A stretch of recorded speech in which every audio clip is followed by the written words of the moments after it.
The tale began with the protagonist immersed in a video game where a menacing skeleton addressed the knight, declaring him truly worthy of being his rival. The skeleton remarked that indeed the rumors were true and that the title Nightmare of the Continent suited him perfectly. Yet, he added, as long as the forces of light stood by their side, they would never surrender. Sunghyun thought to himself that this was both a terrifying immortal king and a noble knight of light. He sipped on his soda, wondering aloud if their dramatic clash was a bit overdone. Still, he acknowledged it was just a performance. But how had things ended up this way?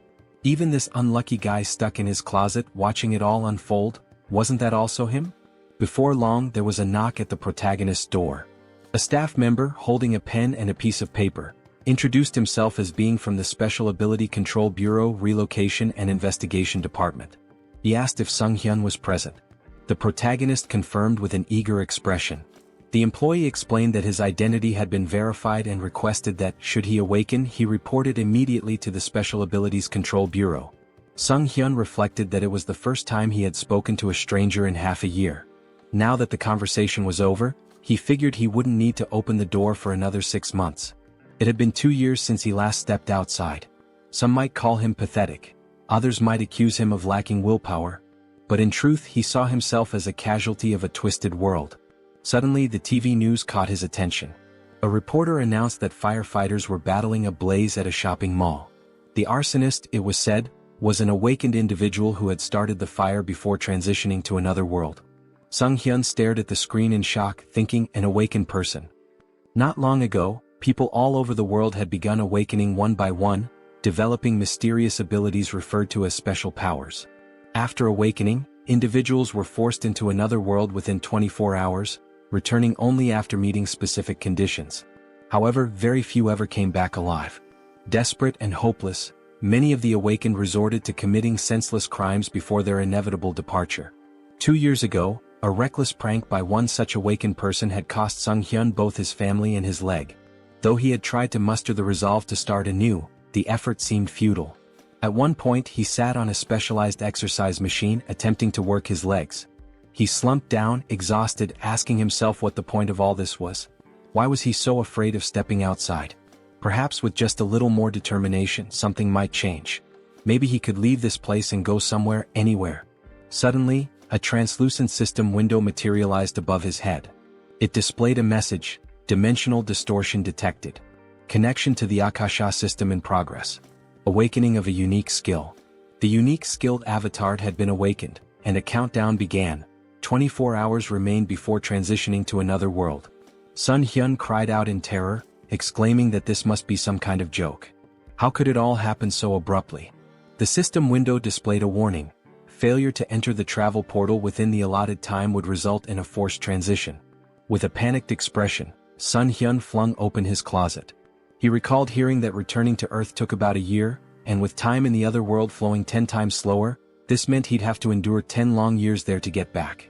Eventually, the protagonist, now clad in full gear, stood nervously before the glowing portal. The system window informed him that 3 minutes remained until the transition. Gripping his head in distress, Sunghyun thought, I can't even step outside normally, and now there's a portal in front of me. I have no strength, no skills. How am I supposed to survive in another world? Suddenly he remembered his unique skill. Sunghyun shouted, determined, activate the avatar skill.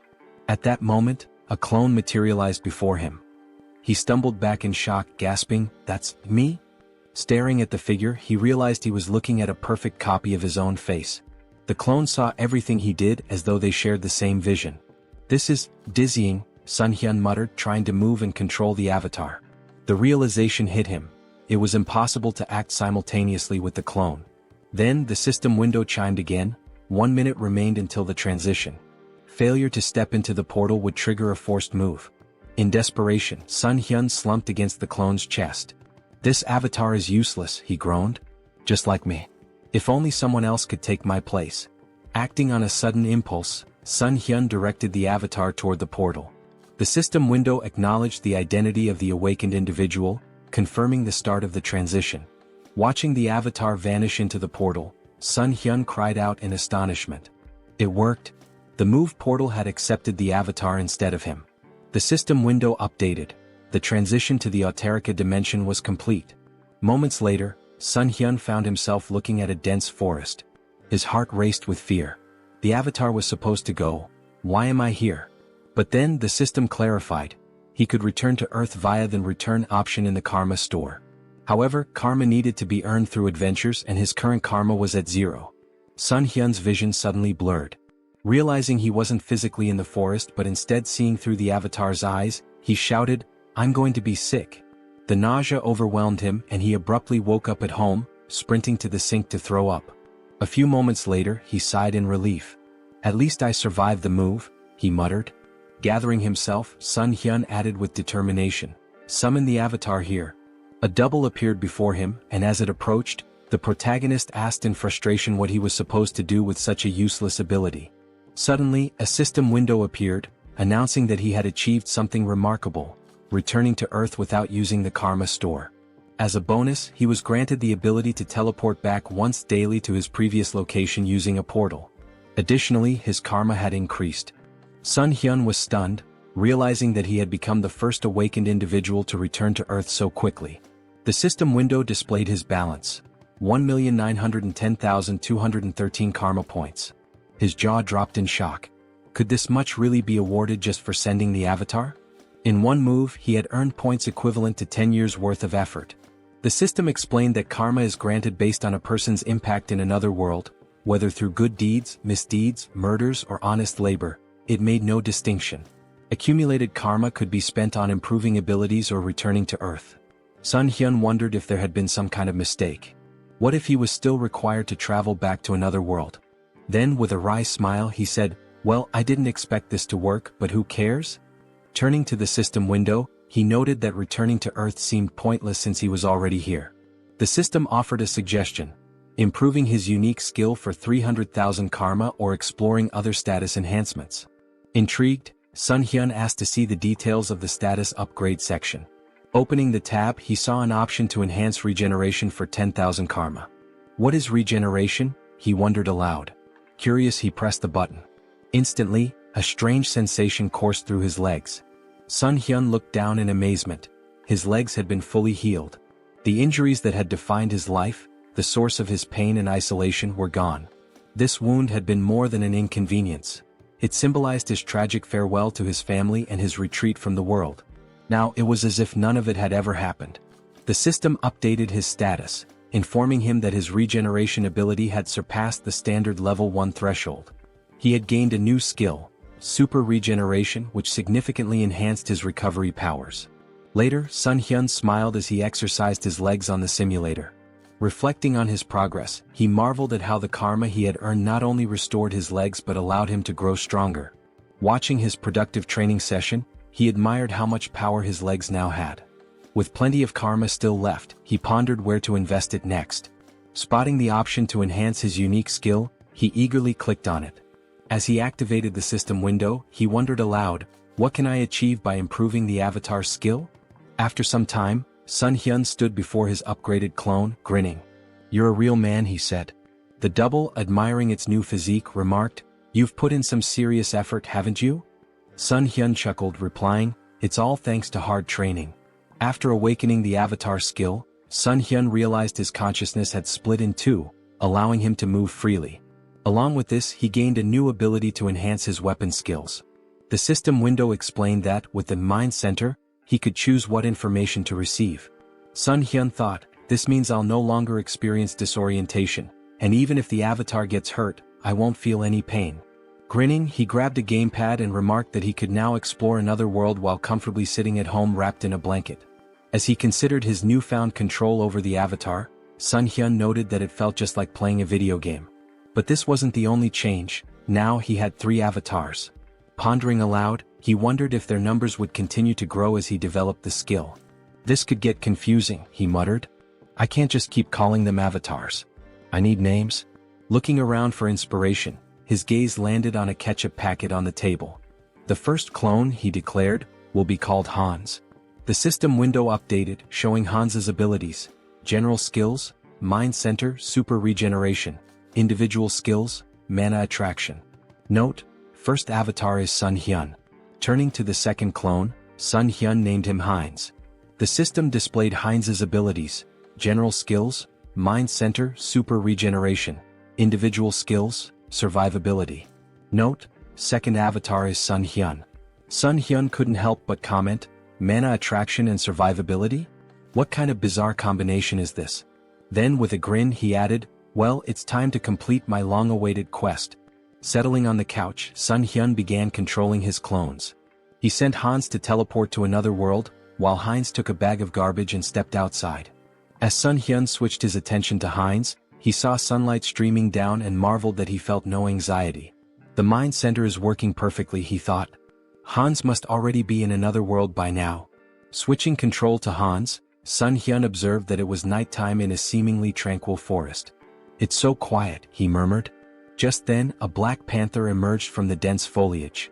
Startled, he exclaimed, how did that thing show up out of nowhere? The panther lunged, but Hans quickly unsheathed his sword and drove it into the beast's mouth. Sunghyun noted with satisfaction, exactly as I expected. No fear or pain. Just like a game. Hans withdrew the sword and finished off the panther.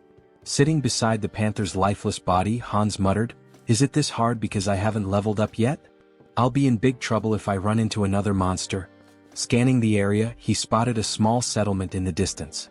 A short while later, Hans arrived at the village, where he was greeted by a villager named Glokali. Smiling warmly, Glokali welcomed him, praising his courage for navigating the monster-filled forest at such a late hour. Hans grinned, gesturing to his injured body. I've got wounds all over me. Elder, do you think I could stay in the village for the night? Glokali nodded with a kind smile. Of course, he said. We should always help each other. Hans exhaled with relief and gratefully thanked the elder. A short time later they were walking through the village, passing by the houses. The elder commented that it was the first time he had seen such clothing and equipment, asking if Hans had come from far away. Hans chuckled. I got a little lost. Kept walking and somehow ended up here. The elder smiled warmly. It's nice to meet someone new after such a long time. How about we share a drink at the tavern? Later that night, Hans lay on a bed, smiling to himself. They even gave me a room here, he mused. The longer he stayed, the more he thought about how kind the villagers were. How long has it been since I felt so happy talking to people? Today really was a good day. Meanwhile, the protagonist sat on his couch, holding a mug of alcohol. This is great, he said aloud, savoring the feeling.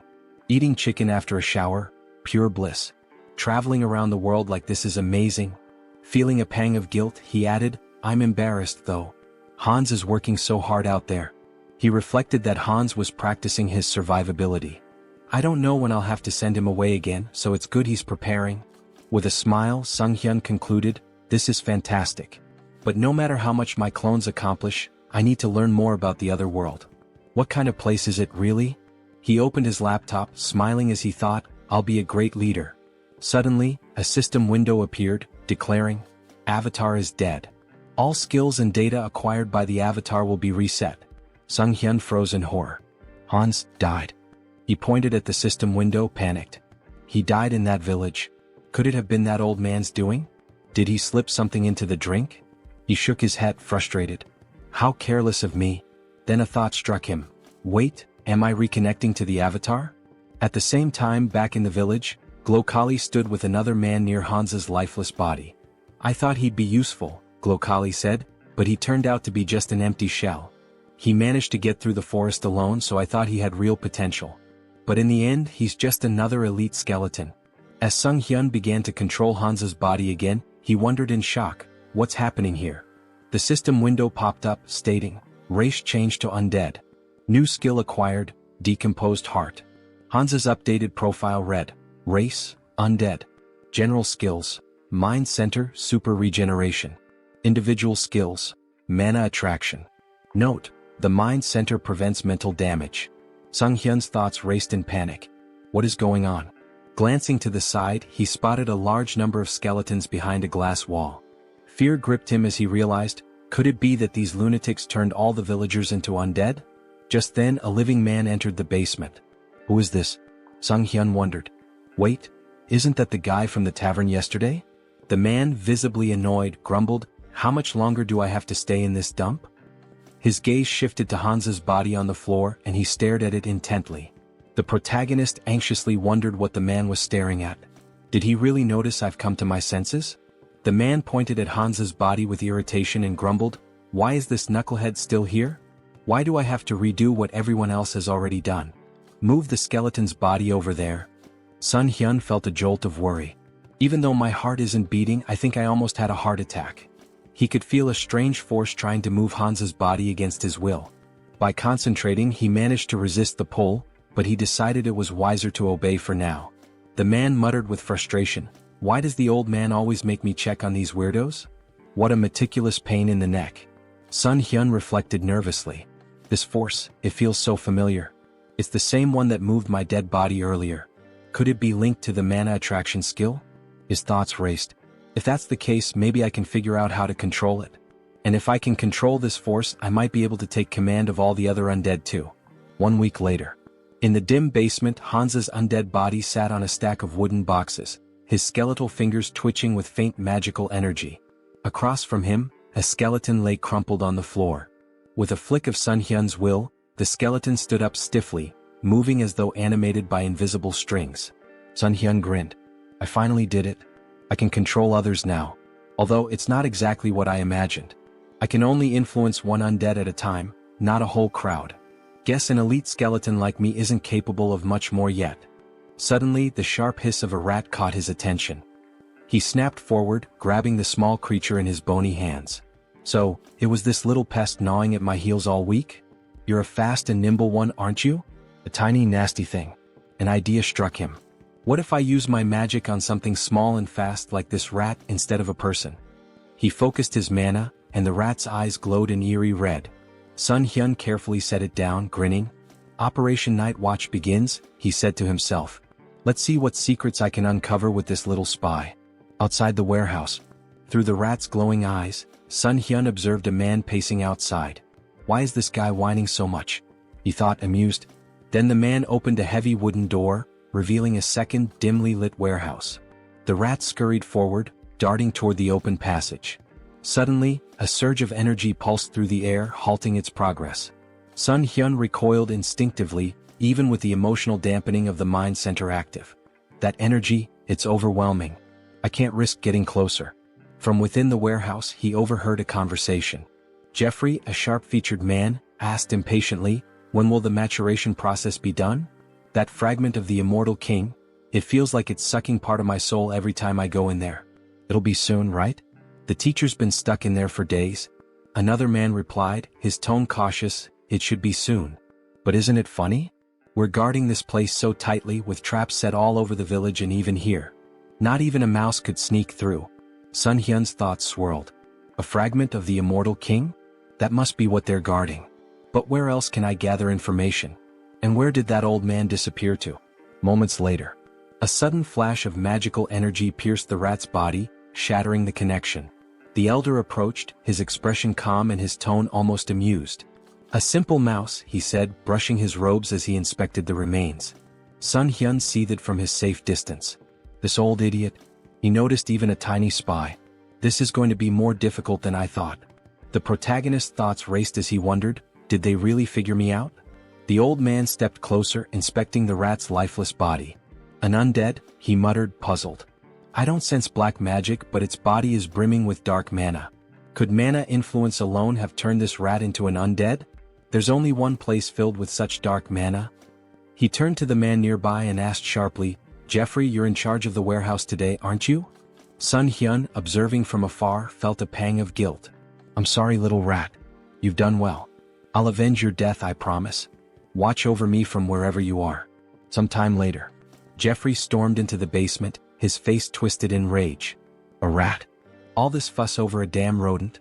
That stupid old man?" He seethed, pacing wildly. Then, glaring at Hans's undead form, he barked, "Hey, why the hell are you standing there like that? Follow my order and stand up straight." As Hans's undead body remained still, Jeffrey's irritation boiled over. He approached menacingly, raising a fist. "Didn't I tell you to stand up straight?" he spat.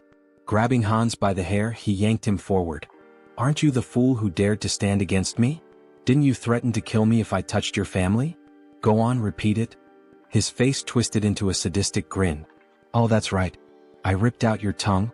Jeffrey sneered, tossing Hans to the floor like a discarded doll. "You should be thankful I let you live, even after we hunted down every idiot in your pathetic village. And your wife, she's here too, isn't she? What about your children? Oh wait, maybe they're with other families now. The tables turn. Suddenly Hansa's undead body sprang to life, lunging at Jeffrey and sinking his teeth into the man's neck. Jeffrey let out a horrified scream as he collapsed to the ground.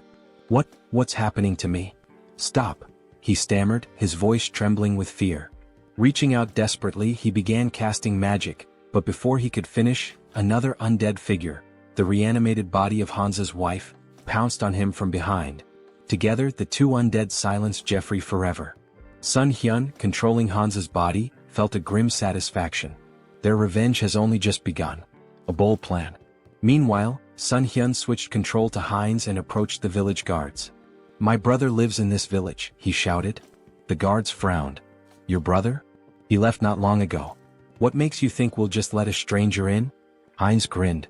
If that's the case, then bring me to the village elder. He'll recognize me.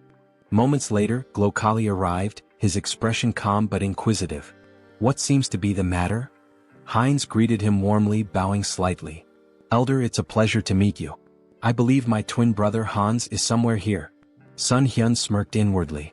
Having two avatars really comes in handy for moments like this.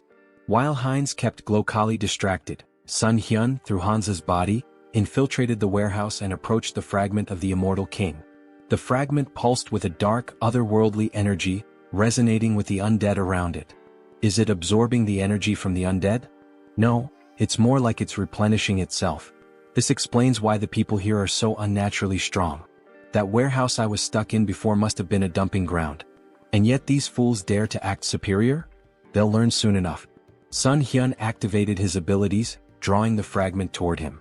A powerful surge of energy echoed throughout the village, shaking the very ground. The elder's realization. Back at the gates, Heinz maintained his ruse. Twins are connected, he said with a sly smile. We always know where the other is. Glokali frowned, his suspicion growing. Hard to believe, he muttered. Suddenly his eyes widened in panic. He sensed a disturbance and shouted, something's wrong with the fragment. Kill this fool immediately.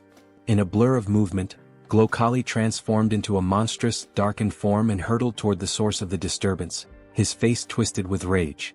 The guards, startled by Heinz's sudden disappearance, raised their spears in confusion. Meanwhile, the protagonist reflected on the overwhelming surge of emotions emanating from the fragment. Such an irresistible flow of negative energy. Even with the mind center filtering the input, it's like a tidal wave. Could anyone endure this and remain sane? Suddenly, a deafening explosion of energy shook the area, and a system window materialized before him. System notification. Your essence meets the conditions. Information unlocked. Immortal magician Demolic. Rank increased due to the power of the fragment of the immortal king. Dark magic hidden in the fragment has assimilated with your essence. New skill acquired, demonic wisdom. This skill grants mastery of dark magic and an innate understanding of its mechanics. Sunghyun marveled at the new power. Demonic wisdom. Just by observing dark magic, I can wield it as if I've known it forever. This changes everything. In the basement, a man stood near the remnants of Jeffrey's last stand, muttering to himself. That idiot couldn't even handle a zombie rat. Now I have to clean up this mess. Before he could proceed, the elder's booming voice rang out. Check the fragment immediately. And find Jeffrey. Grumbling, the man approached the cage containing the fragment. Why is it so quiet? He asked, leaning closer. Suddenly, a mass of undead surged from the shadows, clawing at him. Panicked, the man shouted, This is impossible. How can they? His words faltered as Heinz's voice cut through the chaos, calm and sarcastic. Lovely weather today, isn't it? The man's eyes widened in horror. How is he talking? The undead latched onto him, but he managed to release a small burst of magic, pushing them back momentarily. However, the cage shattered, releasing a flood of monsters into the basement. Heinz smirked, his voice dripping with mock politeness. Ignoring someone's greeting? How rude. Sunghyun observed through Heinz's perspective, marveling at the newfound power demonic wisdom granted him. Dark magic feels as natural as breathing. This knowledge, it's like it was always there waiting for me to unlock it. Outside, a massive explosion rocked the village as the undead spilled into the streets. Heinz commanded them with unwavering authority. Don't let anyone escape. Kill them all. The confrontation with Glokali. A skeleton's body fell before Heinz and the elder, Glokali, emerged, his expression cold and furious. "You should have been an elite skeleton," he growled. "What did you do with the fragment of the immortal king?" Heinz greeted him with a grin. "Glokali, it's been too long.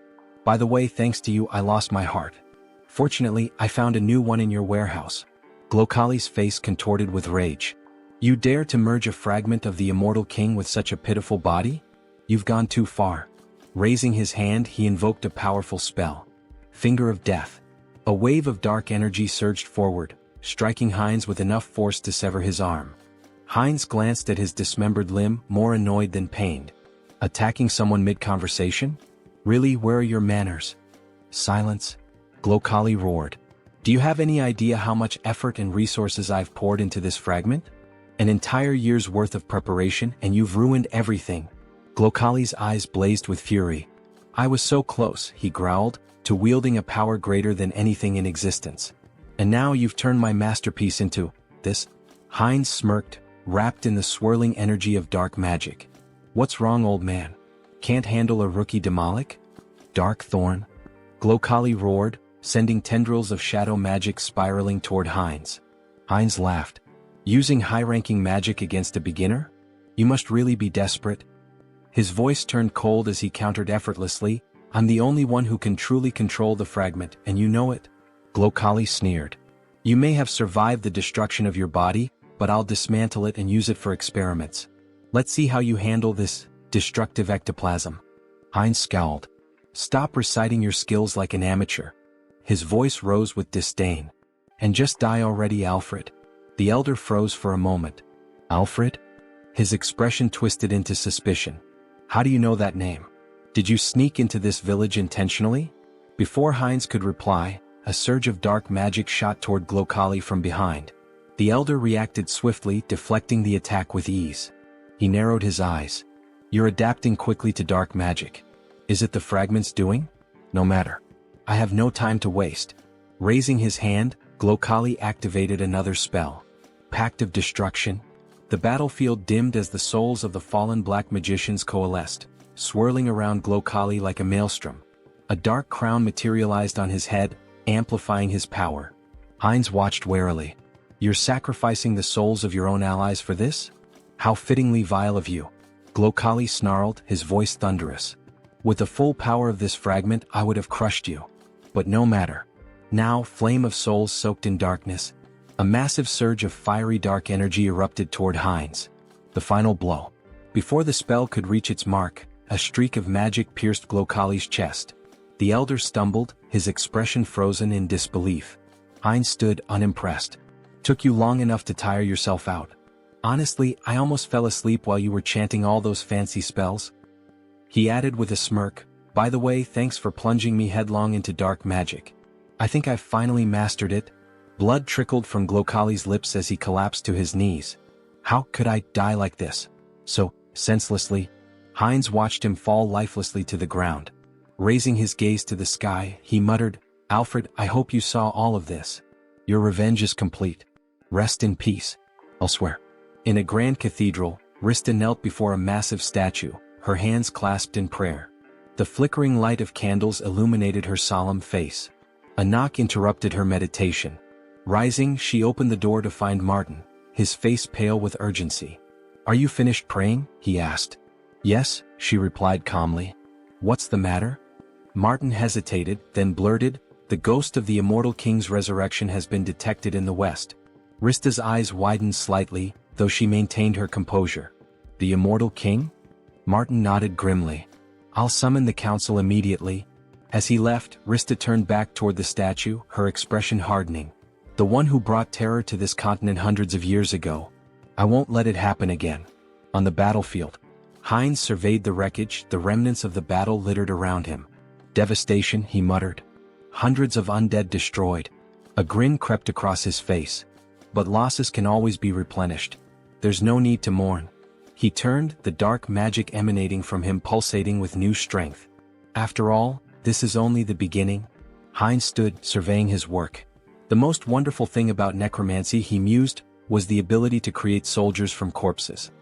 He glanced at his missing limb, irritated, and muttered to himself, First things first, we'll need to take care of the hand. He had already walked a lot today, moving through the battlefield and observing the aftermath. His thoughts turned to his own body and the need to fix it before going any further. Looking around, Heinz's eyes fell upon a lone skeleton, its bones still fresh from the battle. Without hesitation, he tore off its arm, examining the form. This will do. He attached the arm to his shoulder with practiced ease and placed his other hand over the spot, enveloping it with energy. Super regeneration activated, he muttered under his breath. Clenching his fist, he tested the new limb. Perfect, he said, pleased with the results.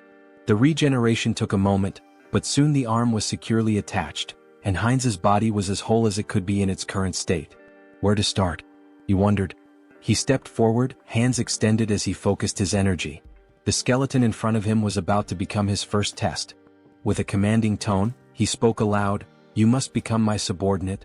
The voice of the evil wisdom, the fragment of the immortal king that had fused with his soul, whispered to him in the back of his mind. Its presence filled him with strength, guiding him toward his goal. Return the remaining magical power to your body, cleanse it of the fragments of thoughts. But as he focused, something went wrong. The skeleton suddenly fell apart, crumbling into dust.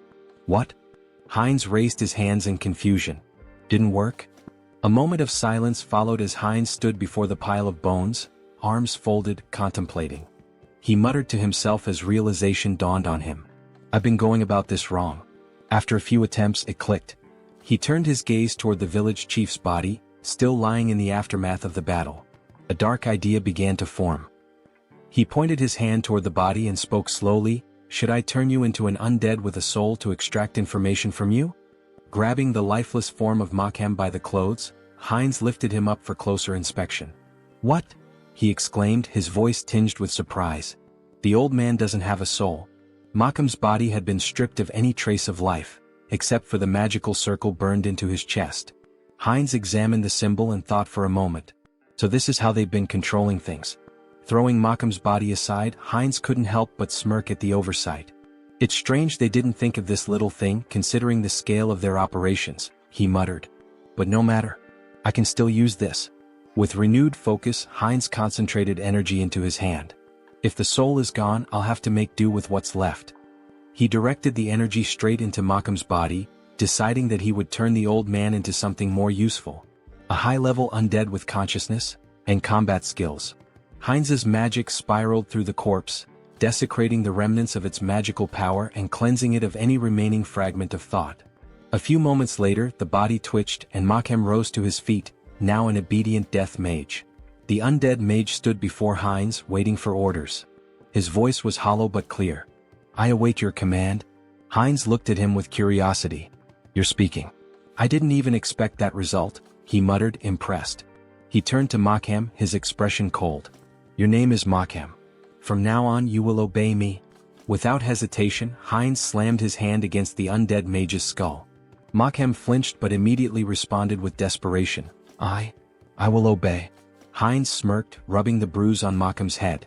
"Even if he lost his memories, his sins remain. I'll enjoy this." Turning his attention to Makhem's cane, Heinz casually remarked, "It looks pretty good." Makhem's bones trembled, his fear palpable.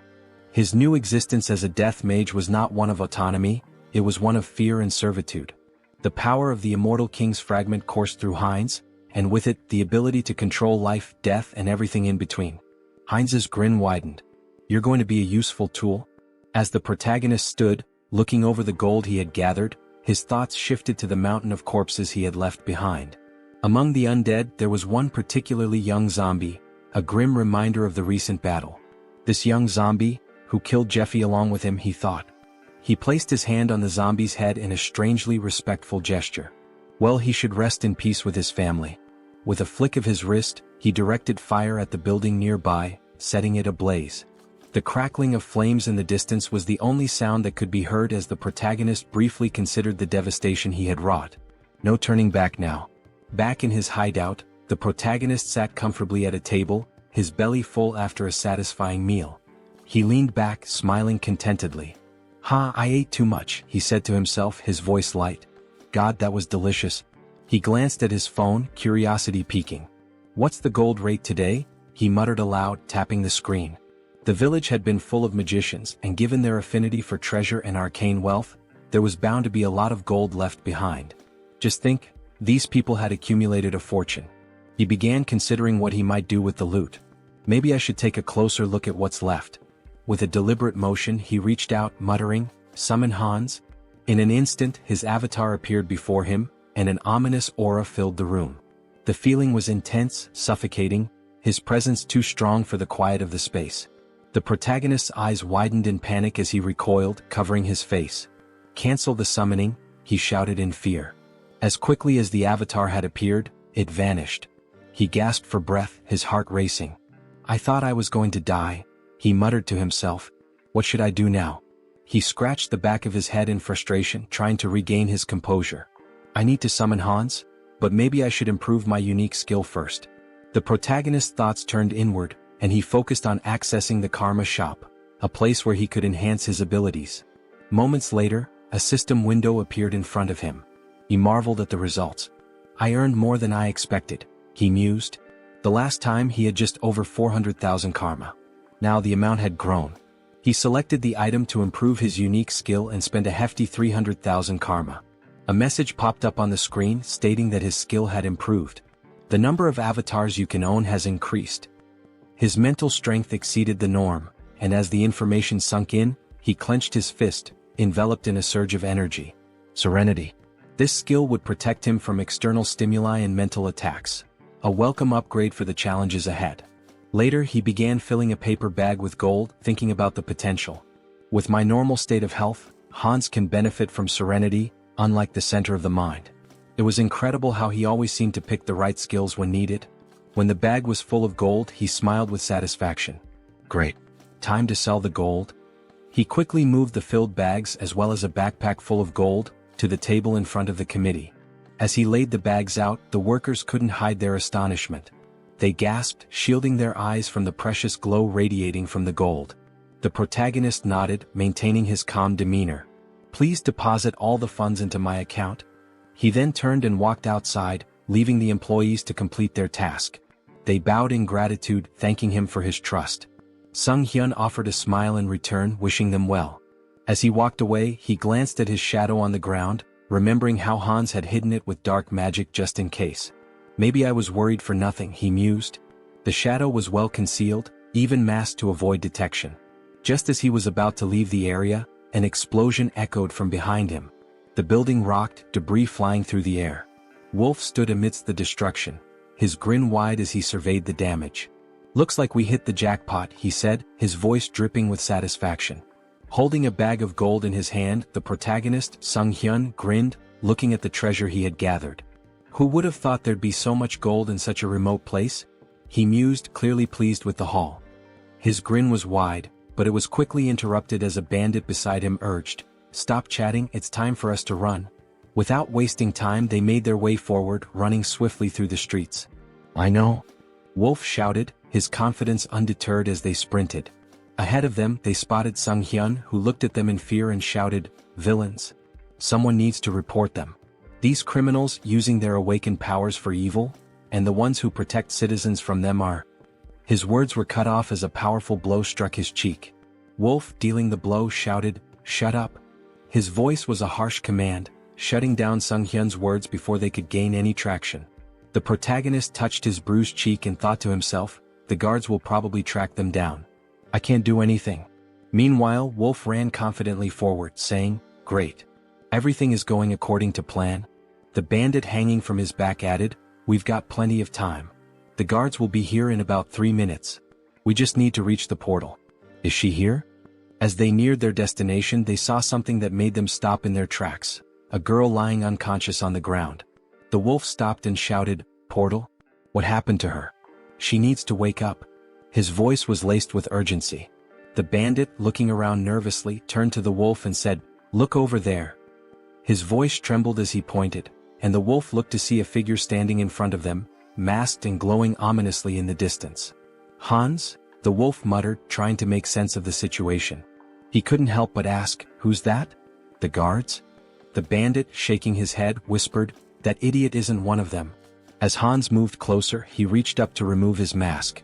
Sunghyun won't be able to do anything, Hans thought, but he knew that his avatar, was a different matter entirely.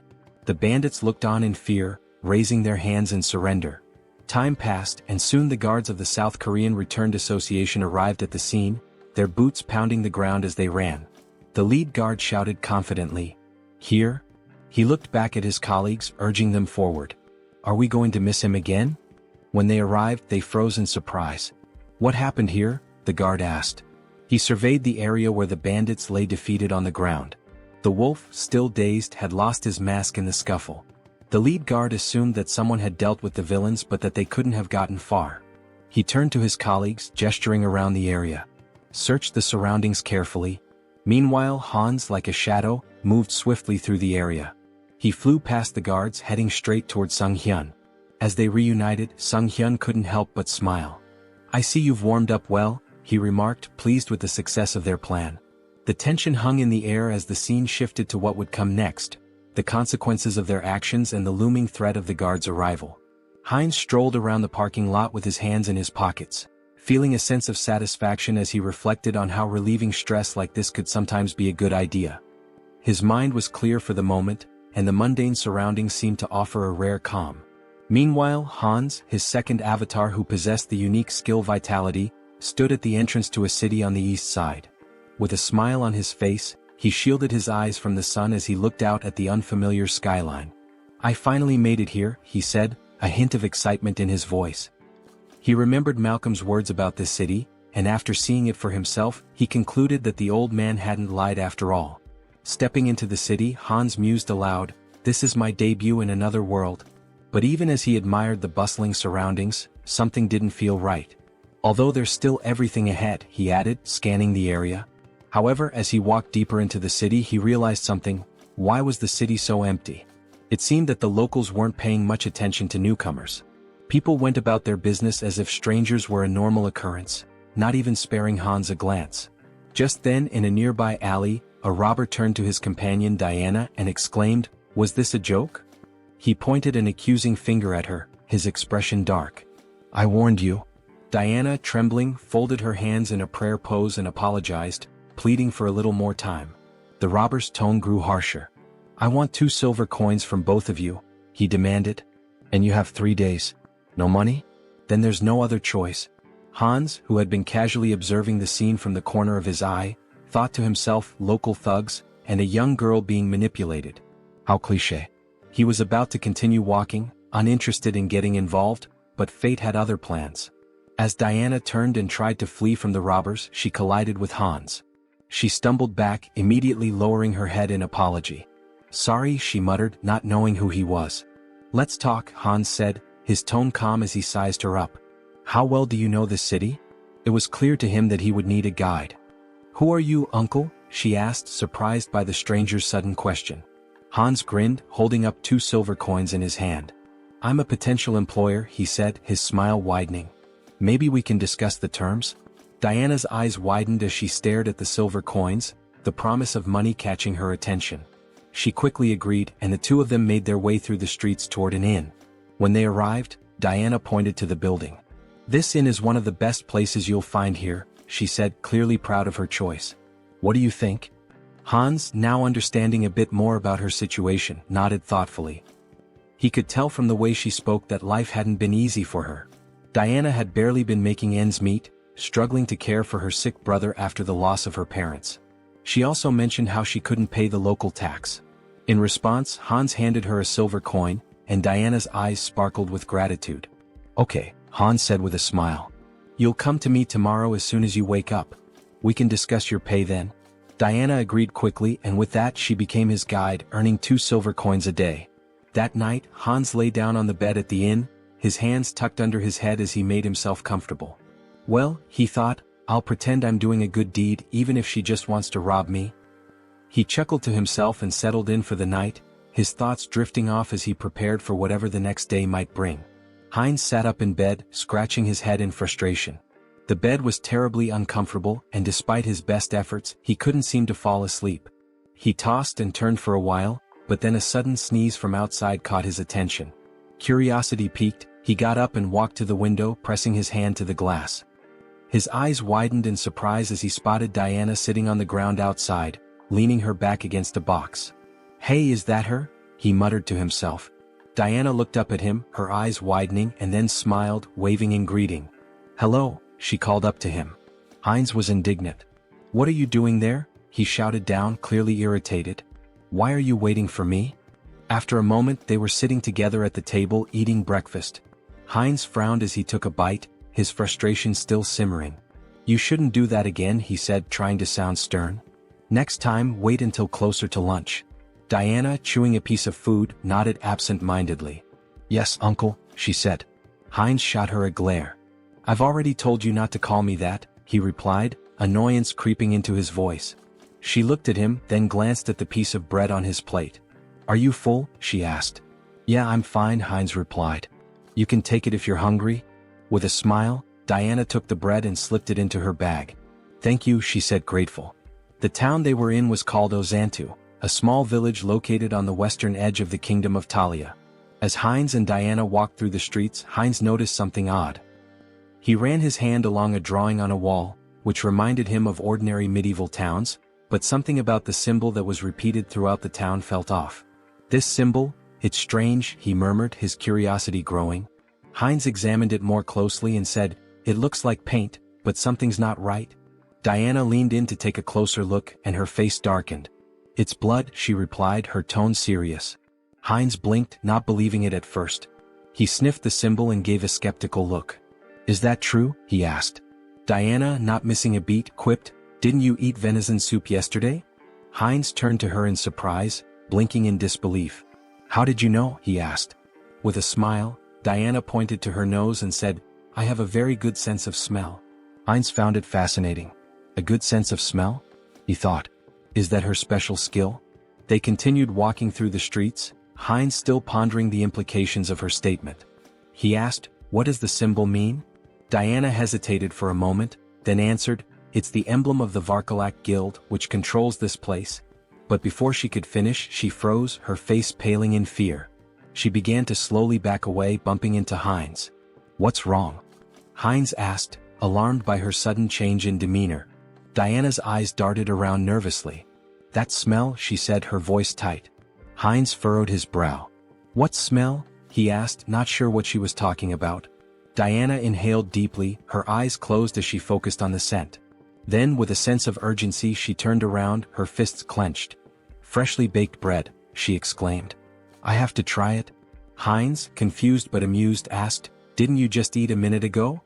Diana pointed ahead, her face lighting up with anticipation. "I'm hungry again," she said, clearly excited by the smell. They followed the scent down an alley which led them to a door. When they peeked inside, Heinz's stomach dropped. Behind the door was a corpse, its lifeless body sprawled on the ground. The smell of bread was still in the air, but the sight of the body made it clear that something sinister was at play. A few days later, Heinz stood against a wall, arms folded, waiting impatiently. "She's never been late before," he muttered. "Something must be wrong." Just then, a bandit approached him, a smirk on his face. "Hey buddy," the bandit called out, drawing Heinz's attention. Heinz looked at the bandit in surprise, unsure of what to make of the situation. The bandit, arms folded and wearing a smug expression, said, "We should talk." Heinz felt a moment of frustration, thinking to himself, has it really come to this? The next instant, he handed the bandits a handful of silver coins, offering them a smile. "Take this," he said, trying to remain calm. "There aren't many, but I hope they help maintain some sense of public order." The bandits exchanged looks, then one of them picked up a silver coin, a grin spreading across his face. "Seems we've quickly found a common language," he remarked, clearly amused. Heinz thought to himself, I brought money just for this kind of situation. But then, his eyes narrowed as he noticed something. The bandit had a symbol on his neck, one that looked strikingly similar to the emblem Heinz had seen on the walls of the city earlier. His thoughts turned grim. Diana had warned me to avoid the alleys. We need to leave this place as soon as possible. Heinz couldn't help but wonder just how terrified the girl must have been, given how deeply afraid she'd seemed of the thugs. The bandits moved away, but one of them turned to the other and asked, "Why did you grab this brat?" His comrade responded dismissively, "How should I know, idiot? We're just following orders." The word struck Heinz like a blow. "Brat?" he thought. "Don't tell me those two bastards grabbed Yen?" Without thinking, he shouted after them, "Wait a minute!" The bandits turned around in surprise, eyeing him curiously. Heinz clenched his fist. Damn it, timing is everything in situations like these. If things get dangerous, I can just cancel the call. He forced a smile, trying to stay calm. There's something I wanted to know. At that moment, Diana's voice suddenly called out to him, and he turned around in shock. "Huh? Diana?" The bandit, now flexing his fist with an irritated expression, remarked, "So, what's your friend interested in?" Heinz gave an awkward smile, trying to keep the conversation light. "Is the silver I gave enough?" A little while later, one of the bandits returned with a bag in his hands. "They took everything," he said nonchalantly, tossing the bag aside before turning toward Heinz. The bandit's expression hardened. "And where's the rest of it? You were supposed to meet us long ago." Heinz shot him a glare. "Did you even know how much I gave you?" In that moment, Diana's face fell and tears began to form in her eyes. "My little brother is missing," she sobbed, her voice trembling. "He was just starting to get better, he could eat again, but now I can't find him anywhere." Heinz's mind raced as he recalled the conversation he'd overheard between the bandits. Could they be talking about Diana's brother? He asked, his voice tinged with suspicion. Could it be Varkalak? Diana looked up at him, her face stricken with terror. "No," she whispered, shaking her head in despair. Heinz frowned and asked gently, "What do you mean?" Tears streamed down Diana's cheeks. "They really took him," she choked out. "Aaron will die if they hurt him." Heinz's heart sank as he watched her crumble in front of him, the weight of her words sinking in. He knelt down beside her, trying to comfort her the best he could. "Don't worry so much," he said softly. "If they want a ransom, I'll pay it. You won't be alone in this." But Diana, her voice barely above a whisper, whispered in disbelief, "They really took him. Aaron will die." Heinz's heart pounded in his chest as Diana's words hit him like a cold shock. "Blood," she had said. He repeated the word in disbelief. "Why blood?" he asked, struggling to understand. Diana, still shaking with fear, managed to sit up. "This city," she whispered, her voice trembling, "is a warehouse for live blood bags. For vampires." Heinz's mind reeled as the weight of her words sank in. Before he could process it further, a voice from above cut through the tension. A vampire stood on the roof, his figure silhouetted against the setting sun. "The smell of dark mana is strong," he said with a low, cruel smirk. "Did they kill each other over the fragment of the immortal king? How unfortunate. I wanted to destroy it once it fully matured." The vampire folded his arms, his smile widening as he continued. "I don't know who stole it, but I know exactly where it's going. So, finding the thief won't be difficult." Heinz, still processing the bizarre situation, looked at Diana, his expression confused. "A vampire?" Tears streaming down her face, Diana nodded. "Yes, vampires. The Varkalaks and all the other organizations in this city, they're all run by vampires. Even if you escape the city, none of us will survive. They're all connected and they'll hunt us down." She buried her face in her hands, sobbing. "We've been trying our best to hold on, but we're just getting picked off one by one. In the end, I know what will happen to us." Heinz reached out, gently grabbing her face and forcing her to meet his gaze. "Listen to me," he said, his voice firm. "If what you're saying is true, we don't have much time. Do you know where they've taken your brother?" Diana hesitated, looking down at the ground. She looked at him, uncertainty in her eyes, and then whispered, "I don't know. But, if you try to help me, it will be dangerous. You won't survive either." Heinz smiled, though the weight of the situation hung heavily in the air. "Don't worry about that," he said confidently. "I know how to fight back against these scoundrels. We'll make it through this." In his mind, the mission to save the girl, and to get to the bottom of the sinister operations in the city, had just begun. Sometime later, in a dimly lit tavern, a group of bandits sat around a table, laughing and playing cards. One of them tossed silver coins onto the table, calling, "All in." His companion looked at him with a grin. "Where did a debtor like you get such a big pile of money?" The first bandit leaned back and smirked. "I robbed some idiot this morning. Made a nice profit." At that moment, the tavern doors flew open with a loud crash. The bandits turned in surprise, just in time to see Heinz stride into the room, his expression determined. One of the bandits stood up with a sneer. "What's this then?" he said, striding toward Heinz. "Who's this idiot?" His comrade snickered. "Is he some new fool who thinks he can challenge us?" The bandit raised his hand to stop his friend, looking Heinz up and down before saying, "So, you're the idiot we robbed. Came to give us more money, did you?" Heinz didn't flinch. He held his ground, his eyes steely with resolve. Meanwhile, near the entrance of the tavern against the wall with the vampire symbol, blood dripped slowly from a wound. A guard lay slumped, his broken body leaning against the wall. The bandit sneered at the scene. "What happened to the guards?" he asked. "Did you give him a coin or something?" Heinz's expression darkened as he met the bandit's gaze. "I won't ask again," he said quietly but with a deadly edge in his voice. "Where did you take the child?" The bandit's face twisted in disbelief. "What?" he spat, raising his finger toward Heinz. "Are you out of your mind? Do you know who you're dealing with?" In the blink of an eye, Heinz drew a knife from his belt and drove it straight into the bandit's throat. The man gasped, his eyes wide with shock as the blood began to spill. "I know exactly who you are," Heinz said coldly, watching the life drain from the bandit. "You're scum. You prey on families to satisfy your own selfish desires." As the bandit crumpled to the floor, the others in the tavern fell silent, eyes wide with fear. Heinz stood over the fallen body, his knife gleaming in the dim light, ready to face whatever came next. The mission was far from over. Heinz stood in the midst of the fallen bandits, his breathing heavy as the weight of the fight settled in. His knife was lodged deep into his shoulder, but he didn't flinch. Blood seeped from the wound, but he didn't have time to focus on it. There were still too many enemies around. "Why are there so many?" he muttered to himself. He had lost count of how many bandits he'd taken down in the chaos. Each one had been dispatched swiftly, his skills in combat and the magical tools he'd brought with him giving him a significant edge. But now more were coming down the stairs. He wrenched the knife out of his shoulder with a grimace, his gaze scanning the room. A couple of new bandits appeared at the top of the stairs, looking down at the carnage below. One of them shouted, "What's all the commotion about? Who the hell is this guy?" Heinz paused for a moment, annoyed at his own carelessness. Damn it, he thought. His mouth had gotten him into trouble again. This wasn't the time for reckless talk.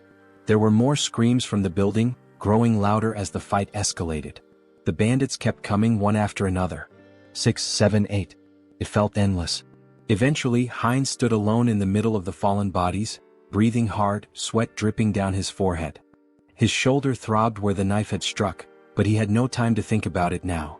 His focus was on the bandit still alive, groaning beneath him. He stepped over to the bandit, placing his foot firmly on his head. "Hey big guy," he said with a sneer, "where's the boy you captured today?" The bandit, still dazed and groaning in pain, glared up at him. "You think I'm just gonna tell you everything?" he snarled. "You're an outsider, aren't you? You don't even know who's behind this. You're gonna regret this." Heinz's expression darkened, his eyes cold as steel. "I don't care who's behind this," he said, his voice low but steady. "I'll find the boy and I'll make sure your little game ends here." The bandit struggled under Heinz's foot, but Heinz wasn't about to give him any leeway. He leaned in closer, whispering, "Tell me where he is and I'll make it quick. Otherwise, we'll see how long you can last." The bandit growled through gritted teeth, but Heinz could see the fear in his eyes. Despite his bravado, the man was terrified. I don't know where they took him," the bandit spat, "but the leader, he's the one with all the answers. He's got a place near the old mill. Go there if you want to find the kid." Heinz's eyes narrowed. This was the break he needed. The mill. Got it? He stepped off the bandit's head and turned, heading for the door. As he did, he thought to himself, this isn't over yet. They've taken too much from this town and I'm going to put an end to it. He left the tavern, the weight of the mission heavy on his shoulders. There was no turning back now. After some time, Heinz opened the door to the room. Seeing the boy sitting on the floor, he asked, "Is this Aaron?" Trembling with fear, Aaron held his head and begged for mercy. The avatar knelt down, extended a hand toward him and reassured him, "Don't be afraid." Aaron's sister had pleaded for his rescue. Confused, Aaron asked, "Do you know my sister?" At that moment, a vampire in bat form flew into the scene. Heinz turned to Aaron, confirming, "It's true. I'll explain everything once we're out of here. But first we need to leave." The vampire landed on the window and shifted into his human form. Glaring at Heinz, he sneered, "Who are you? How dare you touch my food in my restaurant?" Heinz froze, feeling a sinister presence behind him. The vampire taunted him, saying, "Are you from an oath of disobedience?" Taking Aaron by the shoulder, Heinz thought, "A vampire." The vampire continued, "Or perhaps you're this boy's brother. Do you know what happens to those who defy us?" Smirking, the avatar replied, "Me? Just an outsider, robbed by your rabble." Shielding Aaron, he added, "It's pure coincidence I helped this boy. The vampire extended a hand and scoffed, "Really? How dull. I prefer my meals lively. Both of you will die here." As the vampire fired a magical projectile that shattered the surroundings, Heinz shielded Eren with his body, yelling, "Run!" The avatar, now lying on the ground amidst spilled alcohol, gasped heavily. He sat up, noticing the smell of liquor, and muttered, "Alcohol? Is that a barrel?" He patted Eren's head, asking, "Are you okay? This is it, you need to hurry and get outside." Just then the vampire landed nearby, sneering, "Dodged? You're faster than I expected. A good warm-up before dinner." The vampire lunged with claws extended, but the avatar shoved Eren toward the door, shouting, "Run and don't look back." Wielding his sword, he blocked the attack but noticed the vampire's claws growing longer. They pierced his body as the vampire mockingly praised his regeneration abilities. Heinz clenched his teeth, realizing the power gap was immense. The vampire, licking his lips, remarked, "Unexpected, but you'll make a fine delicacy." Despite the pain, Heinz thought, "If I hesitate, I'll die." He swung his hand, but the vampire severed it effortlessly, laughing, "Oh dear. I'll carve you up before I feast." Lifting Heinz into the air on his claws, the vampire declared, "This is where your resistance ends." As he leaned toward Heinz's neck, Heinz thought, "If strength isn't enough, then we'll both die." From his mouth, he unleashed a hidden fire spell, engulfing the area in flames. Shocked, the vampire shouted, "What is this? A fire magic tool? You were hiding this." Thrown to the ground, Heinz noticed the alcohol spilling across the floor. A plan formed in his mind. The vampire screamed in terror, "You're insane. Do you want to burn us both alive?" The vampire attacked, slashing Heinz's body. Laughing maniacally, he jeered, "Fragile flesh." But Heinz headbutted him with full force, sending him flying. "You said it yourself. I have a strong body and good regeneration. Tough enough for you?" he growled. The vampire screamed, "No. Stop." But Heinz advanced, and the next moment an explosion consumed the building. Amidst the flames, Heinz lay on the floor, murmuring, "Impressive. I survived. Being strong has its challenges." A notification appeared before him. "Mission complete. Help the unlucky girl." Outside the burning building, Diana clung to her brother, staring at the inferno. "Uncle," she cried. Meanwhile, a system window announced, "Avatar Heinz has died. The avatar will respawn in 7 days."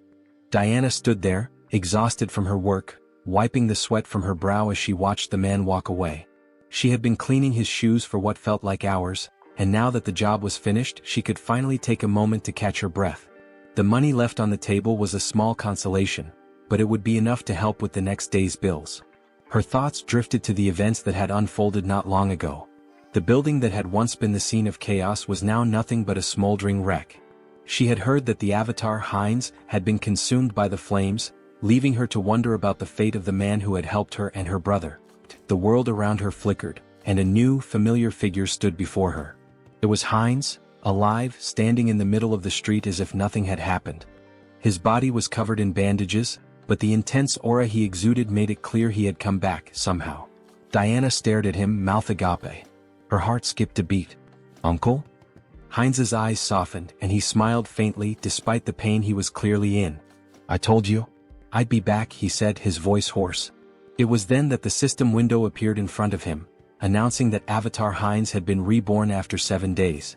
His rebirth had been completed, and with it came a sense of purpose, a new mission to carry out. The flames from the explosion, the chaos, the danger, they were all behind him now. But Heinz knew this was just the beginning. Whatever had happened, whatever lay ahead, he was ready. And this time he wouldn't fail. Diana slowly approached him, her eyes filled with disbelief and relief. "You're really here? You're alive?" Heinz nodded, offering her a reassuring smile. "I told you I'd keep my promise." He extended his hand, a gesture of both gratitude and solidarity. "Let's move forward together." And with that, they began to walk side by side, ready to face whatever challenge. After some time, Heinz sat on the edge of the bed, staring at the system window deep in thought. It displayed that the interdimensional transfer would take 10 days to complete. "Longer than I expected," he muttered, "but that's fine." Suddenly the wall burst apart and Virik stormed in, grabbing Heinz by the neck. He slammed him against the wall and growled, "This was your doing, wasn't it? The tracks from the forest lead straight here." Heinz, gasping for air, thought, "Vampires. Have they figured it out already?" Virik sneered. The outsider was under the jurisdiction of my slain kin? He accused. Despite his struggle, Heinz couldn't muster the strength to fight back. What a monster, he thought, his teeth clenched in frustration. Leaning closer, Virik sniffed the air around Heinz's neck. I don't sense the aura of dark magic or the blood of my king, he mused aloud. Heinz, barely able to speak, croaked, What are you talking about? I don't understand. I was just sleeping. Virik grinned menacingly. Don't understand, huh? Let's see about that. Pulling Heinz closer, he sank his fangs into his neck. I'll ask again, slowly this time. Lies won't work. Heinz convulsed in pain, thinking this is insane. Why is this happening to me again? The system window flashed a notification. Entity appearance has changed, vampire. Virik released him, stepping back as another message appeared. Special skill acquired, legacy of lesser blood. Heinz's super regeneration had been replaced with regeneration. Still radiating an overwhelming aura, Virik asked, So, are you truly uninvolved in the vow of disobedience? Heinz felt the oppressive authority of the higher vampire, his blood screaming for submission. Swallowing hard, he replied, No, Lord Virik. I'm just a simple traveler. Despite the instinct to obey, Heinz knew his center of the mind ability blocked the compulsion. Virik turned away, muttering, Was I mistaken? Then he commanded, Follow me. We have important matters to attend to. Heinz smiled faintly. Fine. I'll go, and gather some intel while I'm at it. They soon arrived at the Azanta branch of the Vargalak clan. Inside, vampires greeted Virik with respect, though their eyes narrowed at Heinz. One sneered, What is this? New blood. A female vampire covered her mouth, disdainful. What were you thinking bringing scum like this? Before Heinz could react, Rosalicia appeared, a glass of red liquid in hand. Beaming, she grabbed his arm. Hello, little blood. Long time no see, she exclaimed. Her cheerful demeanor caught Heinz off guard. Who is this drunkard? He thought. She introduced herself with a bright smile. I'm Rosalicia. And you? He hesitated but answered, Heinz? Rosalicia handed him the glass. Don't be rude. We're both lesser bloods, aren't we? Here, freshly squeezed blood. Drink up. Heinz stared at the glass, debating. If I drink, I might avoid suspicion. Taking a small sip, he felt a surge of thirst, even through his mental filter. Alarmed, he thought, drinking this is dangerous. Blocking the taste and smell, he downed the rest in one gulp. Delicious, he said flatly. Rosalicia ran her finger along his cheek with a playful grin. I like you. If you were human, I'd drain you dry, she teased. He laughed awkwardly. You called me lesser blood? What does that mean? Rosalicia tilted her head, placing a finger on her chin. Huh. You don't know about vampire ranks? She asked incredulously. Lesser bloods are like knights to humans. Pure bloods, though, they're the aristocracy. For example, Lord Virik, Rosalicia explained. The clan leaders are known as the true blood. And above them is the sacred blood. She paused before adding, Well, it's like a god. The avatar raised an eyebrow. A god? He asked. She nodded. Our prophet. The one we must obey without question. At that moment, Virik, standing on the second floor, tapped his spoon against his glass to draw attention. It seems everyone is here, he announced. Let's get down to business. The room quieted as Virik continued. The fragments of the immortal king have disappeared. From across the room, Perita, a pure-blood vampire, casually adjusted a strand of her hair, observing the proceedings. Virik elaborated, We've determined that the fragments were last transported to the city. But at some point, they vanished without a trace. Teopal, another pure-blood, folded his arms and listened as Virik suggested. It's possible they've already been brought into the city. Heinz glanced up, his curiosity piqued. The fragments of the immortal king? He asked. Rosalicia sighed, giving him a knowing look. Don't you know? Dark mages from a certain village were cultivating the fragments of the immortal king. Heinz furrowed his brow. And the oath of defiance? Where are they in all this? Virik addressed the group. From today onward, each of you will thoroughly investigate your assigned areas. Report anything suspicious immediately. Later, as Rosalicia shielded herself from the sun with an umbrella, she grumbled, Walking around during the day ruins my skin. Heinz, standing beside her and adjusting the hood of his cloak, remarked, Sunlight weakens us. It's no surprise. Both their faces glistened with sweat. Rosalicia continued, Even Lady Perita, a pure blood, is out searching. We can't just sit around doing nothing. She sighed. Still, it's surprising the fragments vanished. Moving them has always been a hassle. Heinz turned to her, intrigued. You mean, you've had the fragments of the immortal king? She nodded casually. The black magicians once cultivated them. We thought we could combine them with ours. Heinz clenched his fists, his thoughts racing. What a break. He looked at her intently and grabbed her shoulders. Where are they? Do you know the location of the fragments? Rosalicia laughed. Me? How would someone like me know?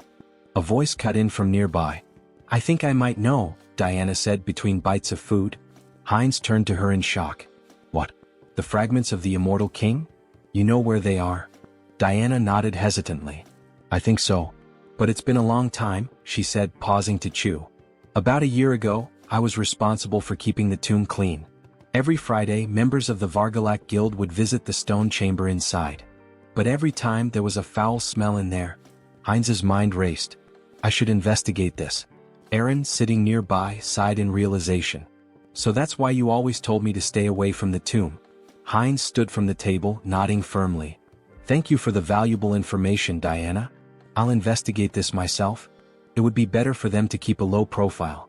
Diana said, grabbing his hand and turning to him, that he seemed to smell different now. Could he tell her the reason? Sunghyun said, showing his fangs, that her nose was not deceiving her, but it just happened that. What? It would not affect her, so she should not worry. Diana looked at him in shock. She said, gloomily holding his hand and turning to him, that if he got sick. Diana screamed, exposing her neck, that it was okay with her so he could drink some of her blood. She said, stretching out her hand to him in fear that she just wouldn't drink too much blood. The protagonist stared at her in complete shock. He screamed, hitting her on the head, that she should calm down. Sunghyun said, angry that he already had enough, so she better answer where that place was. A while later, cries of pain echoed through the cemetery. Stand still, Tiapal commanded coldly, his voice full of menace. Do you really want to die? His lips curled into a cruel smile. I'll give you one chance, take your best shot at me. Afterward, I'll gently send you back home. The man, trembling with fear but clutching his weapon tightly, let out a defiant scream and charged at the vampire. Tiapal, unfazed, smirked and activated his ability.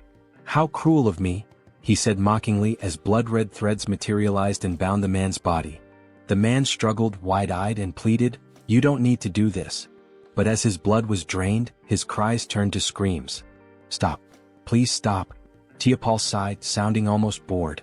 This is so dull. He glanced at a nearby servant and barked, clean up this trash and bring me someone stronger for the next sacrifice. Yes, master, the servant replied politely, cradling the man's lifeless remains.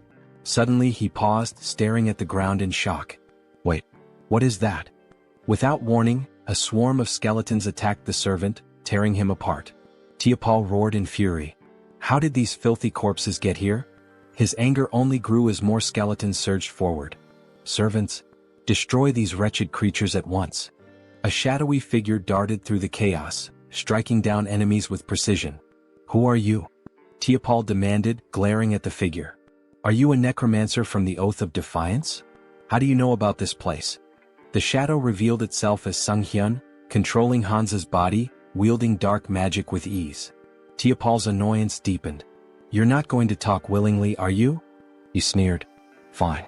I'll just rip your head off and ask my questions later. He unleashed a barrage of blood-based attacks, tearing through the skeleton army. Sunghyun smirked, manipulating the skeleton remnants into makeshift weapons with his magic. So, you'll just leave my head? He muttered, amused. Let's see how that plan works out for you. Tiapal gritted his teeth. The spell is too fast. I can't dodge it. At that moment, Sunghyun intercepted one of Tiapal's attacks.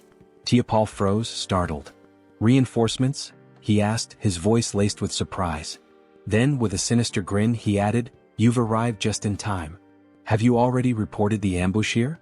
Heinz too shouted back, I've already done that. Lord Viric's followers are gathered outside. I came here first to help you. Tiapal's expression twisted with anger. Great news, he snarled sarcastically. Then you'd better make yourself useful. This Demolic is strong enough to hold us off.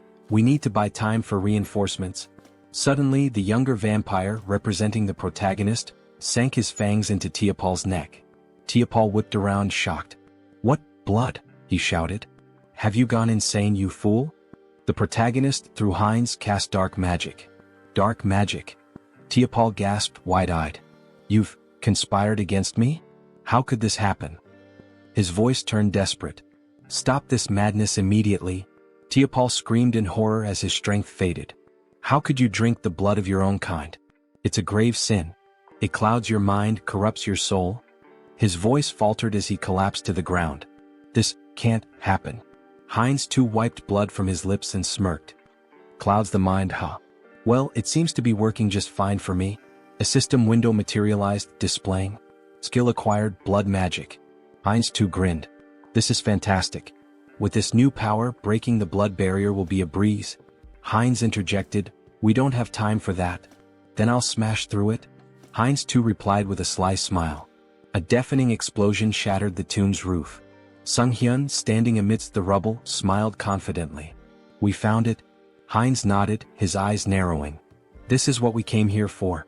Heinz too, gesturing to the glowing object before them, said, the second fragment of the immortal king. Heinz reached for it, his voice filled with awe.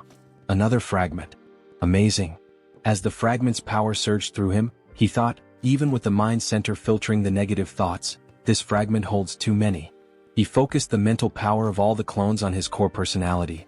Suddenly, a massive pillar of dark energy erupted skyward. Virik, observing from a distance, looked up in astonishment. What is this fog? Are we too late? He froze as his gaze locked on the floating skeleton radiating dark energy. That silhouette, it seems familiar. Virik barked orders to his subordinates. Attack it. The vampires unleashed a barrage of blood arrows, aiming for the figure.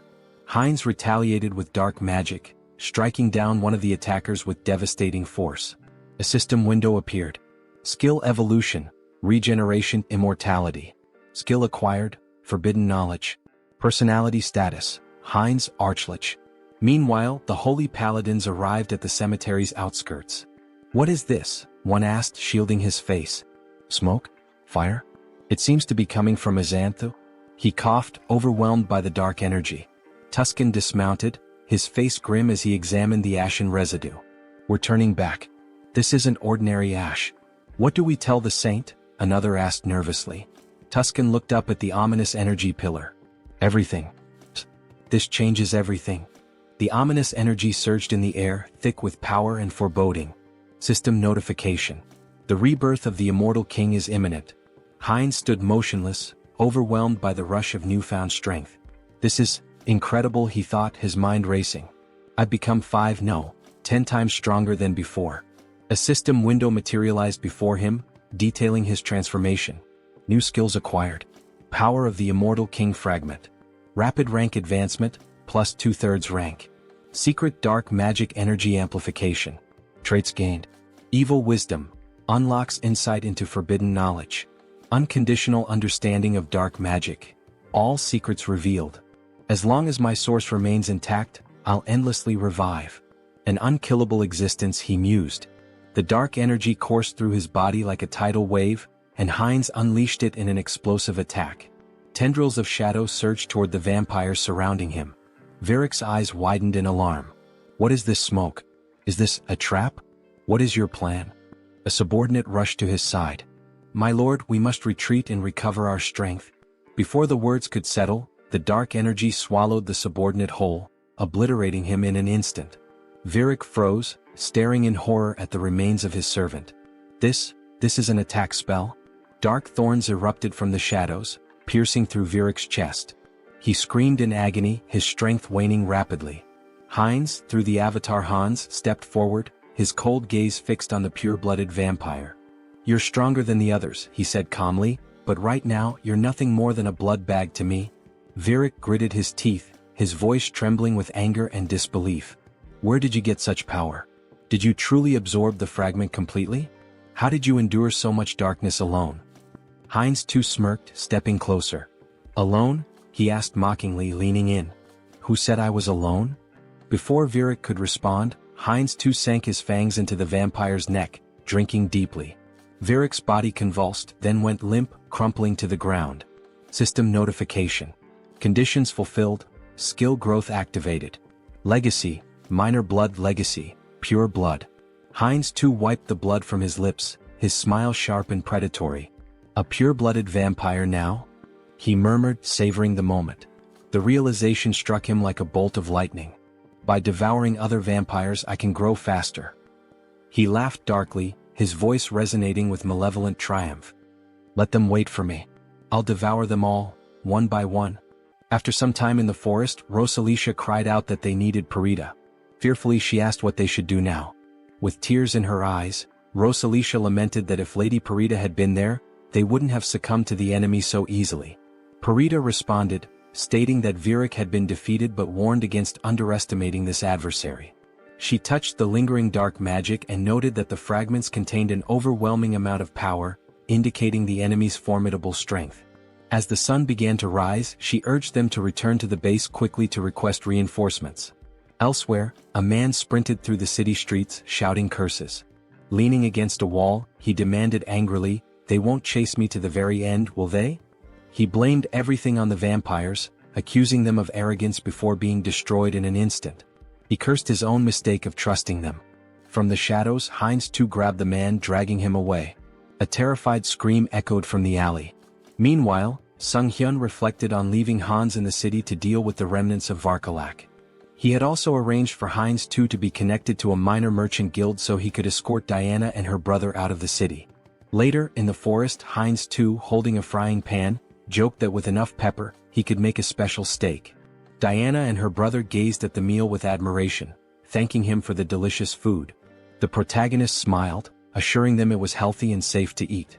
Sunghyun thought about how their happiness stemmed from being free of danger. Smiling, the protagonist asked if they had an uncle who ran a store in eastern Lapillas.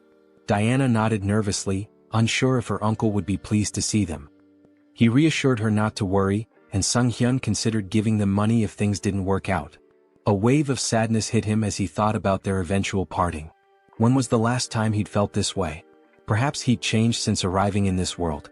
Diana called his name, reaching out with concern. "Are you okay? Do you need blood?" she asked. Laughing, the protagonist replied that he'd had enough to drink, having drained the vampires left in the village. At the same time, Hans, embodying another side of the protagonist, was reanimating the corpses of vampires in the cemetery. He decided it was time to finish up and retreat to their secure space, marveling at how convenient and boundless it was. He wondered if forbidden knowledge could help him create a similar subspace on Earth. Suddenly, blood magic struck him. Varkalak, a purebred vampire, confronted him with fury. "Still lingering in our city? Do you underestimate us so much?" she demanded, using blood magic to challenge his membership in the Oath of Defiance. Hans smirked, introducing himself as an honorary member of the Oath. She accused him of stealing the fragment of the immortal king and destroying their hideout. Holding a weapon forged from her blood, she declared it no longer mattered. He would die.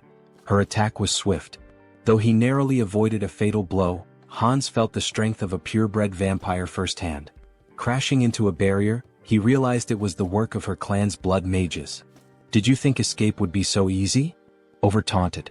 The protagonist analyzed the barrier, recognizing he could break it but would need more time to adapt to his new power. Over vowed to crush his skull and personally reclaim the fragment. Grinning, the protagonist declared she should remember his name and that he was from the Oath of Defiance. "I am your death," he added dramatically. Though retreating for now, he promised to return. In true villain fashion, he made a theatrical exit, summoning Hans to escape.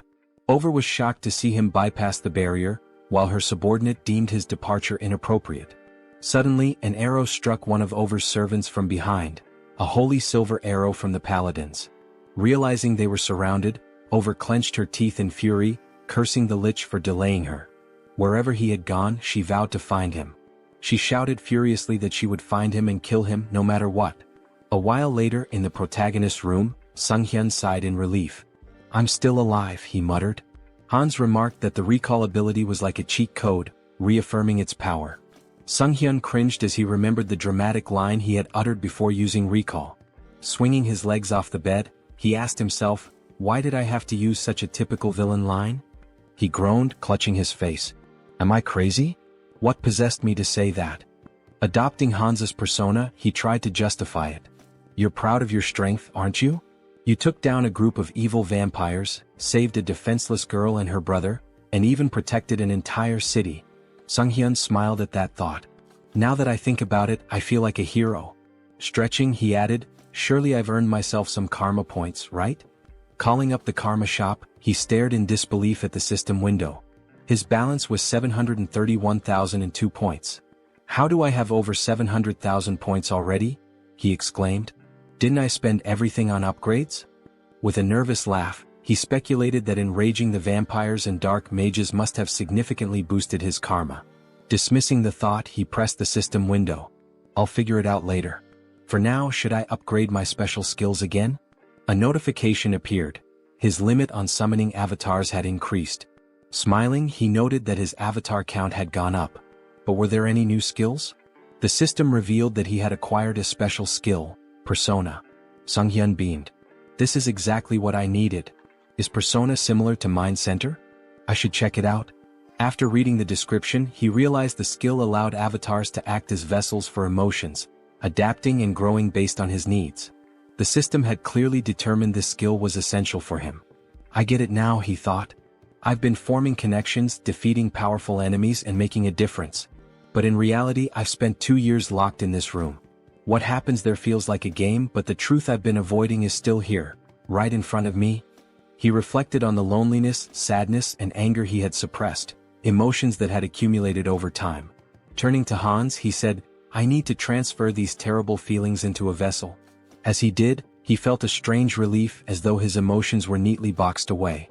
Curious, he wondered how Hans, now burdened with those emotions, was handling it. Hans reassured him. Don't worry about me. Pain and despair have always been my companions. They don't bother me. Yet, Sunghyun noticed a subtle change in Hans's tone. Laughing, Hans confirmed, You noticed, huh? It dawned on Sunghyun that an avatar filled with emotions could develop its own personality. Before he could say more, a loud noise erupted outside. Was that an explosion? He asked, rushing to the window. Is there another villain? Here in the city? He groaned, holding his face. Let the guardians handle it. It's not directly in front of me like last time. It's none of my business. Hans interrupted. Do you need a reason to eradicate evil? Sunghyun met his gaze and realized the truth. Since transferring his negative emotions to Hans, things had become clearer. Avoidance had always been his habit.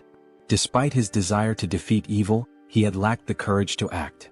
Hans, now exuding determination, declared, The world order is in chaos. Criminals are everywhere. It's time for me to become their law. Using his power and donning a mask, he left to confront the chaos. At the explosion site, residents gathered, expressing their frustration. How many times has this happened? Why haven't they called for reinforcements? Meanwhile, Hans observed the scene. He deduced that the villains had formed an organization, and their time was running out.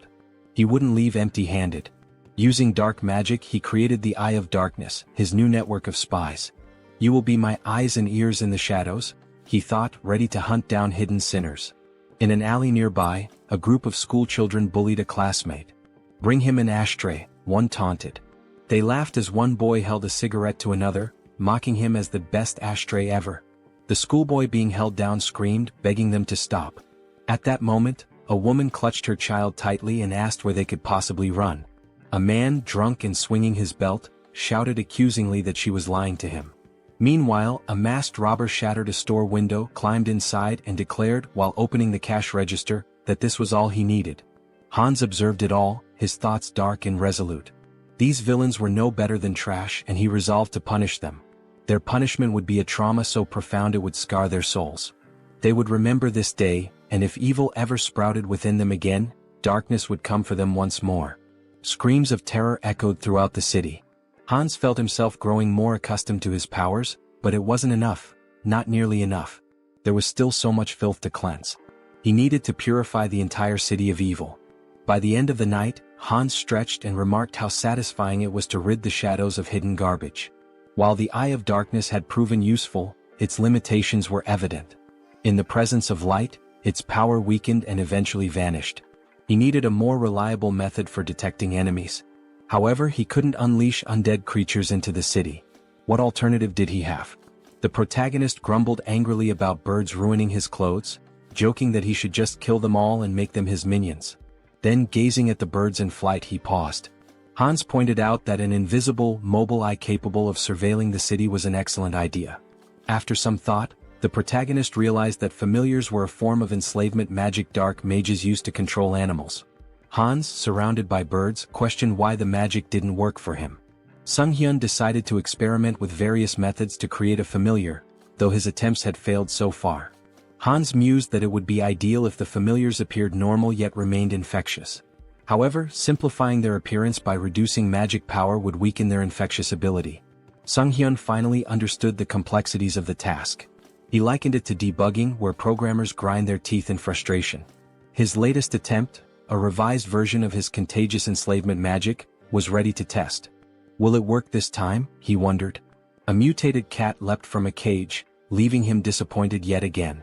After 3 weeks of research, significant progress still eluded him. Clicking his tongue, he eyed the last bird in the cage and muttered, "This one better work." As he carefully adjusted the amount of magic power, he grasped the bird and cast the spell again. Sighing in relief, he said he was finally done. But as the bird flew from his hands, he asked in surprise, "What does this mean?" Observing it closely, he realized it appeared normal now. The next step was testing its infectious ability. The bird landed among others, releasing dark energy. Sunghyun's eyes lit up. "This is a success," he declared. The infected creatures would serve as his eyes and ears in the city. Stretching out his hand, he commanded, "Fly and find the enemies for me." Meanwhile, in a forest nearby, Lucius knelt and touched the ground, recalling Hans's words when he used the recall skill. Tuscan approached, informing him that his knights had arrived. Irritated, Tuscan added that after interrogating the remaining vampires, they learned these captives weren't allies of the Immortal King's descendants. Lucius replied that more evidence was needed. The Immortal King was regaining strength, though they hadn't yet confronted him. Using the magic within his cross to communicate, he asked respectfully if there was any news. A saint responded via magical transmission, reporting that traces of the Immortal King's presence had been detected in a cave northwest of their location. Holding the cross tightly, Lucius expressed his gratitude and promised to meet their expectations. At the cave, Sunghyun thought about how he had successfully trained his familiars to report encounters with monsters. Now he had to confirm that the information was accurate. But something felt off. The ground familiars weren't behaving as usual. Instead, they seemed to be fleeing. Were they frightened? If they had found a monster, they would have reported it immediately. This behavior could only mean one thing: humans? Why are people in such a remote area? He wondered. Could this be an ambush? But that seemed impossible. How could such a large group remain unnoticed while hiding their presence? Suddenly, one of his familiars was struck down. Tuscan stepped forward and declared, "You are a participant in the oath of disobedience. Your pathetic tricks won't work on us," Tuscan declared. "No evil can escape the saint's sight. You won't leave here alive." Drawing his weapon, he demanded surrender and promised divine justice. The protagonist recognized them immediately: Holy Knights. He had seen their emblem during his training in Brokislak. Divine power directly countered dark magic, which meant this would be a challenging fight. Hans, unshaken, asked how the servants of the church had managed to find him here. Tuscan struck him sharply with his weapon, silencing him. "You have no right to speak," he snapped. "Don't think you can fool me with your words." The protagonist muttered to himself that his opponent was far too stubborn. Should he deceive them and flee instead? Tuscan seemed to read his mind. "Cheap tricks won't work against us," he said, wielding light magic. "You cannot deceive the servants of the saint." A weapon infused with light pierced the protagonist, and he winced in pain. "Do you truly consider punishing villains a crime?" he asked. "Silence," Tuscan barked, his light magic intensifying. "From the moment you embraced forbidden power, you became one of them. A villain." Sunghyun activated his dark magic and retorted, "Where's the logic in that?" He felt an unusual weakness. Something had been interfering with his magic recently. The Holy Knight's anthem began to play, sapping his strength. Tuscan ordered the singers to keep going. The hymn was draining Sunghyun's energy, but he couldn't bring himself to harm innocents, even if it meant stopping the song. He groaned in frustration as a weapon stabbed him from behind. "Now's our chance," Tuscan declared. "Restrain him." Sunghyun realized his mistake. He had been too careless, and now he was bound in chains. These restraints were not ordinary, they blocked both his movements and magic. "Impressive work catching me," the protagonist admitted. Tuscan smirked. "Exactly as expected. No evil has ever escaped these chains. Will you resist any longer? Grinning, the protagonist replied, as if I'd make it that easy for you. He knew there was no reasoning with them. It was time to part ways. Let them think they had won. Tuscan, now wary, activated his light magic. I don't know what you're planning, but don't think I'll just stand by and let you try anything. He launched another attack. But the protagonist only smirked. The strength of the chains didn't matter anymore, because Hans was already free. Tuscan's eyes widened in disbelief. He broke the chains? Impossible. Who is this man? Later, lying exhausted on his bed, Sunghyun sighed. Trouble seemed to follow him wherever he went. First, the Shadow faction and the Oath of Defiance. Then the Varkalak vampire clan. And now, the Paladin Order, one of the most powerful forces on the continent, had joined the list of his enemies. He called up the system window, his thoughts racing. There must be a reason for all this karma I've been accumulating. Is it because I keep attracting villains from across the continent?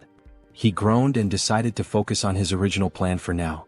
Sometime later, in the city, the protagonist prepared to test the fruits of his research. Controlling the essence of black magic was simple in principle. His familiars could serve as his eyes and ears, even covering a massive area like Seoul with ease. His thoughts were interrupted by a terrified scream. A girl, tears streaming down her face, begged for mercy. Please, I'll do anything. Just let me go. She spotted a figure in the window and pleaded, help me. I'm being held here against my will. Don't just leave me. The man holding her sneered, gripping her hair tightly. Scream all you want, he said. No one will hear you except me. He explained that his ability rendered them invisible to others. Go on, scream louder, he taunted. You've got such a cute voice. As he raised his weapon to strike her, he boasted, you'll be among the top 3 in my collection. At that moment, Hans burst through the ceiling, wielding dark magic. The man with the knife asked, bewildered, how could this happen? My ability is sound suppression and invisibility, isn't it? The protagonist glared at him, his voice cold. That won't work on me. Your vile deeds end today. Angered, the man demanded, who are you? A guardian? How did you even get here? Holding the weapon to the woman's throat, he threatened, don't come any closer or she dies. Sunghyun activated his dark magic. Is that so? He said, snatching the woman away with a surge of power and holding her safely in his arms. Now what will you do? The man with the knife gasped in disbelief. A Ritterney? You dare to steal my prey? Then I'll kill her along with you. He lunged at the protagonist but was suddenly restrained by tendrils of dark energy. Judging by his words, Hans deduced, this isn't your first victim. Binding the man tightly with dark energy, he pressed his fingers to his forehead. You won't mind if I confirm that for myself? Using necromancy, Sunghyun activated the Cry of the Dead skill, peering into the man's memories. He saw vivid scenes of the man torturing and murdering his victims. You're a serial killer, Hans declared grimly. I don't need to look any further. His tone sharpened. I sentence you to death. The man screamed in agony as the dark magic overwhelmed him. Sunghyun muttered, even death is too merciful for someone like you. He considered for a moment. But I need an undead servant for my work. You'll do just fine. With a cruel smile, he activated a spell that drained the blood from the man's body. The system window appeared, announcing the creation of a new undead, Ghast. Satisfied, the protagonist said, I'll need to prepare the subspace portal. It'll come in handy later. Looking at the unconscious woman, Hans pondered. What should I do with her? Clean up the mess? Maybe just call emergency services. A short while later, the police arrived, cordoning off the crime scene. Park Han-cheol, leader of the Special Ops Bureau's criminal investigation team, stood outside, observing the scene through the window. A suited officer approached him. We've reviewed the footage. It's definitely the serial killer we've been after. Han-cheol, irritated, asked, and the person who stopped him? A Ritterney? The officer nodded. Confirmed. But the killer's body is missing. There's evidence of dark magic and blood at the scene. Someone definitely died here. It's a mess. This case is a nightmare, Han-cheol muttered. A rogue playing hero. Do they think the law doesn't exist? Meanwhile, the protagonist stood atop a roof, surveying the city. A passerby on the street pointed upward. Is that a sleepwalker? Who is he? Hans petted a cat perched beside him. I wonder what they'd say if they saw my face, he mused. Elsewhere, at the South Korean Citizens Repatriation Association, Seoul South Branch, a secretary entered Yoon Ji-yoon's office. Sorry to interrupt, but there's something urgent. Yoon, still recovering from a late night, groaned. What time is it? What's going on? The secretary handed her a file. A request from the Special Ops Bureau. They're investigating the serial killer case and... Yoon skimmed the file. So, the dark mage in the long coat and mask strikes again. Public security's already a mess. She sighed, placing a tablet over her head. We should hand this over to that guy. The secretary, shocked, exclaimed, That guy? The murderer? Yoon slammed her fists on the desk. Exactly. He's competent. If we tame him, he'll make a great asset. The secretary frowned. You want him as a guardian? Are you serious? Stop complaining and get back to work, Yoon retorted, gesturing at the towering stack of documents. Frustrated, she threw her hands in the air. I'm going to tear those villains apart myself. Later, Han stood by a window, stretching. With a satisfied smile, he muttered, Punishing villains feels good. His gaze swept the bustling streets. Soon I'll have to deal with a few more pests. The villains' organization was wreaking havoc, causing complete chaos. Having pieced together the situation to some extent, Heinz decided it might be time to shift his focus to the other world. When he arrived, Uncle Diana and Aaron were in tears, shouting his name. The children ran to him, embracing him tightly. You've been through so much, he said warmly. You've worked so hard. We're fine, the children exclaimed, their faces glowing with relief and joy. Heinz watched the scene with a smile, thinking how happy he was to see them reunited. He seemed like a genuinely kind person, one whose actions didn't raise suspicion. If he had acted otherwise, Heinz might have resorted to threats, but it didn't seem necessary. Their uncle took Heinz's hand, thanking him profusely for bringing the children back safely. Heinz waved his hand dismissively. I didn't really do much, it simply had to happen. Diana approached him, gratitude shining in her eyes. Thank you for everything, she said, wrapping him in a hug. I'm so happy. He patted her head gently. This isn't goodbye. I'll visit often. Stay healthy and behave well. Still crying, Diana admitted, I'm a little worried. You seem to be changing a lot. But her faith in him as a good person reassured her. He hesitated. Am I really changing? He asked himself, uneasy. Perhaps it was the influence of his persona skill. Heinz was a blend of negative emotions, driven by a desire for recognition, an attempt to draw attention through intrigue and deception. Yet his character now seemed calm and stable. Diana, looking at him sadly, asked where he was headed next. I'll seize every opportunity, he replied, and embark on a pilgrimage. Sometime later, in the capital of the kingdom of Talia, Teleria, a city known as the heart of the Church of the Goddess and home to its grandest temple, Heinz wandered the streets, observing everything with keen interest. Stepping into a secluded alleyway, he ensured no one was following before activating his abilities to summon his fourth avatar, Heinlich. This avatar embodied key traits: a composed mind, persona, super regeneration, and calm demeanor. Its unique feature, the spirit of a warrior, granted additional bonuses to skills and experience acquired through combat and training. Handing a bag to Heinlich, Heinz instructed, walking through the holy city as a vampire isn't ideal. Take this and step into the light. Heinlich made his way to the elder, who sat on a chair surrounded by his subordinates. Next, believer, step forward, the elder called. In response, Heinlich emptied a bag of gold at the elder's feet, startling everyone. The elder began counting the coins, stacking them neatly. How much is this? He asked, astonished. This is everything I have, Heinlich declared, placing a hand over his heart.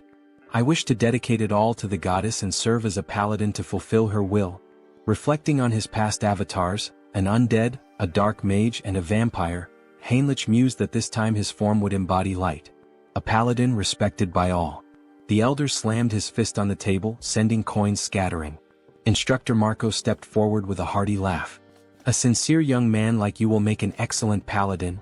The elder, still hesitant, said, Wait. No matter the sacrifice, we can't just accept an unknown person as a paladin. Marco reassured him. Don't worry. Training reveals a recruit's true nature. Are you prepared to show us yours? Heinlich nodded eagerly. I am. Weeks into the grueling training, Heinlich gasped for air, sweat pouring down his face. I need water, he cried moments before a massive iron ball flew toward him. What is this madness? He thought, summoning his strength to stop the ball. Exactly a month had passed since his training began.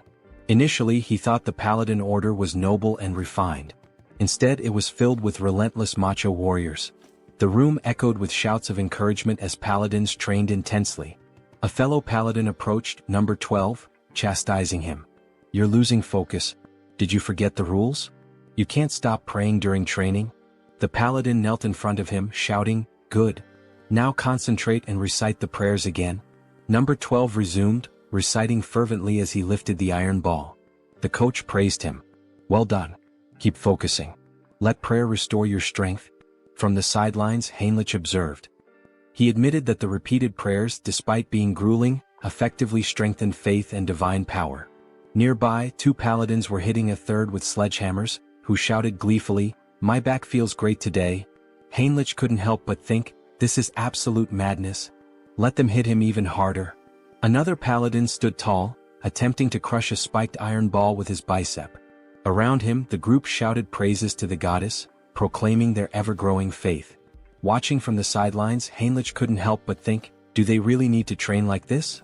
On the second floor, the trainer approached Marco, questioning him about the new recruit. Is he just a simpleton? Marco smirked. And if he is, what of it? The trainer chuckled. Well, even before baptism, he's managing to lift such massive weights. His shoulders and lower body are already unnaturally strong. I can't wait to see how baptism will transform him.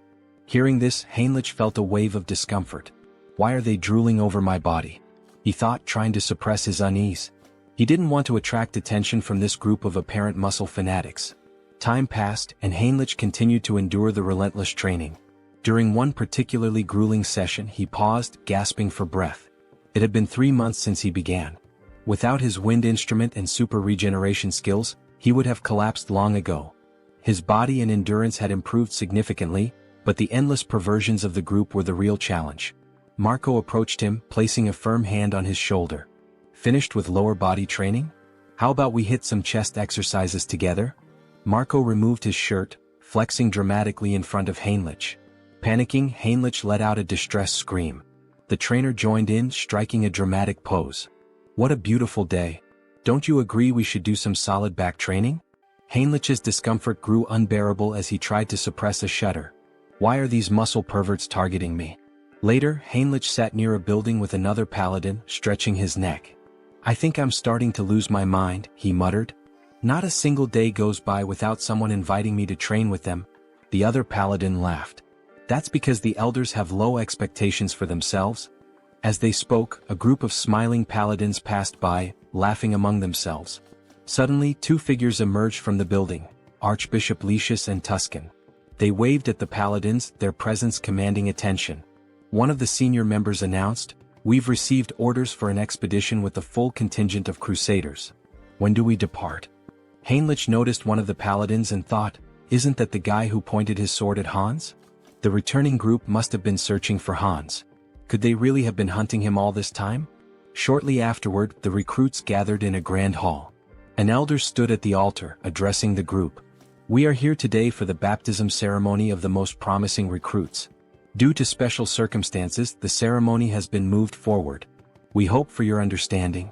One recruit whispered, why are they holding an event that usually happens only once every 6 months?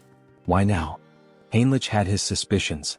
They're desperate for reinforcements to pursue the heir to the immortal king. But this is a perfect opportunity for me to test my plan. The elder called out, Max Veroin? Max stepped forward, and the elder asked, are you ready to dedicate your life to the goddess and serve as her paladin? I am, Max declared confidently. Heinrich observed quietly, reflecting on the process. Those who undergo baptism transfer all their mana to the deity, losing the ability to use magic. In return, the deity grants a sacred blessing of immense power. The strength of the blessing depends entirely on the recruit's faith. The purer and more unwavering the faith, the stronger the paladin becomes. The elder called the next name, Heinrich. Smiling, Heinrich stepped forward, thinking, I'm fortunate to have devised such a brilliant plan. Until now, he had used his center of the mind skill primarily to suppress external stimuli and control emotions. But he had realized it could be reversed. By combining this with the persona skill, he could project the illusion of absolute faith in the goddess. As the high priest extracted his mana, Heinrich would filter out any mistrust or doubt, leaving only pure, unblemished energy. When the high priest initiated the ritual, the room began to glow with an intense sacred light. Gasps and whispers filled the air. "This is unprecedented," someone exclaimed. "The sacred power is reaching the very head of the goddess's statue." The high priest, astonished, placed a hand on Heinrich's shoulder. "You've just undergone baptism, yet your sacred power rivals that of a priestess. Such unwavering faith. I'm truly impressed." Heinrich's plan had worked perfectly, and he smiled inwardly. Heinrich continued to train diligently, a smile forming on his face as he thanked those around him. Suddenly, a system window appeared before him, informing him that he had acquired the holy baptism skill. This skill allowed him to distribute spiritual power more effectively among his avatars. As he examined his hand, he pondered, "Is this the limit of holy power?" The thought brought him some relief. He had been skeptical that a false faith built on illusion could yield any results. Still, it seemed the skill hadn't worked to its full potential. He reflected further, the church's deity appears closer to the system, a personal god tied to the individual. When he opened his mind earlier, he felt a peculiar sensation. If he had to describe it, it was akin to curiosity, a distant, watchful presence. Is this what it means to be monitored? He wondered. Such power, he decided, should only ever be used for good. Later, in one of the meeting rooms, Lucius and Tuscan stood before a tactical map, moving pieces around as they discussed their strategy. "This is a mess," Tuscan said grimly. "We've been searching for a month and haven't found even a single village connected to the heir of the immortal king." Lucius sighed. "I have nothing to present to the deity." He glanced at Tuscan and added, "And beyond that, I sense the kingdom of Talia's support is waning. The vampire organization hidden within their borders is likely involved." Tuscan moved a few pieces on the board and replied, "During the pursuit of Hans, the misunderstandings surrounding the vampire slope and the oath of disobedience have grown too large to ignore." He picked up one of the game pieces, continuing, "The assassination squad has failed to achieve any meaningful results. Political pressure from the state is mounting, and they're leveraging this situation against us."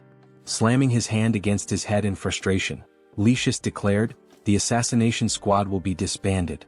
My subordinates will return everyone to the capital." Tuscan nodded in acknowledgement and left to carry out the orders. As he walked away, he thought about the precarious situation they were in. "We're surrounded on all sides, and the paladins' numbers are no longer sufficient. What should I do with this knowledge?" Looking out onto the training yard, he observed the recruits sparring. "Are these the ones baptized today?" he wondered. Suddenly, something caught his attention, a recruit striking Heinrich with a weapon. Heinrich reacted instantly, countering with an elbow to the face that sent his opponent sprawling to the ground, disarmed. The trainer shouted, "Heinrich wins this battle." A system window appeared before Heinrich, announcing that his avatar had achieved enlightenment through repeated training. He had unlocked the Crusader fighting technique skill. As he stood there, Heinrich noticed a wound on his body healing rapidly. With his super regeneration and newfound sacred power, the injury disappeared entirely. The defeated recruit, wiping sweat from his face, asked, "Did you let me hit you on purpose?" Heinrich extended a hand to help him up. "The effort was worth it," he said with a smile. "Tactics are my style." Yet inwardly he thought, this still isn't enough. To grow further, I need to evolve my abilities. At that moment, Tuscan approached, his expression serious. "Your sacred power is remarkable," he said. "You're already at the level of a trainer or a high-ranking paladin." The defeated recruit looked shocked by Tuscan's words.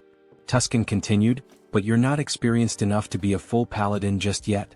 Heinrich tilted his head, curious. "What do you mean?" Tuscan smiled knowingly. "You've likely felt it, more than others." He extended his hand to Heinrich.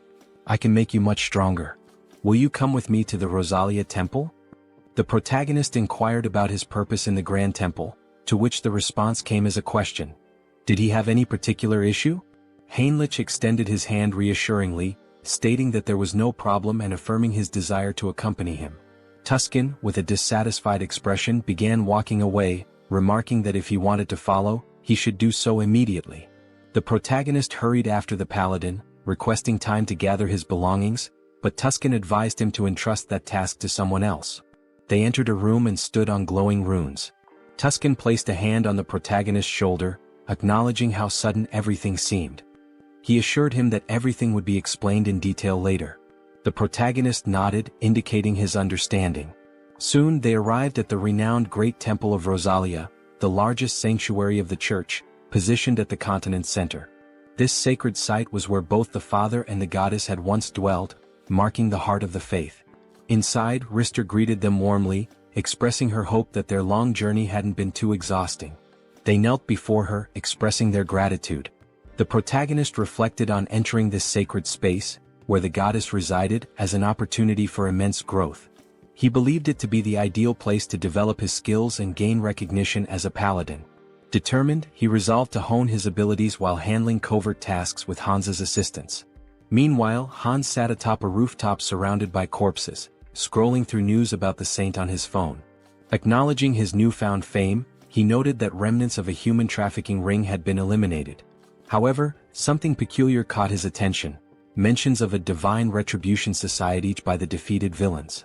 They had cursed him repeatedly, claiming the society would not forgive anyone who failed to act against him.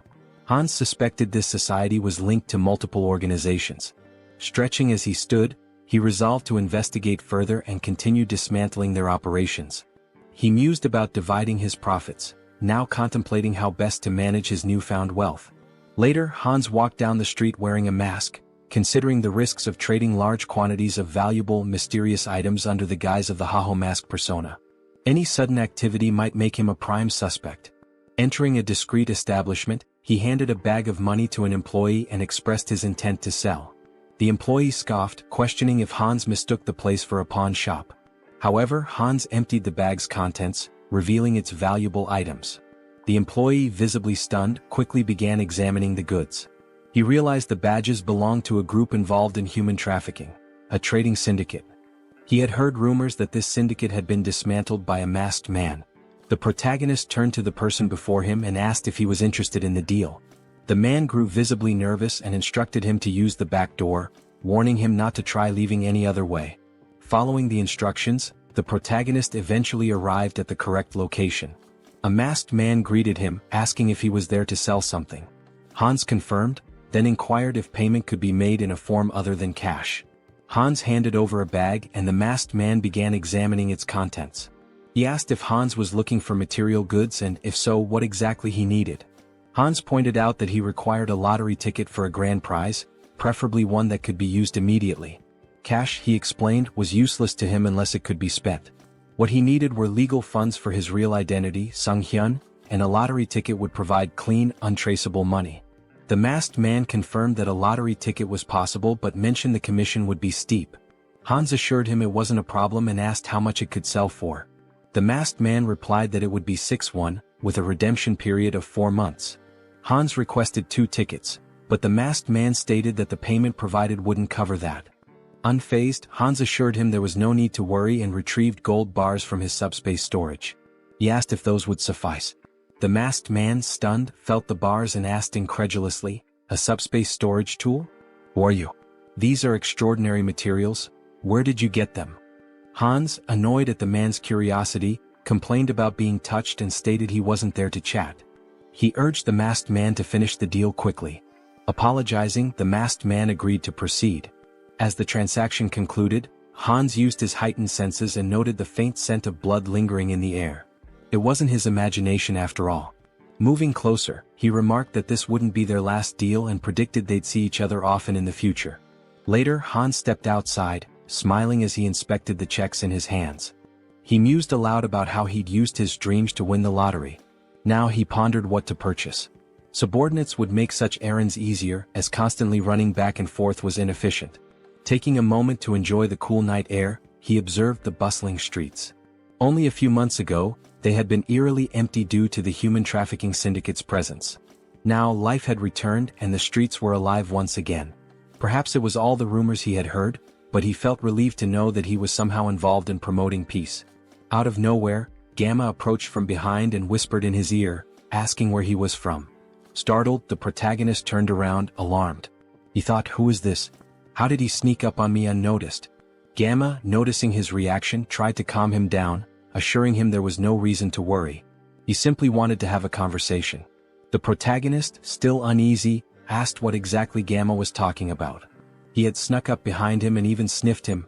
What was going on? Gamma asked if he was a vampire. The protagonist froze. That's right, Gamma confirmed. He was at level 6, born from Demir's transformation. Gamma pressed further. What's your name? When did you return to Earth? The protagonist, thinking that yet another vampire traveler from another dimension had appeared, realized he needed to come up with something quick to get out of this situation. However, without realizing it, he began answering questions he hadn't planned on, his mind seemingly under some sort of hypnosis. He found himself saying, "My name is Heinz and I haven't been on Earth for a long time."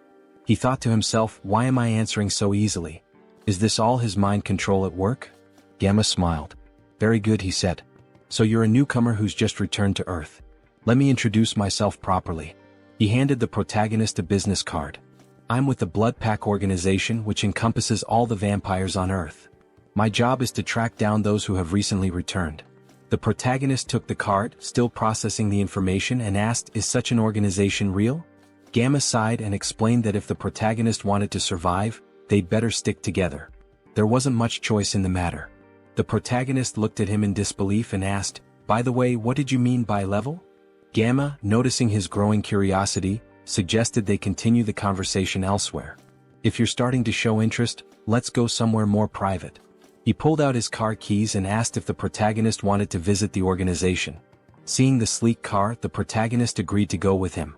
Meanwhile, Jean Soren had been quietly observing the entire interaction from a distance. She relayed the update to headquarters through her earpiece. The target is moving according to plan. We are following him. After some time they arrived at the location. Gamma encouraged him not to hesitate and to step inside. The protagonist, curious, asked what kind of place this was. Gamma explained that every vampire has a unique vampire factor that determines their strength level.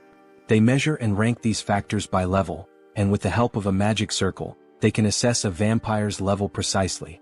Gamma led him into a room filled with vampires and runes. Heinz was astonished by what he saw, wondering if this was truly a magic circle. The scene struck him as highly suspicious. Gamma gestured toward the circle, urging him to enter it without delay. The protagonist hesitated, thinking he could cancel his participation if it turned out to be dangerous. However, the presence of a skull emanating dark magic caught his attention. Examining it more closely, he realized this was no ordinary dark magic. It involved shamanism, curses, alchemy, and various other mystical practices, all fused together. He wondered how such a thing could even exist. Since the returnees began appearing about 20 years ago, magical tools remained rare, and magical technology had not advanced significantly. This was due to the differences in energy laws between abilities and dimensions. Yet, here was an organization capable of merging such disparate powers. The Blood Pack, it seemed, was far more impressive than he had anticipated. One of the vampires asked him to extend his hand. The vampire made a small cut on Heinz's palm, warning him it might sting briefly. To Heinz's surprise, his blood began to levitate, forming 5 orbs. A vampire noted that this indicated he was at level 5. Observing the tight connection between the orbs, they commented on his strong regenerative abilities. The protagonist thought about purebreds from Alterica, estimating their levels to be around 5 or 6. Gamma smiled knowingly, remarking that he was already nervous. Coming from a dimension no one had heard of, Heinz had only reached level 5, a mere waste of time. At this level, amputating limbs wasn't necessary. The vampires in the room all agreed and activated their abilities. Alarmed, Heinz realized there was another motive behind this ritual. It was far too elaborate for a simple level assessment. He urgently needed to summon help. At that moment, a knock at the door startled everyone, making Gamma visibly tense. The door burst open as Rand stormed in, commanding everyone to freeze. She declared her intent to apprehend Gamma, a level 6 vampire from the Blood Pack, for kidnapping and killing other vampires. Gamma appeared unfazed, questioning her rude intrusion. The protagonist found Rand familiar but couldn't place where he had seen her before. Rand pointed out that when she first heard rumors of vampires being abducted, she doubted their truth, but now the evidence was undeniable. She demanded that Gamma release the vampires and surrender. Gamma mocked her, calling her a naive servant of the Blood Pack. He questioned why vampires needed to live in subjugation, follow human rules, and hide underground. Rand, enraged, argued that it was the actions of warlike vampires like him that forced their kind into hiding. Gamma dismissed her argument and asked whether her comrades shared her perspective. This caused doubt to spread among the vampires behind her. Shocked, Rand questioned their loyalty. Just then one of her allies betrayed her, activating his ability and striking her down. As she collapsed, she demanded to know why he had turned against her. The traitor explained that in his dimension he was a powerful lord. Now, trapped in this reality, he was reduced to working as a bouncer in a club. Not all vampires could adapt to her way of life. Gamma leaned in and Rand, struggling, asked about his ultimate plan. Was he kidnapping vampires to start a rebellion against the Blood Pack? Gamma smirked and dismissed her as foolish.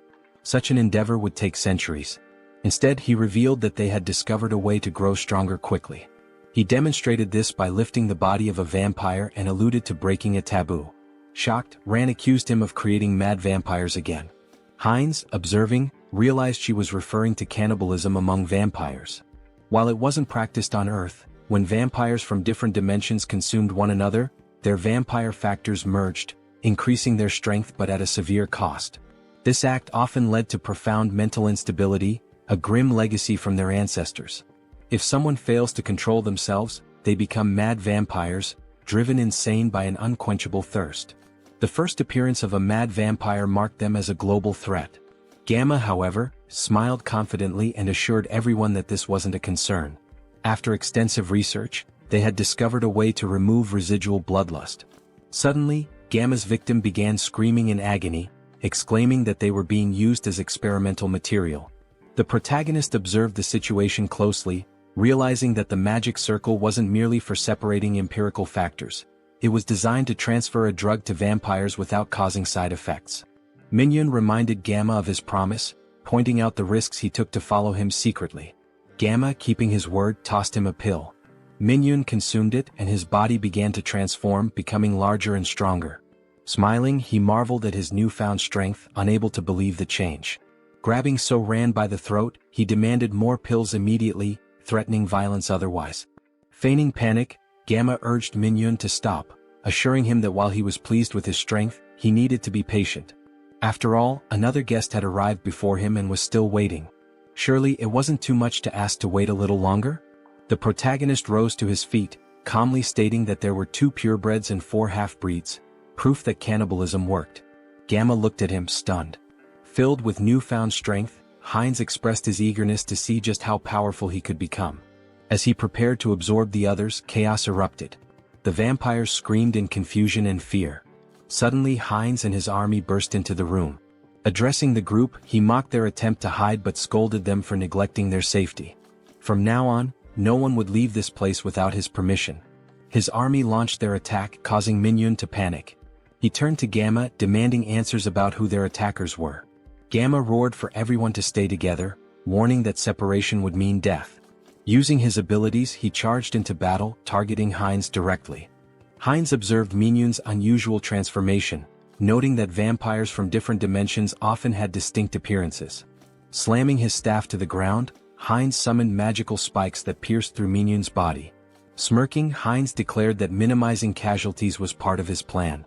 He leaped into the fray, mocking Minhyun's organic transformation, claiming it posed no threat. Biting into Minhyun, Hines thought to himself that there would be more prey ahead. Minhyun screamed in pain and confusion as Hines drank his blood and heard his thoughts. Minhyun lamented his betrayal and his determination to survive, refusing to accept his end. Wiping his face, Hines remarked that insanity was far worse, as he could hear every obsessive thought coursing through Minhyun's mind. To his surprise, his teeth began to fall out, a sign of his empirical factors evolving and merging. A system notification appeared, informing Hines that he had gained a special ability, hybrid evolution. This ability significantly enhanced his physical attributes whenever he absorbed new empirical factors, allowing him to steal traits from the target's bloodline. Turning to Gamma, Hines remarked that this power was quite impressive. If he were to lose control, he could become exceptionally dangerous. Now he needed an organization to enforce his will. The Blood Pack could serve his purpose, or they would face the alternative of joining his undead army. As the battle continued, Hines devoured the remaining vampires.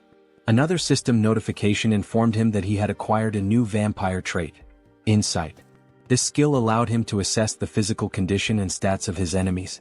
Hines dismissed it as relatively useless but realized that vampires possessed a supernatural ability called heritage, tied to their origins.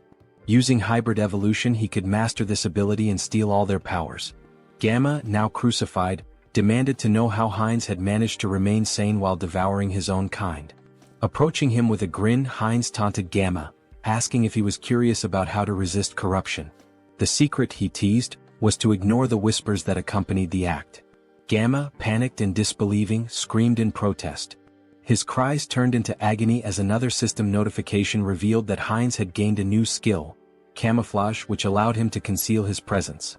Observing Gamma's transformed state, Heinz smiled slyly, commenting that Gamma must have been using camouflage all along. Not bad, he remarked, relishing his growing power. There were many ways he could use this ability. Should he dive into this bastard's thoughts? Gamma reflected on research, collaboration, support, and the public retribution technology. He also recalled a promise he had made to Mr. Beta. The protagonist panicked, wondering who the hell is this?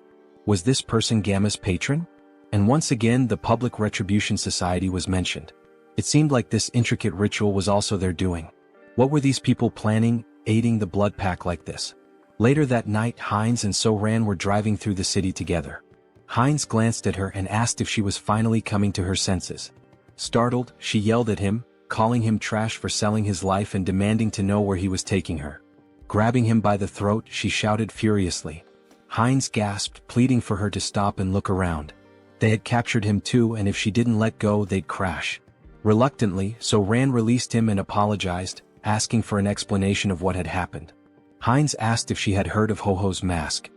He mentioned that the masked figure had escaped during the chaos when a group of vigilantes burst in. Placing her hand over her heart, So-Ran expressed her gratitude, saying that even amidst the chaos, Heinz had gone out of his way to save her. As Heinz observed her closely, her face and voice felt oddly familiar. Yet no matter how much he tried to place her, he couldn't shake the feeling that he'd seen her somewhere before. He asked why members of the Blood Pack were fighting one another. So-Ran explained that the group was divided between radicals and moderates. She and her team had discovered evidence that the radicals had kidnapped one of their own, so they infiltrated the radicals' territory.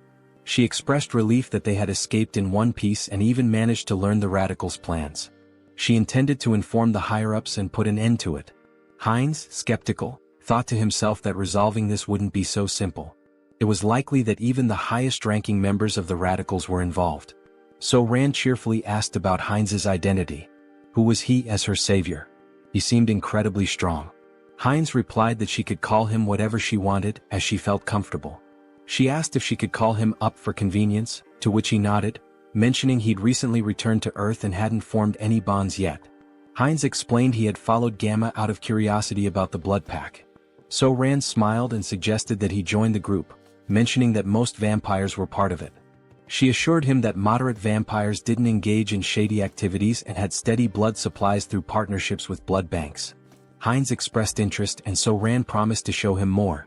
After some time they arrived at their destination. Inside, a little girl named Nahi ran to the door when she heard them. So-Ran greeted her warmly and Nahi hugged her, asking if she was okay. Smiling, So-Ran reassured her, introducing Heinz as their friend and a new member of the Blood Pack. Nahi, looking nervous, greeted Heinz. He waved back with a friendly smile. So-Ran patted Nahi's head, asking her to stay and play while she showed Heinz the room. Nahi agreed but asked her to return soon. On the way up, Heinz commented that Nahi seemed very small. So-Ran clarified that it wasn't just her appearance. Nahi wasn't a returner. Confused, Heinz asked if all vampires weren't returners. So-Ran explained that wasn't true. Nahi had been born and raised on Earth, but her father, a returner, had turned her into a vampire to save her from a chronic illness. This revelation made Heinz reflect on why the government wanted strict control over vampires. In many ways they were like an infectious disease. So-Ran continued, explaining that turning someone on Earth took significantly more power than usual. Nahi's father had reached his limit but wanted her to live confidently, even under the sun. Eventually they reached a room. So-Ran let Heinz in, telling him to call her if he needed anything. Since it was late, she suggested he rest. She said goodbye with a distinct gesture. Heinz froze, startled. That gesture, her voice, it all seemed so familiar. Pointing at her, he asked, "Is she the streamer Orchid?" So-Ran's eyes widened in shock and she screamed in embarrassment, covering her face. She stammered, asking if he'd just mentioned her stream. She blushed, saying that moment from her stream was stuck in her head, then nervously asked if he was one of her subscribers. Heinz awkwardly waved, denying it, explaining that her videos had simply popped up in his recommendations a couple of times. She sighed in relief and said it was a good thing because she had nearly died of embarrassment. She explained that she had been a trainee, and after quitting she felt lost and decided to try streaming. Heinz asked how old she was back then. She replied that she was 22 now and had awakened at 19. Then she asked his age and when he had awakened. Feeling awkward, Heinz quickly shut the door behind him, calling out that he'd tell her later. She blinked in surprise, wondering aloud if she had said something wrong. Inside, Heinz exhaled deeply, realizing she was much younger than he had assumed, which explained his casual tone earlier. At 20 years old himself, he found it surprising that she was older than him. Lying on the bed, he muttered to himself that regardless, she still looked familiar. As a streamer, she was quite famous. Maybe he should look her up online?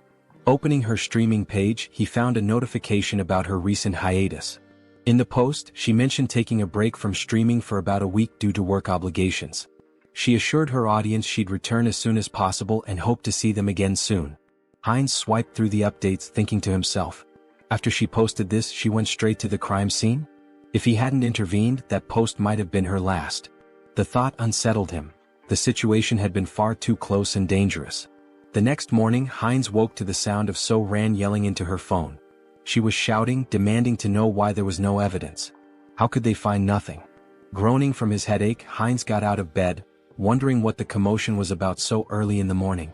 Heading downstairs, he heard her shouting again. He says there's no proof of this. How is that even possible? Noticing Heinz, So-Ran paused her argument and asked if he was awake. Holding the phone away, she explained that her colleagues had gone to the crime scene yesterday, but everything had been burned. There was no evidence left, and now they couldn't act against the radicals. Heinz clenched his fist, thinking to himself, they've gone too far. Were they trying to erase all traces of me? Out loud, he sympathized, saying it was unfortunate, but then he asked her something. Could she tell him where the radicals' base was? Her eyes widened in surprise. Why do you need to know where the radicals' base is? She asked. Then, raising her voice, she added, don't tell me you're against the blood pack. Heinz raised his hands to calm her down, assuring her it wasn't the case. He explained that the radicals were dangerous, and it would be better to know their locations to avoid them. Taking a deep breath, So-Ran nodded, placing a hand over her heart. That does make sense, she admitted. She pulled up some information on her phone, handing it to him. Here, hold on to this. Avoid the marked locations and you'll stay safe. Heinz studied the screen, noting the map of locations. While doing so, So-Ran offered to cook him something since he was already up. He waved his hands, politely declining. No need to trouble yourself, he said. I'll grab something nearby.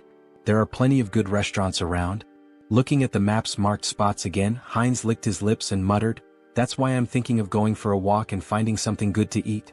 Moments later, he appears indulging in the blood of vampires, as if feasting at a banquet in a restaurant. Suddenly, a still-living vampire calls him a bastard, warning that he cannot leave peacefully because the clan leader will hunt him down, leaving not a single bone marrow behind. The protagonist asks if they know who he is and thanks them, mentioning that after stealing the concealment skill from these vampires, they are now worse than blind fools. So, he won't have any trouble for now. He then demands they reveal where their other friends are. By touching the vampire's head, he accesses their memories and discovers that the next day, there will be a gathering in a secret location, and their leader will also be present. The protagonist sees this as a perfect opportunity to eliminate all of them and feed. After finishing off the last living vampire, he says it's time to clean up.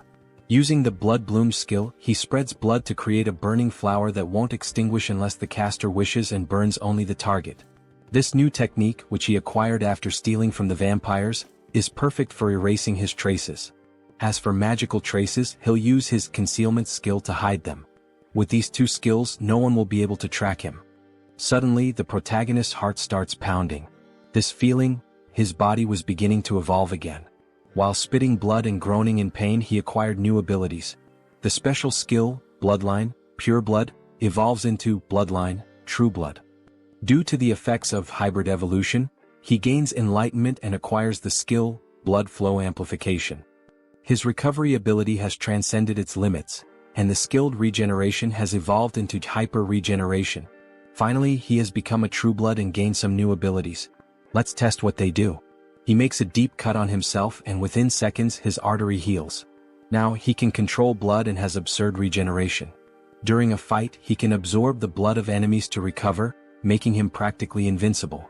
If a True Blood is this strong, imagine how powerful a Holy Blood might be. In the next scene, we see Jean Soren thanking someone for donating 1 million cheeses. The donor earned 1,000,000 points in her heart. She thinks this donation will allow her to buy many blood packs without worrying. Suddenly, the protagonist enters the room. They look at each other and blush. He apologizes for interrupting and tells her to continue her work. Soren, embarrassed, shouts at him to knock before entering and punches him. Soren then asks what happened. He tells her they received a letter in her name. The letter contains images and information about a group of criminal vampires. Someone mysterious sent this dossier with such valuable information. She has no idea who it could be. Perhaps the famous masked figure people keep talking about? But the only person she had discussed this with was Mr. Hines. These details came after she gave the location to Mr. Hines. Could these two be working together, or is it just a coincidence? The next day, Hines observes a house from a rooftop where a secret meeting will take place to discuss measures against the masked figure and the recent attacks. Hines uses a skill to peer inside the house but notices a blood magic barrier. On the first floor, he sees several high-level vampires emanating intense energy. Alright, let's go in. Hans will use the shadows and I'll go from above. Let's enter together and wipe them all out. Hines enters through the window like a scene from an action movie. Prepare yourselves, you criminal bastards. But when he looks, there are no vampires on the first floor. Suddenly, the wall begins to crack and a voice claims, I would have loved to capture the masked one, but only some random vampire appeared. No problem, we'll hunt down this mosquito. Beta 1 Beta Shin, do you recognize this vampire? We don't know him. He seems to be level 7 but he's entirely unfamiliar. It looks like this vampire came from somewhere unknown. Hines recalls the name Beta from the vampire memories he absorbed. Their leader is called Alpha, while the others are Betas and Gammas. Both Betas are here today. The big problem is the masked members. Perhaps they belong to the secret divine society I've been searching for. I can't sense their energy, they're using a strong skill to conceal it. For now, get this bastard out of my sight, and, of course, the one hiding in the shadows. They point toward Hans. Hines is surprised they know about the shadow. Since you're so eager, I'll end you right now, Hines says, irritated, with veins pulsing. Using the skilled blood flow amplification and acceleration, he quickly jumps on the vampires, draining their blood. The other vampires are shocked to see Hines cannibalizing his own kind, which is unacceptable. Hans, meanwhile, summons skeletons from the shadows. One vampire tries to flee, begging for his life, but Hans appears in front of him, saying, You're not the only ones who can create barriers. From now on we'll perform the dance of death, where there's no place to run. And so, the dance of death begins. Vampires lose their lives one after another. Beta 1 is stunned by the strength of this unknown vampire. This power doesn't make sense, he's only level 6 or 7. There must be some trick. One charges at Hines, but Hines uses his extended claws to stab one. One, however, hardens his skin like crystal to block the attack. Realizing the enemy blocked him, Hines decides to increase his strength and lands a heavy punch on one's chest. One is shocked to see his crystal armor shatter, something that had never happened in combat before. Recognizing Hines's superior strength and speed, one orders the other vampires to assist him. Hines taunts, Do you think these small fries will stop me? With open hands, Hines releases jets of blood, piercing one's subordinates. Enraged, one seizes the moment while Hines's hands are occupied, slicing off one of Hines's arms with a sharp strike. But it's useless. Hines absorbs blood from the fallen vampires and regenerates his arm instantly. Gaining a new skill, invisibility, Hines disappears in front of one, reappearing behind him and driving his hand into one's body, humorously described as into the vampire's butt. Checkmate, Hines declares as he begins to absorb one's blood. New vampiric factor collected. The skilled blood magic evolves into the special skill Mystery of Blood. Mystery of Blood absorbs subordinate skills, Blood Bloom, and Blood Flow Amplification. Hines feels the surge of power, now able to control all abilities with sheer will and manipulate them rapidly. Beta Shin curses Hines for devouring his own race, calling him a corrupted bloodline, and blaming his strange abilities on it. Hines responds, So what? Are you just going to keep yelling nonsense all day? Why don't you come at me like your brother did? Or are you too scared for that? Beta Shin charges at him, shouting, Bastard. Hines uses Mystery of Blood and traps Shin with blood chains. Shin continues cursing, saying, These tricks are unfair. Unfair tricks? That stings a little, Hines replies sarcastically. Let me tell you something too. Checkmate. He slices the vampire's neck. As Hines absorbs Shin's blood, the other vampires are terrified, muttering, This vampire is insane. Who would have thought the masked one would have such a strong helper? Prepare the orb, we need to deal with him now, says one assistant. One of them casts a spell and launches it at Hans. At that moment Hans appears saying, "That's an interesting spell," and reflects it back at the vampire who cast it. The other assistant, now terrified, says, "The enemies are too strong. There's no hope, we need to flee." The leader, hearing this, declares, "We're not running," and uses a skill on the subordinate, saying, "You've been useful until now, but you'll be even more useful by dying for the Society of Divine Retribution. Go and die for freedom." The leader then uses a spatial manipulation skill to escape. Hans notices something strange about the vampire left behind. Auto-destruction mechanisms? And abandoning your subordinates on your own? What an irresponsible leader. He thought this spell would force me to leave the battlefield. What a pity, it's nothing, Hans says. Inspecting the vampire's body, he observes, there are 2 energy orbs attached to him. If they are removed? Hans continues, I control the rules of death here. Do you think you can escape death in my presence? Meanwhile, the leader is teleported to an unknown location. It was tough escaping such a strong barrier, and the magic didn't work properly. But it was enough to survive, he says. Suddenly Hans appears behind him. So, you were here, leader?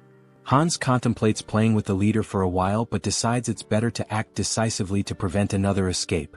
Hans places his thumb on the leader's forehead to access his memories about the Society of Divine Retribution. However, a defense mechanism activates, an unknown memory technology from the society. Hans is transported to the mental realm. A mysterious voice echoes, saying it didn't expect Hans to reach the realm. Hans questions, so you've been watching this whole show from inside your own mind?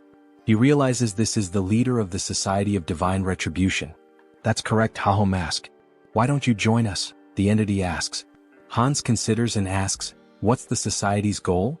The mysterious entity replies, it's simple. Freedom for the returned and creating a world led by them.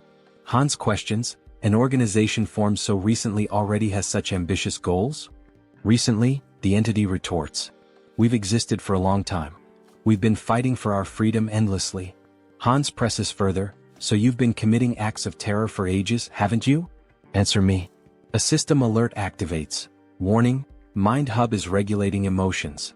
Repeatedly it states, Mind Hub is regulating emotions. Hans' heartbeat quickens. The entity asks, does that even matter? I hope you make the sensible choice, Masked One. Hans tries to punch the entity but hits an invisible wall. So that's your choice? The entity responds. Here, in the mental realm, mental strength surpasses magical power. You'll never defeat me here. Hans laughs, saying, is mental strength really the deciding factor here? In that case, combining all of our consciousnesses, you're the one who can't defeat us here. Meanwhile, Heinrich trains intensely. 1,021. 1,022, he mutters while lifting a gargoyle statue. Finally, a system message appears.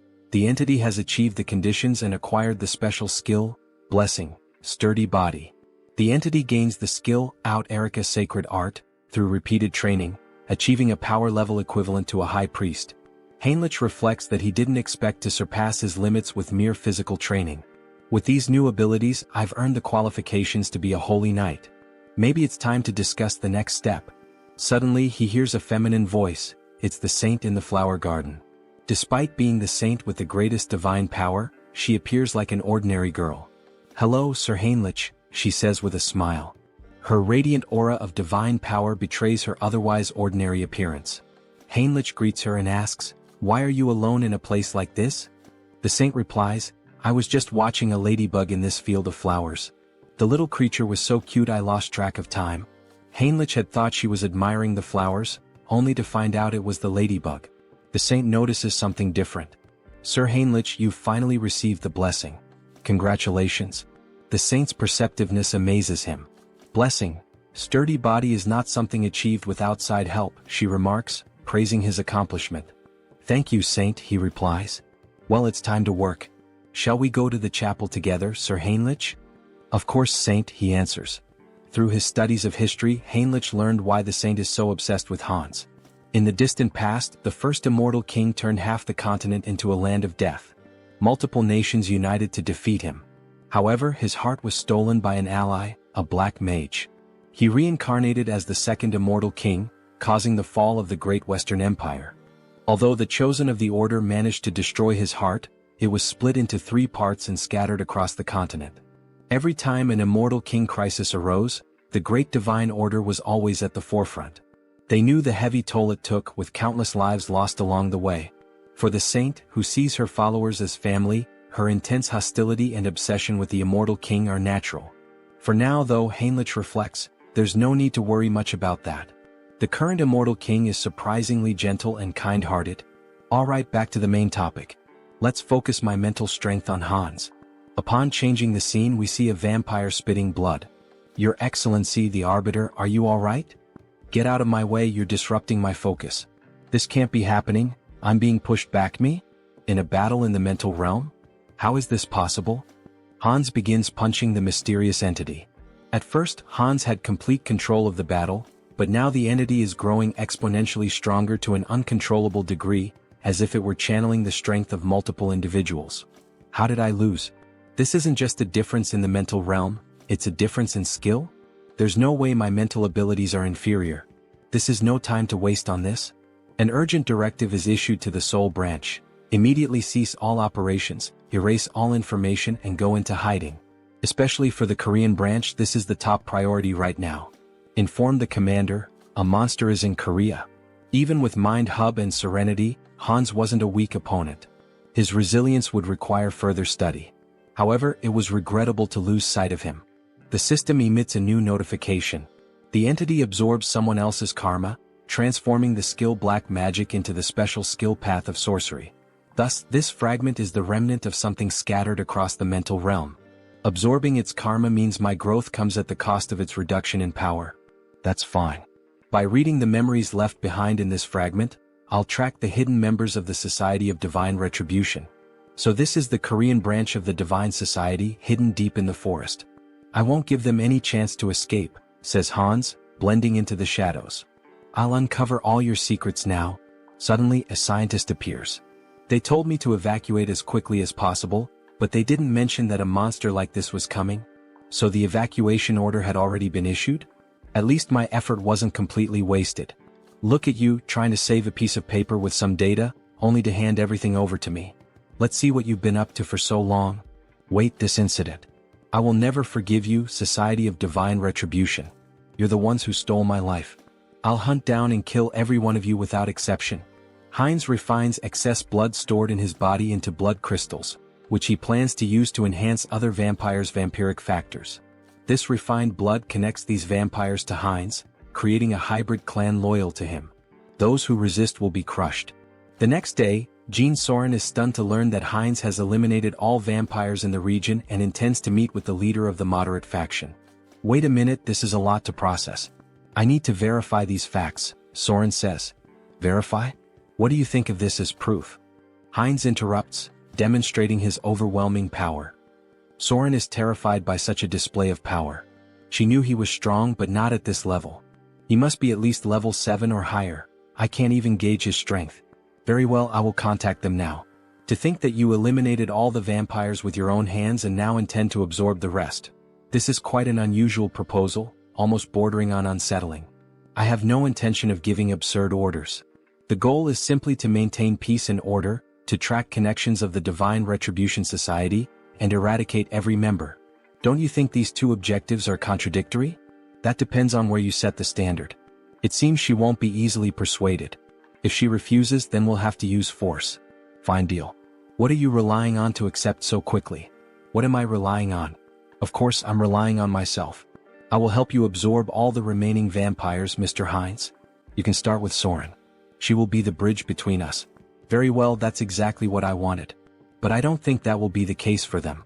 Alright, then we should begin sharing the details of the discussion, how to absorb the vampires and about the new faction you mentioned. Let's start with absorbing the remaining vampires and becoming the leader of a new faction. That will be the first step toward taking control of the Blood Pact. Stay still. If you move, you might get hurt. Now let's begin. Heinz inserts a blood crystal into Soren. She feels the refined blood entering her body, healing it, making her blood pulse faster. Her muscles and bones are expanding. This feeling, it's as if she's been reborn. She doesn't feel like she's in her old body anymore.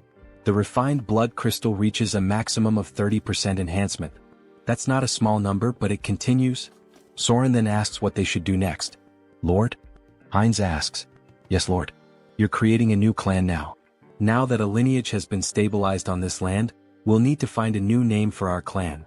Do you have something in mind, Lord? A name? I'd like something that stands out, something different. Vampires who accept the blood crystals are renamed Heterosis, embodying the hybrid vigor of Heinz's blood. He declares, beware remaining vampires. I will hunt you down and make you the strongest within the blood pact. Returning to the original avatar, Heinz's issues are being addressed, but it's still not enough to bring down the Divine Retribution Society. They've vanished from Korea, but they are a global organization. More preparation will be necessary, enough to eliminate them all at once when they reveal themselves. For now, it will be necessary to expand influence in the other world as well and accumulate karma. For example, events like wars and terrorism. Wait, what the hell am I thinking? If I do that, I'll be killing innocent people. Is there any way to create accidents without anyone getting hurt? Maybe I should give up. As the protagonist glances at a book, an idea emerges. The Demon King Hans wants to destroy humanity, and the hero Heinrich will defend it.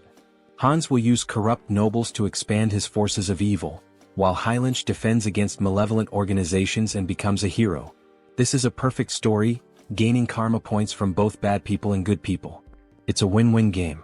Alright, let's take this one step at a time. Harley, it's time to act. A system message appears. Harley is the fifth avatar of Han Seong-gyeon's adaptation. He can adapt quickly and efficiently to extreme conditions. I intended to strengthen him appropriately after creating him as a new avatar with an extended limit. In the meantime, I'd like to further develop his adaptation. There might be a way. Yes, this is the right path. After exterminating the remaining members of the Divine Retribution Society, experiments were being conducted underground. They were transplanting demon bodies into humans, something akin to chimeras. Among the samples, the item I was searching for was this. Something that would contribute to stronger absorption, more powerful traits, and evolution. Dragon blood.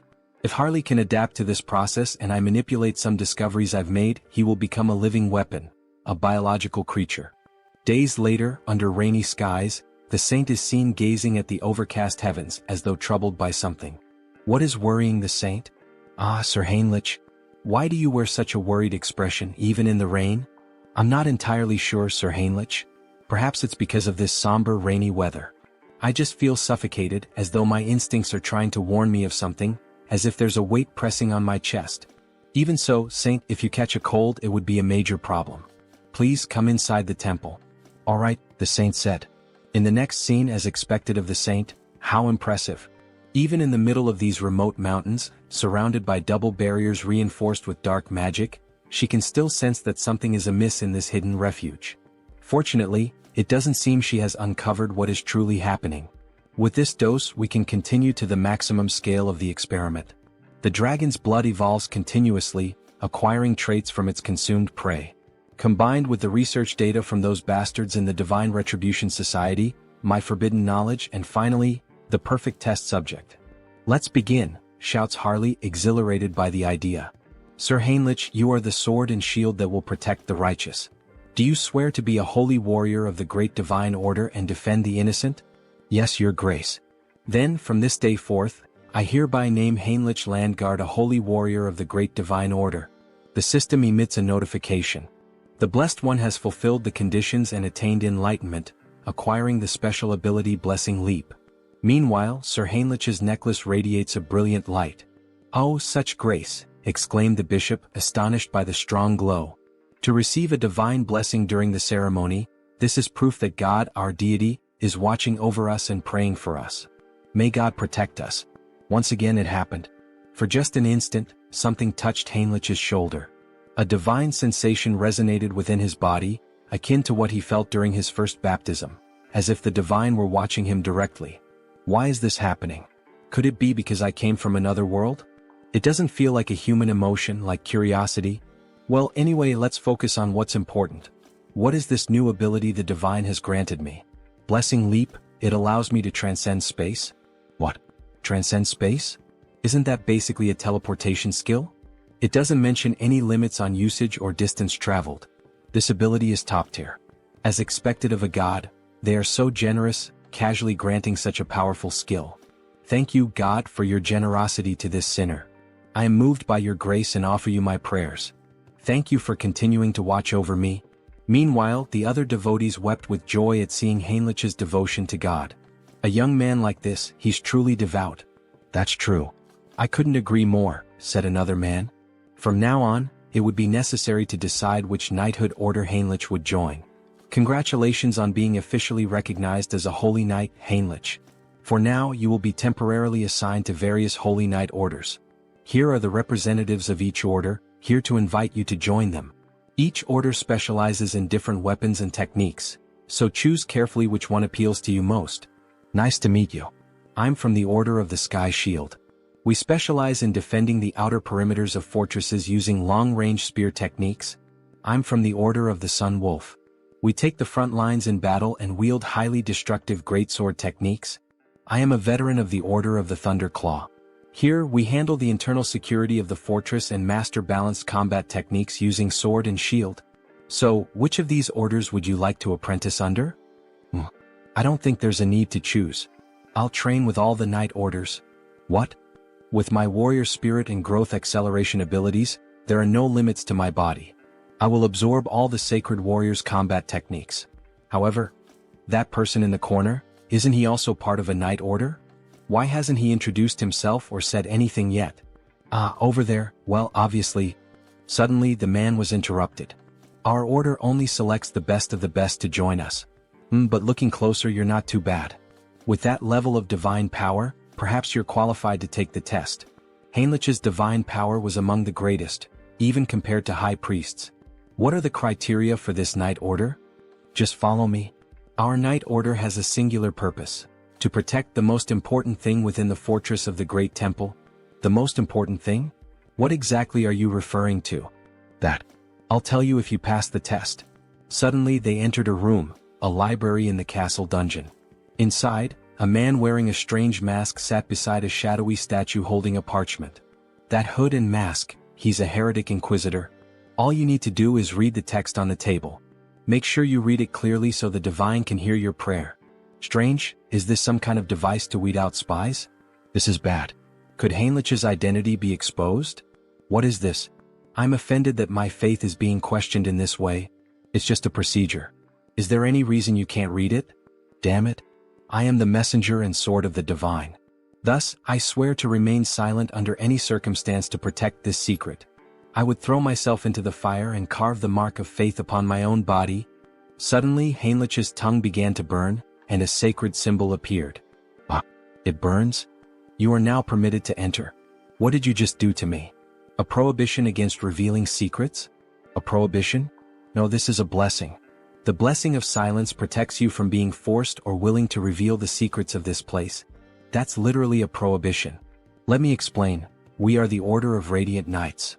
Our mission is to guard and protect the underground of the Great Temple with our lives. This will be the first and last time you see this place in person. Remember well with your eyes what we are protecting here. Suddenly, two soldiers drew their swords and inserted them into the door, activating a defense mechanism. As the door slowly opened, Heinrich saw what lay beyond. He had suspected something was wrong, but he never imagined such a massive secret. The reason this order stationed its greatest forces at this temple, the reason for all these security measures, prohibitions and blessings. At the deepest part of this great temple lay the last fragment of the Immortal King. Heinrich was shocked to see the final fragment of the Immortal King. Well, the Grand Divine Order was one of the greatest powers on the entire continent. There was no way they hadn't found at least one fragment of the Immortal King after centuries of searching. Clenching his fist, Heinrich wished he could seize that fragment immediately. However, the four strongest sacred knights were guarding the entrance to the temple. Even Hans wouldn't be able to extract the Immortal King's fragment from the temple's deepest depths. Heinrich would have to think carefully about his next move. Suddenly, another knight informed him that due to the blessing placed on Heinrich's mouth, he wouldn't be able to reveal anything, no matter if he was tortured or even killed. Formally, he was stating this anyway. This fact must never be revealed to anyone. Understood? Heinrich confirmed. Don't worry, I promise that only I will know this information. Haha, the final fragment. What an unexpected stroke of luck, Hans said, laughing wickedly as he gazed at his experiment. However, Harley's condition was far more unstable than Hans had anticipated. With a worried expression, he exclaimed, "What's wrong?" Why is this happening? Everything should be working perfectly according to theory. Meanwhile, Harley was coughing up blood. He felt something boiling inside him. The dragon's blood had definitely been transfused into his body. But perhaps the power output needed to be pushed to its maximum. Hans then yanked the lever. Harley let out an agonized scream as his body began to tremble violently, smoke rising from his skin. And then he suddenly stopped moving. Harley? Did he go too far? Had he pushed Harley's super regeneration beyond its limit? If that was the case, then Hans was about to lose everything, Harley and all of his research. Screw it. It was all or nothing now. Hans made a desperate decision, injecting every last drop of the dragon's blood into Harley, praying that it would have some effect. Harley's body twitched. His eyes shot open, glowing a furious red. He let out a blood-curdling scream as his jaw contorted, transforming into something monstrous. Crimson lightning crackled throughout the room as Hans watched, frozen. And then he stopped moving again. Shit, so the experiment failed? Hans muttered under his breath. Damn it, Harley. Just as he turned to leave, a system window suddenly appeared before him. System notification. Caution, exclusive abilities have evolved. Your abilities have grown. The number of avatars you can create has increased. Hans' eyes widened. Increase? What do you mean, increase? He looked around at the lifeless body before him. All I see is a pile of corpses, not growth. Then, without warning, Harley's body convulsed violently. His muscles rippled as he snapped his restraints apart like they were nothing.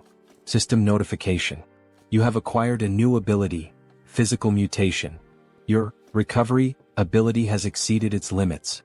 Super regeneration has evolved into regenerative adaptation. Harley let out a guttural roar, his voice twisted with agony and something else, power. His entire body was mutating, shifting, evolving. System notification. Skill adaptation has evolved into special ability, mutation. Hans could only watch in awe, no in terror, as Harley broke free from every shackle that had once bound him. Finally, the mind has connected. The gamble was worth it. Ah, so this is the new effect of the mutation ability? Harley mused, laughing as he examined his altered physique. His body had changed drastically, his muscles denser, his teeth sharper, and even a few dragon-like scales appearing on his face. It almost feels like I've transformed into multiple species at once. Meanwhile, Hans furiously jotted down notes. The good news just kept coming. To think that his number of avatars increased through natural growth without relying on the karma store. This is an unprecedented achievement. He grinned, his eyes gleaming with excitement.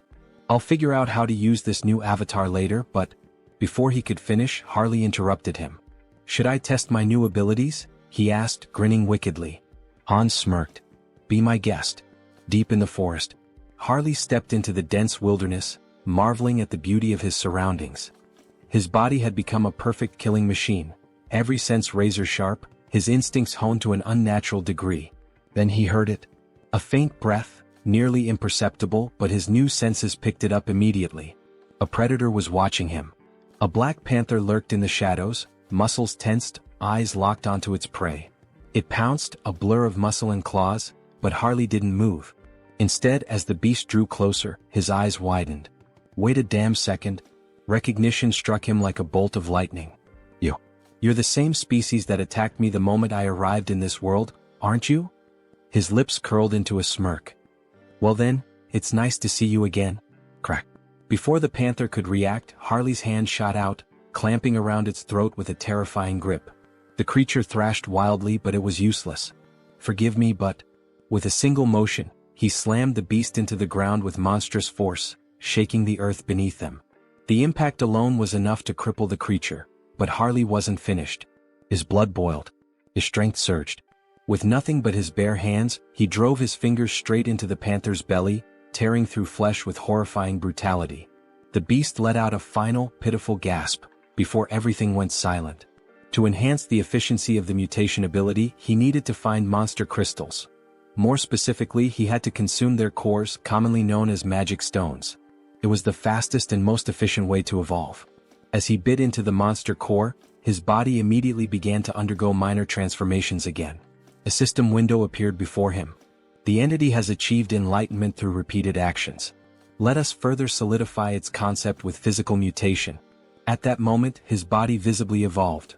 His muscle mass expanded, his height surged, and within moments he stood close to 2 meters tall, his physique now overwhelming and powerful.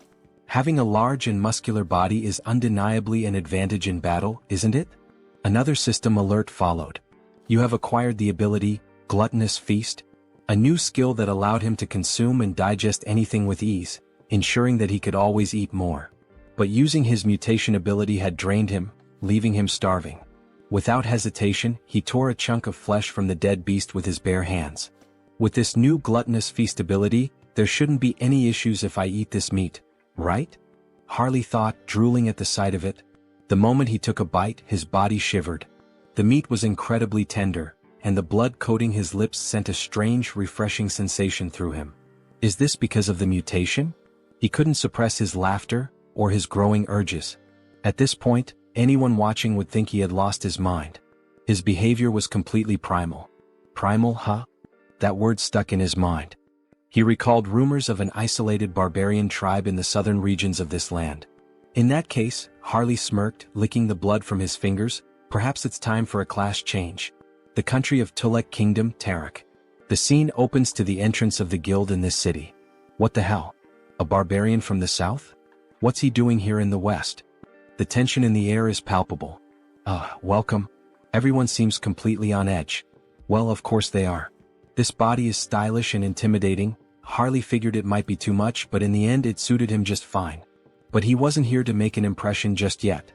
His goal was far greater, to become a hero capable of shaping the entire continent, leaving behind a legacy so unforgettable that no one would ever erase his name. So, what does the esteemed guest require? The guild receptionist asks hesitantly. Harley leans in, smirking. Isn't it obvious? He says, slamming his hand down on the counter. I'm here to exterminate the monsters in the northern mountains, near the steel fortress. Isn't that what this city is for? The guild worker flinches but quickly composes himself. Oh, of course. I'll register you immediately for deployment, rookie mercenary. Harley grins. Good. Let's get this started. Meanwhile, at the temple, a grand duel reaches its climax. Heinrich stands victorious, wiping his blade clean. Damn that tenacious bastard. One onlooker mutters. Heinrich had done it. He had mastered every combat technique and weapon style of the Sacred Knights. The entity has achieved enlightenment through training. You have acquired the skill, comprehensive weapon mastery. It was finally over. Now Heinrich could wield any weapon to absolute perfection. This experience would undoubtedly benefit all his other avatars as well. Just as he relished his victory, he caught sight of the Saintess. But something was off. She was dressed in full ceremonial robes. Why is she wearing those? What is she up to? Heinrich wondered. He approached her. Saintess, what are you doing? She turned to him with a serene smile. Ah, Sir Heinrich. We meet again. When it rains, worms always emerge from the earth. He followed her gaze. She was blessing worms with divine power. Blessed worms? Imbued with holy energy? They're not going to turn into giant monsters like in those old fantasy tales, are they? Heinrich thought, unnerved. But his thoughts quickly shifted back to her attire. There's some kind of ritual happening, isn't there? The Saintess nodded. Yes.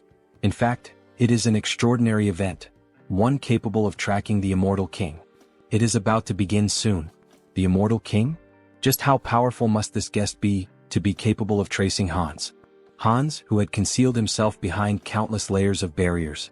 I'm not sure I can explain it properly, but if you're interested, perhaps, you would like to participate as an honorary guardian warrior? Heinrich didn't hesitate. Yes, Saintess. Please let me participate. Inside the temple, a voice rang out. Lord Granwood is entering.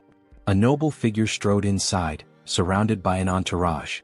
Heinrich's sharp eyes scanned the unfamiliar formation. Someone powerful enough to track Hans? I need to confirm this myself. Then more guests arrived and the room fell silent. A formal greeting echoed through the hall. Salutations to the Saintess. But then Heinrich noticed something. Those ears. A high elf. His heart pounded. The guest they had all been waiting for was none other than Rayfury Granwood, a high elf from the Elven Kingdom. In the next scene, we see a luxurious shop filled with magical items, trinkets, and jewelry. Oh, so this is made of bronze? The texture is quite interesting, an old man muses. A shopkeeper approaches, his tone polite but firm. Sir, it's perfectly fine to browse and admire our goods, but it's been 2 hours. Are you planning to buy something, or will you just keep looking? My sincerest apologies, shopkeeper. My knowledge is still lacking, the old man replies. At this moment we are introduced to the protagonist's sixth avatar, Hubert. Hubert, the sixth avatar obtained thanks to Harley's progress in previous scenes, possesses the initial ability of appraisal. This skill grants him the power to see detailed information about items. Material, ruby. Weight, 12 grams. Material, bronze. Weight, 480 grams. However, his proficiency is still low. For now, he can only view basic details about objects. But if he continues to hone this ability, he could become the merchant who dominates the entire continent's market. Of course, before that can happen, he must navigate the opposition of existing merchants.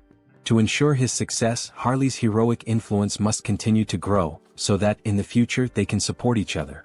Shifting scenes, we now find ourselves in a vast landscape of towering ice-covered mountains. Harley has finally reached his destination. So, it's you? The biggest threat lurking in this mountain? Before he can react further, a massive bear lunges at him, wasting no time in launching a ferocious attack. Harley grips his axe tightly, bracing himself as he counters with powerful swings, wounding the beast and forcing it to retreat. Seeing an opening, he leaps above the bear, ready to deliver a devastating strike to its head.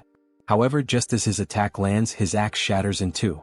Before he can even curse the bear, a massive paw strikes him with full force, sending him flying several meters through the trees. Damn it! The axe didn't work. As the bear charges at him once more, Harley quickly decides to activate his body mutation ability. His arm becomes covered in dragon scales, reinforcing his strength.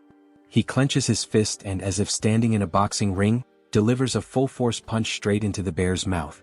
The impact is immense. The bear is sent flying. Tisk, fighting barehanded is more effective than using weapons. But with power like this, I'll never be recognized as a hero. He begins to wonder, could he harness the vitality of monsters without physically altering his body? If so, it might be the key to controlling his own evolution. Determined to test his theory, he focuses on extracting only the energy from the beast, not its physical traits. At that moment, a system notification appears. The entity has met the conditions and achieved enlightenment. A special ability has been acquired, Aura. It worked. A fiery orange aura begins radiating from Harley's arm. Finally, an ability that lets him grow stronger while remaining human. But before he can fully grasp his newfound power, something approaches. A colossal monster emerges from the icy mist. Without hesitation, the creature kicks Harley, sending him skidding across the frozen ground. As expected from the northern mountains. First a bear and now an ogre? Harley smirks, cracking his knuckles.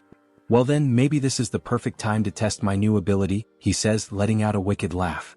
The ogre stomped down on Harley, letting out a deep, guttural laugh, convinced it had finished him off. But then a firm grip. Harley was still there, clutching the monster's foot. You think this is funny? You really want to see something funny? With a smirk, Harley began lifting the ogre's leg as if he were simply doing strength training. Let me show you something amusing.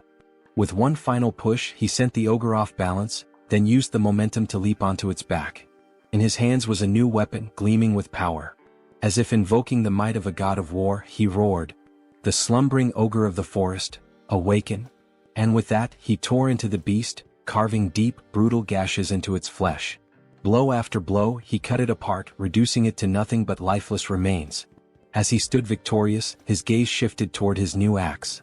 With this, I will become a hero. But then, a foul stench filled the air. A scent both revolting and strangely nostalgic, like the rotten musk of a neglected wound. Harley turned toward the source, deep within the forest. From the shadows, two armored legs stepped into view. So, it was you all along. Oath of rebellion. Harley's voice was cold, calculating. I don't know what you're scheming in a place as remote as this, but it's obvious who you are. His grip tightened around his weapon. And I'll make sure to tear out the roots of this corruption before it spreads. With a burst of immense speed, he lunged forward. Meanwhile, in a distant, more refined setting. Exquisite. This tea is truly exquisite, said the elf, his tone filled with satisfaction. We are deeply grateful for your warm hospitality, Saintess. The woman smiled, honored to hear such words. It pleases me to know the tea suits your taste. Our great divine church also sincerely appreciates your presence here. The newest ally of the church was not just any elf. He was a high elf.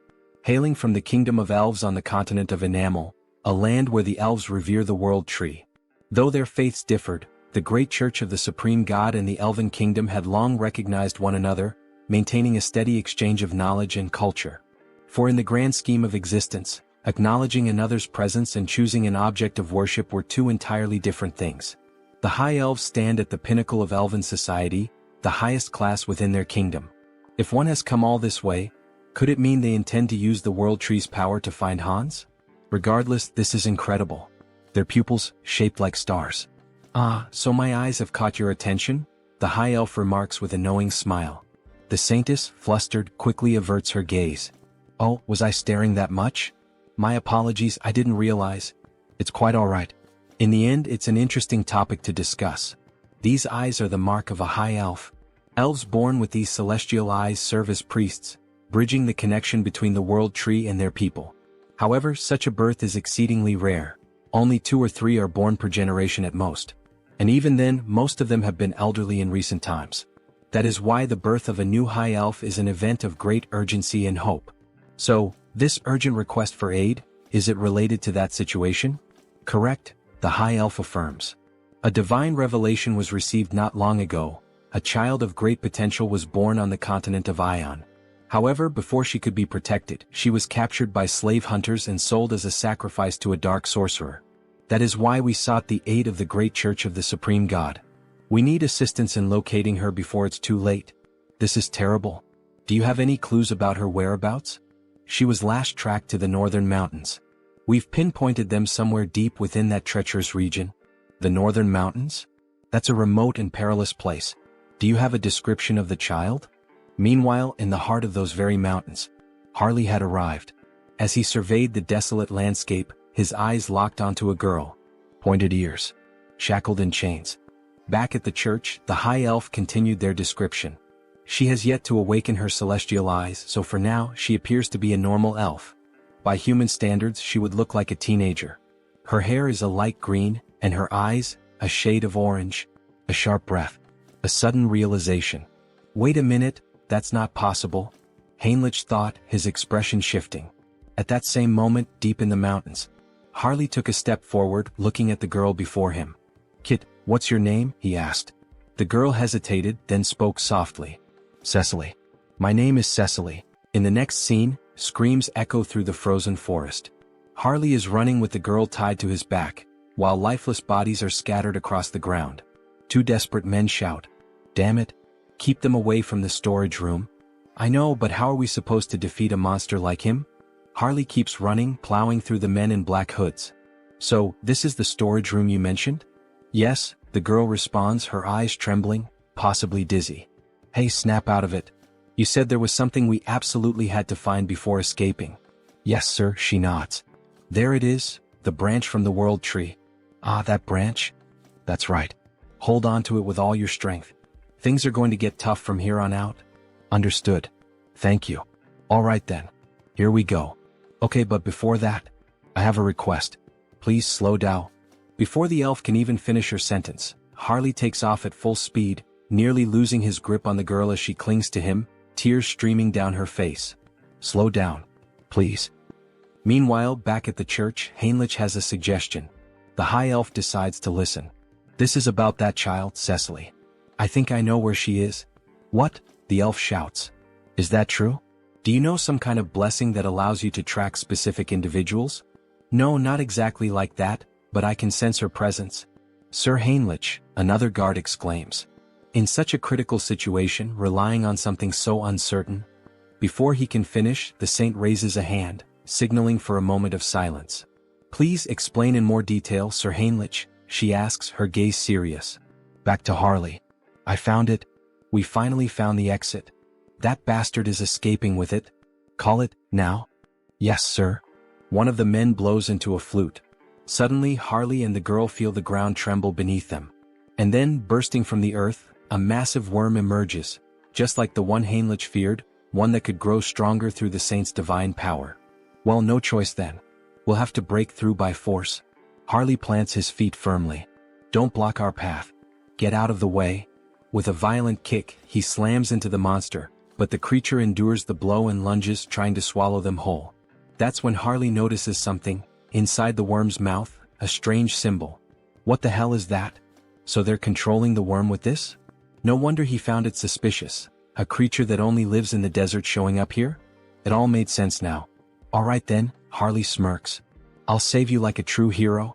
He grips the worm's fangs. Fly far away from this place, back to where you belong. With a mighty heave, he hurls the worm several kilometers into the distance. From now on, don't get caught.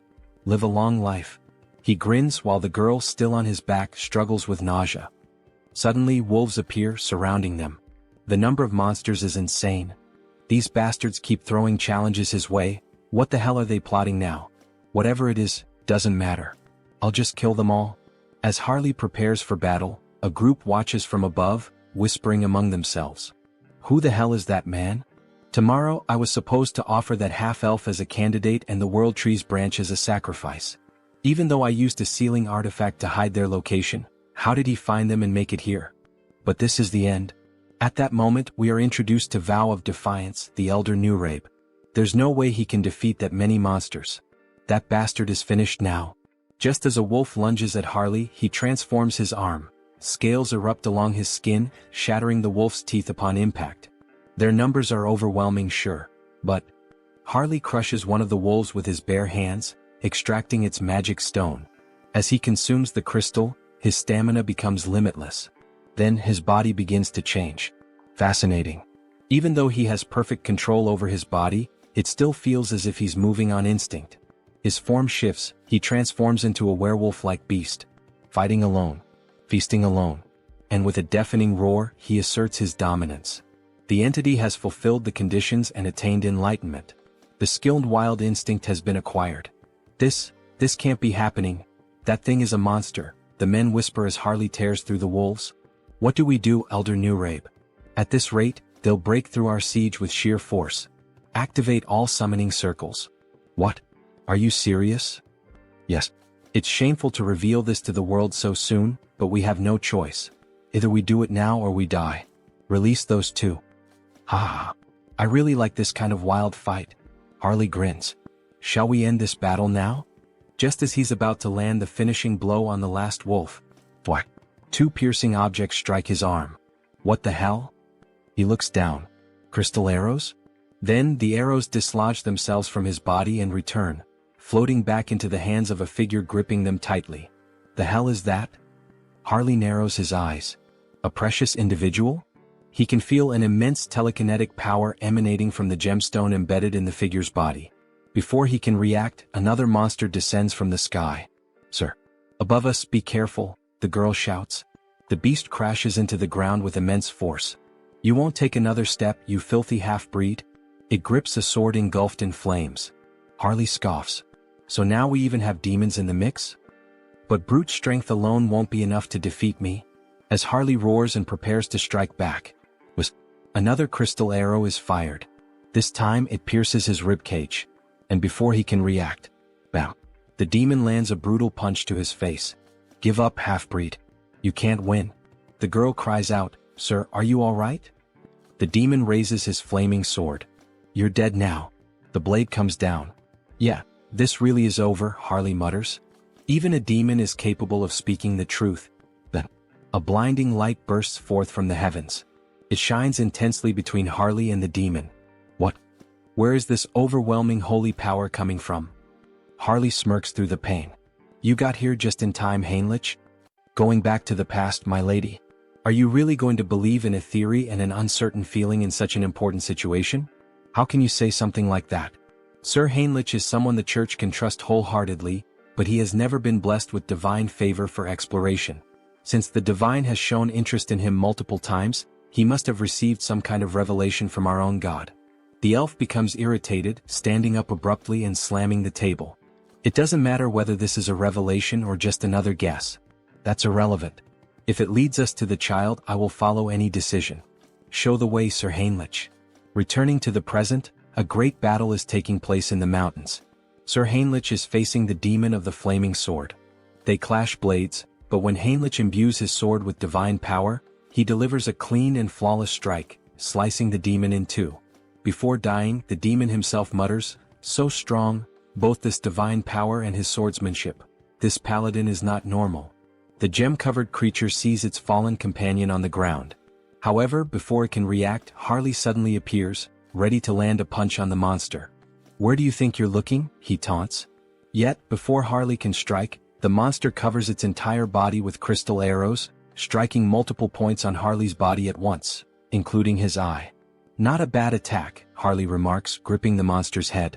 He then smirks. "I'll be taking your eyeball as payment, for the one I just lost." Then he begins pressing the monster's head with all his strength. Cracks start forming, spreading slowly until, finally, the gem-like head shatters completely. Gritting his teeth and groaning in pain, he carefully and quickly removes the arrow still lodged in his eye. "Since you were the one who took and destroyed one of my eyes," he mutters, "I'll replace it with yours." With that, he implants the gem into his empty socket. A system notification suddenly appears. A new body part has been transplanted. Ability acquired, Jewel Eye, Psychokinesis unlocked. Ha. Ha ha ha ha. He bursts into laughter. Now he can attack from a distance. As the gem fully assimilates into his eye socket, it gleams with power. "I can't believe it. Those two were actually defeated? But who the hell is that paladin who suddenly showed up?" "Don't act recklessly," a voice warns. "They are just one man and a child, nothing more. Begin the ritual, prepare the other monsters, and get ready to withdraw." But then, a noise. "Elder Nurabe?" A sickening thud echoes through the air. One of the cultists is suddenly struck by an iron club, his body crumpling to the ground. "I'll crush your skulls, you bastard heretics." Paladins charge in on horseback, roaring their battle cries. "The Holy Knight Order." "Damn it," one of the cultists panics. "Elder Nurabe, what should we do? Should we start preparing the teleportation spell to escape?" "Screw that," Nurabe growls. "There's no turning back now." Gripping the arm of one of his devoted followers, he begins the ritual. One by one, their souls are drained, their lifeless bodies collapsing to the ground. With a wicked smile, Elder Nurabe offers up every last soul as a sacrifice. "Descend upon us. Incarnation of greed." Then, a massive pentagram begins to form. "Burn them all," the elder commands as he completes the ritual, his voice laced with eerie finality. Slowly, something monstrous begins to emerge. "Reduce them to ashes." But before the creature can be fully summoned, a radiant light pierces through the darkness. A divine force, so overwhelming, so absolute, strikes directly at the demon, annihilating it before it can even materialize completely. "Forgive me, but the only thing burning today will be you, heretic." With those words, the paladin invokes the light once more, this time beneath the elder's feet. A massive explosion erupts at the mountain's peak, so powerful that even those far below hear its devastating impact. "Looks like things are just about wrapped up here," a voice calls out. "Hey kid, you can stop hiding now. Come on out." Shaky footsteps. A hesitant voice. "That was terrifying. Suffocating. I feel like I'm about to throw up." "Haha. That just means you're healthy," Harley chuckles. "As long as you're not hurt, that's all that matters." The girl lets out a small, relieved laugh. "Sir Heinrich, it seems we arrived at just the right time, all thanks to you." "Thank you." Sir Paladin Tuscan, Heinrich greets in return. But the high elf standing nearby seems troubled. "You were absolutely right about the location, Heinrich. But, how did you know the girl would be here?" "I'm not sure," Heinrich admits. "I just knew." Then, suddenly the elf calls out. "Lady Cecily." For the first time he lays eyes on her, his voice filled with emotion. "It is an honor to meet you at last, Lady Cecily." He kneels before her, his expression solemn. "I am Rayfury of the Elven Kingdom." Cecily looks at him, confused by the formal greeting. Harley watches closely, analyzing the situation. So this is the gaze of a high elf. "Ah. I'm truly glad you were able to reunite safely with your kin," Harley says. "It was an honor to help you as a warrior, Cecily." Cecily smiles warmly. "All right. Thank you so much, warrior." The elf then turns to Harley. "How could I possibly repay you for protecting Cecily?" "Ah no," Harley waves him off. "I didn't do this for a reward." "You are truly an admirable person," Rayfury acknowledges. "However, since I have received your aid, I must express my gratitude properly. That is the way of my people." Harley grins. "Well then, if that's how it is, I'd be honored to accept." "All right, Sir Harley, could you lower yourself a little for a moment?" The elf looked clearly uncomfortable with the situation. Cecily then leaned forward and placed a soft kiss on Harley's forehead. "May nature's blessings be with you." A glowing symbol appeared on Harley's forehead, and an overwhelming energy surged through him. It felt like the very presence of the world tree itself. "This is a blessing that only high elves can bestow," Rayfury explained. "The blessing of nature, a high-level enchantment that can only be used a limited number of times." He glanced at Cecily. "Cecily isn't a high elf yet, so this won't be as effective. But once she awakens her true sight, she'll be able to reinforce the enchantment and make it even stronger for you." Then, with a solemn expression, Rayfury continued, "And of course I must give you a proper gift as well. Please extend your hand." Harley complied, and Rayfury placed a small, intricate token in his palm. "This is our elven symbol of promise. Should you ever need assistance in the future, we will come to your aid." "Seriously?" Harley blinked, a bit taken aback. "Thank you. You guys didn't have to go this far. I'll accept these gifts with gratitude. Here, take this as well. One last thing." Harley looked at the additional item, curiosity flickering in his eyes. Meanwhile, another conversation unfolded. "That young man? He has quite an impressive physique," Rayfury observed. "He's just as capable as you, isn't he? You two know each other?" "No, this is our first meeting," Rayfury admitted before smiling faintly. "But I have a feeling this will be a good connection." "If it's your intuition, then I trust it completely," Heinrich said. "The order must also express its gratitude properly." Heinrich took a deep breath, his thoughts racing. "We've gained the favor of both the Elven Kingdom and the Grand Divine Order." Then a voice called out, "Lord Tuscan, thank you for handling this issue so swiftly. Now it is our turn to assist you." "Just hearing that gives me courage," Tuscan replied. "We have only one request. For the peace of this island, please find the Immortal King." Heinrich exhaled slowly. So, in the end, was making contact with the High Elves all for this? He looked up at the sky. The World Tree is the root of all trees. The High Elves can borrow its power, sensing energy anywhere there is life, anywhere trees grow. But, Rayfury added, it will require some form of support. Support? I need some knowledge about the energy we're searching for. The energy of the Immortal King. All right. Follow me. They used teleportation to return to the church. Heinrich never expected to visit this place again so soon. No matter how many times he saw it, the sight remained awe-inspiring. A colossal sacred barrier, its complexity beyond even his full comprehension. Bringing in outsiders only made the church distort the path further, twisting it into an intricate labyrinth. Even someone like Hans would need a considerable amount of time to break through a barrier of this magnitude. We've arrived. Even if an intruder somehow managed to slip inside, the Holy Knights and High Priors stationed throughout the entire building would immediately mobilize.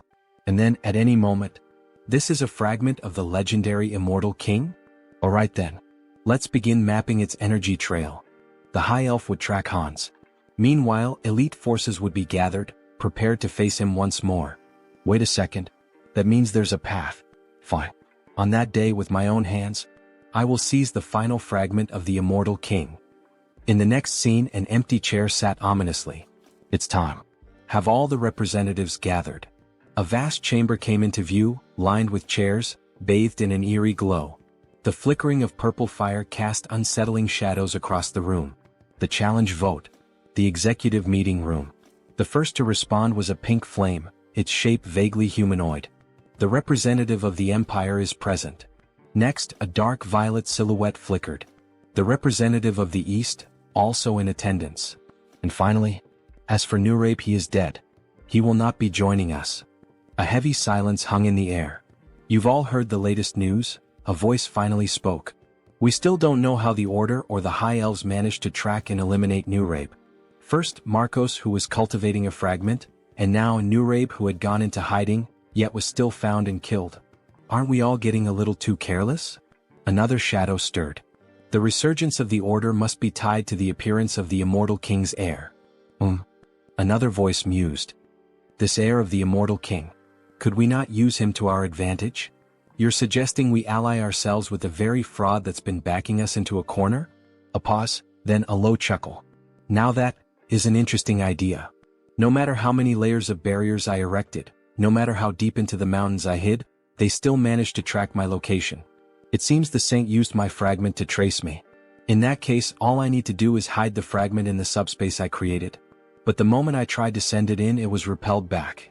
Damn it. Did I fail? It seems this fragment won't enter a normal subspace. But if that's the case, then what if I store it inside Han's body instead? Would that be enough to contain it? Would that allow me to transport it without being detected? Then Hans himself would become one with the fragment. As he absorbed the fragment into his own body, it worked. Now he could draw upon its full power while perfectly concealing any trace of its energy. Perfect. With that problem solved, I've eliminated my greatest headache. Now the only thing left to do is erase the crime scene. Let's burn everything in this room to ash. With a mere snap of his fingers, flames erupted all around, consuming the space as if he had just opened the gates of hell. Now, everything is ready for the show. I'll release all the barriers. My scent will spread across the land. Come find me. I'm right here. Great divine order, come to me now. Hans exhaled a massive surge of dark energy into the sky. I will seize the last fragment of the immortal king with my own hands. As his overwhelming power spread, the sacred tree finally located him. The high elf had followed the trail. The immortal king is in the monster forest, west of the continent. Summon all available paladins immediately. We begin the hunt now. Bring every archbishop we have at our disposal. Suddenly, a mysterious paladin stepped forward. Well, I must say I feel a bit offended. You didn't even think to invite me to such an important event? I've already heard the essentials. Paladin Pyrii from the Great Temple of Geron will be joining you. Cardinal Pyrii, one of the most powerful figures of the Great Temple of Geron. His presence was reassuring. This expedition was composed only of the strongest. Archbishop. This time, I will go. The saint declared firmly. That won't be necessary, saint. But even the cardinal is going. Saint, you are the pillar of the great divine order. You must remain here. Sir Landguard. Yes, Archbishop? This time, you will stay behind and protect the great temple alongside the saint. Understood. If anything happens to me during this mission, the saint will be in your care. Understood. Don't worry. While you're all away, I'll take good care of everything here. I'll make sure the saint remains safe. However, only the saint will be safe. Soon we will once again face the nightmare of our continent. But in the end, a nightmare is nothing more than a dream. For the divine watches over us and protects us. For the peace and salvation of all. For the peace and salvation of all. The troops began to march toward the church's teleportation gate. As they departed, the protagonist and the saint stood in silence, watching them go. Don't worry so much, saint. I'm sure everyone will return home safely. Really? Did the divine grant you some great revelation? Not exactly. But for some reason, I just feel that's how it will be. Meanwhile, Hans appears. His dark mana was on high alert, sensing everything around him. Standing in front of the church, he could not see through the divine barriers, but he could feel them, woven into the very walls like chains binding the structure. Even if he used a skill to bypass them, the internal barriers would still remain. In that case, I'll force them out of my location. And buy some time. Raising both hands, Hans unleashed several spells into the night sky. They burst into the air like fireworks, a midnight display of destruction. The hell is that in the sky? A guard shouted. Another turned eyes wide. Look down there. We're under attack. Sound the alarm. Call everyone. From the shadows, an undead legion began to swarm toward the church. Meanwhile, deep in the forest, under the cover of night, this is getting complicated. We've searched every inch of where his presence was detected, but there's nothing here. The high elf refused to believe it. He was certain this was the place. If Hans had moved, the world tree would have warned him. But wait, could he have realized he was being tracked? Did he set this up to mislead us? Everyone return to the great temple immediately. That's an order. This is his trap. It was all a distraction. By the time they returned to the church, it was in ruins. Bodies of soldiers, skeletons, and undead littered the ground. And standing there, waiting for them, Hans. Finally we meet. The last fragment of the immortal king. The time for the immortal king's resurrection begins now. With those words, Hans began to absorb the final fragment into himself. Move quickly. The bell is ringing, signaling that they are under attack. The undead are advancing. Move fast. They seem to be in serious trouble now. Well, good luck to them. Heinrich has been assigned to guard the garden, so all he has to do is wait and then slip in unnoticed while Hans takes care of the rest. Everyone move in this direction, a soldier shouts. Don't stop, hurry. However, Heinrich is starting to feel uneasy. There are more of them than he expected. He sees several paladins, warriors, and other people he has never encountered before. Well, in any case, they still don't know that Hans has already reached the depths of the dungeon. They will be too preoccupied with the undead both outside and inside the castle.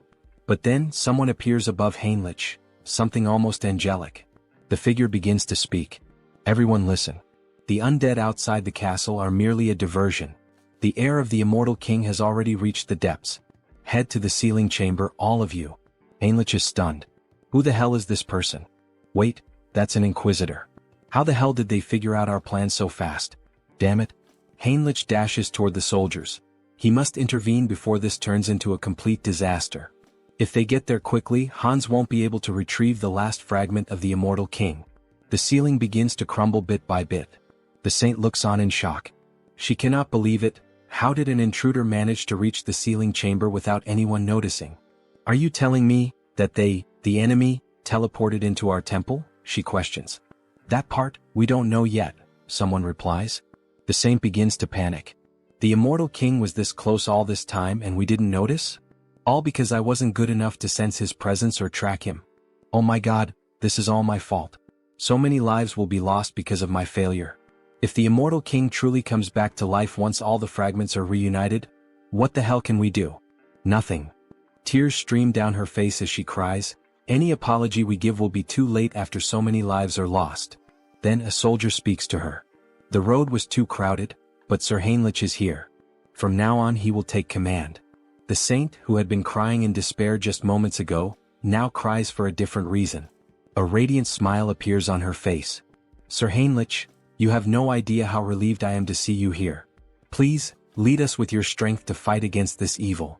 Back to Hans. Thinking about how many undead they have managed to eliminate from the army, they are proving to be more resilient than he initially thought. Countless skeletons lie scattered on the ground, including an inquisitor. One of them has an especially angelic face. Malcolm was no ordinary opponent. He was like an elite boss. Rest well, Malcolm. You fought so bravely. After searching for a while through the war-ravaged battlefield, Hans finally finds it. The last fragment of the immortal king is right before him. Finally. Come to me now, fragment. He begins to absorb all the energy from it. The immortal king's final legacy will belong entirely to Hans. He continues drawing every last drop of residual power from the fragment, devouring it completely. However, when he finishes, he feels something strange. What the hell is this feeling of weakness? Even after consuming the last fragment, he doesn't feel any stronger. Could it be that it takes time to fully absorb the fragment's power? Then he hears a noise, an intruder. Two paladins soar toward Hans, weapons in hand, ready to strike him down. Hans quickly casts a spell, sending them flying backward with a powerful blast. They crash to the ground and everyone looks on in shock. A nun rushes to their side, immediately using healing magic to purge the remnants of dark energy with divine power. Heinrich decides that it's time for him to join the fight. He cannot just stand by and watch them battle like this. However, the saint grabs his hand, telling him that he cannot. It is necessary to first analyze the immortal king's power. They cannot be reckless. Do not charge in alone, Sir Heinrich. Hold your position a little longer. Understood, my saint, he replies. Inside, Heinrich is in turmoil. His entire plan was to buy time by pretending to fight Hans. Give up, lackeys of the order. The fragment is already mine, fully and completely absorbed. Behold my power. Hans declares as dark energy surges through the entire chamber. Do not listen to him. Keep attacking, attack with all your might, someone shouts. Hans knows this battle would be much easier if he simply unleashed his full power on them. However, he cannot take the lives of the innocent. Suddenly, radiant swords rain down from the sky, striking him directly in the chest and left shoulder. This attack, could it be the saint's enchantment? It is incredibly fast and powerful. The saint's expression is deadly serious. If Hans had not instantly boosted his regeneration, he would have been in real danger. If he wants to avoid casualties, he cannot afford to prolong this battle. He decides his next move, he will bring down the command tower first. Without hesitation, he unleashes a barrage of spells, aiming to strike the saint and everyone else at once. How dare you attack our saint? Is he reacting at this speed? Not only did he block my attack instantly, but he is also counterattacking without hesitation. They are moving with absolute confidence, as if certain that he won't bring them down. Is someone among them reading my strategy and relaying it? Maybe he should take a look inside their minds. Then one of them questions, "Where do you think you're looking?" Hans is affected mentally. That means he still hasn't fully absorbed the power of the fragment, the saint observes. Everyone stay alert. This is our chance, we can do this. She conjures several beams of light against Hans while, at the same time, the warriors charge at him with full force. They are trying to overwhelm him with enchantments and sword strikes simultaneously, preventing him from regenerating. Such an obvious maneuver. Hans quickly casts a barrier, sending one of the warriors flying backward. "Go ahead, let's see if you can block this next attack as easily," another warrior shouts. "Are you seriously trying to provoke me with such a slow strike?" Hans sneers. He then summons a spectral hand, binding magic, trapping the soldier as if inside a cage. Damn it! How the hell did this happen? How is he reading every single one of our movements now? He shouldn't be able to block psychic intrusion. "Forgive me, senior?" One of them speaks hesitantly. Since Heinrich couldn't help, he must have read the plan from his mind so that Hans would know what was coming. If it's come to this, then the soldier is. However, he is cut off by Hans's laughter. "It's too late, you poor fools. You were too slow." Inside him, the fragment of the immortal king, finally, has completely fused into one. A vision appears as if a heart is pulsating violently. Hans begins to laugh uncontrollably as the atmosphere grows heavier and denser, thick with the overwhelming energy surging from within him. No, this energy. The saint stands in shock, unable to comprehend what is unfolding before her. Sir Heinrich, however, cannot hide the joy on his face. This can't be happening. The saint stands frozen, unable to react, before tears begin streaming down her face. We were too late. The immortal king is truly coming back. We see Hans slowly beginning to transform. You dogs of the order, tremble in fear. System notifications start to appear. You have experienced death, overcome it and conquered it. You have now transcended. Achievement unlocked. He has returned. The immortal king. The calamity of the sidereal dimension. The immortal king. Quickly. We're almost at the sealing chamber. We need to support her holiness immediately. However, as soon as the guards rush into the room, they are struck speechless by what they see. That figure. Could it really be the immortal king? Is it truly him? Are we already too late? Hans stands before them in a new form. He appears more human now, his body no longer just bones but covered in flesh, yet undeniably more powerful than before. We still have time. This is a sacred space that suppresses the immortal king's power. We will sacrifice our lives to stop that demon right here. Sir Pion. Everyone get ready. We attack together. You truly believe you can stop me? Hans scoffs. Since you cannot see the status window, it's easy for you to fall for such delusions. Achievement unlocked. Rewards, grants immunity to instant death. Special abilities Decayed Heart and Immortal have evolved into Immortal Heart. Hans has truly become a mystical being, now even capable of escaping death itself. He is invincible. Very well, come at me, all of you. Let me show you the power of the immortal king. He places his hands over his eyes and activates the Eye of Darkness ability. All the soldiers are instantly ensnared by it. With just a glance, he instills overwhelming fear and confusion in his enemies while also exerting control over lower-ranking demons. The guards begin to hallucinate, some even see worms crawling out from their own bodies. This is the legendary Eye of Darkness. Never look directly into them. Now it's your turn. Hans gathers energy in his hand. Rise once more, my legion of the undead. Return to life and claim the souls of our enemies. Bones and corpses begin to gather around him, forming something monstrous. Be careful. That thing is a corpse golem. If you get hit by its attacks, you're finished. Dodge. The skeletal golem charges forward, laying waste to everything in its path, causing mass destruction. What a pathetic sight, Hans says. Let's end this now. The saint is desperate. She must do something, she must make a decision. If she hesitates here, not only the church but the entire continent will fall into danger. Clutching the cross at her chest, an idea suddenly comes to her. Sir Heinrich. Yes, my lady? She will entrust him with her token. Please take this and retreat. You must become stronger and stop the immortal king in the future. Attention everyone. We must clear a path for Sir Heinrich. Protect him with your lives so that he may escape safely. Understood, your holiness. Everyone pursue the immortal king. Stop him at all costs. These buzzing flies. I'll finish all of you at once. Just then, a soldier attempts a stealth attack, but Hans notices immediately. To think you would try that failed move again. How foolish. It doesn't matter, the soldier says, even as Hans' magic tightens around his throat. Our goal is complete. What? What goal? If we could save Sir Heinrich, our hope, I would throw away this worn-out bag of bones as many times as necessary. Very well, fool. Your wish is my command. I'll crush this skeleton right now.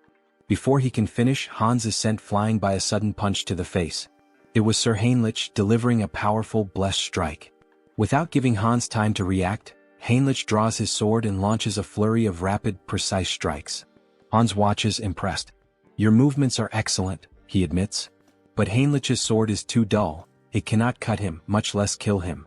Hans retaliates, launching several black energy spears straight at Heinrich, piercing through his chest. However, they do not wound him. He can feel the impact, but the spears have only punctured his armor, not his body. This is the climax. Hans unleashes another spell, causing a massive explosion across the battlefield. The saint screams in despair.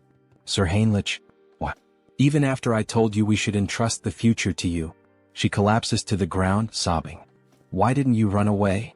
I did not join the church to save my own skin, Heinrich replies. How could someone who turns his back on his comrades, who stand ready to face death and sacrifice themselves for a greater cause, ever hope to protect the world? The cross-shaped token in his hand begins to shine intensely. Immortal King, you said my sword was dull? Even if my blade breaks today, I will kill you here and now. You have achieved enlightenment by fulfilling the conditions. You have acquired the special ability, Blessing, Rod of Light. This is the third blessing. Excellent. Shall we head toward the conclusion? Sir Heinrich charges forward, striking Hans directly in the chest. That was a wonderful line, Hans chuckles. The emotional delivery was top tier. Now, let's wrap this up with our final comments and bid farewell to our audience. Everyone stares in disbelief at what has just transpired. Servant of the Church. What is your name? I am Heinrich. Heinrich Landguard. How dare you wound me? The ability, immunity to instant death, has been activated upon receiving a fatal attack. I will remember that name. Then, before their eyes, Hans vanishes. Damn it. So, in the end he just ran away. Suddenly, Heinrich loses consciousness. Before he can collapse, another paladin catches him. To think, he actually managed to strike the heart of the immortal king, even in a situation like this. This is it. The resurrection of the Chosen One. A heroic tale that brings tears to the eyes. In the end, Hans was reborn as the immortal king, and Heinrich the one who defeated him with the blessing of the gods. A perfect rivalry between a hero and a demon king. Now all that's left is to collect payment. Shall we settle the admission fee? Well, that much money?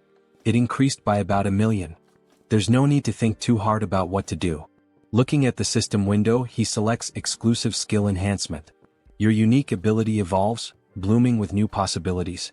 You have acquired a special ability, customization. Customization? Oh, so this is what a game is all about. A full customization window for Hans appears.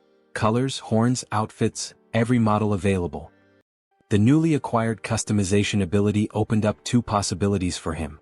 This includes creating the avatar for the updated feature and modifying the avatar for the new feature.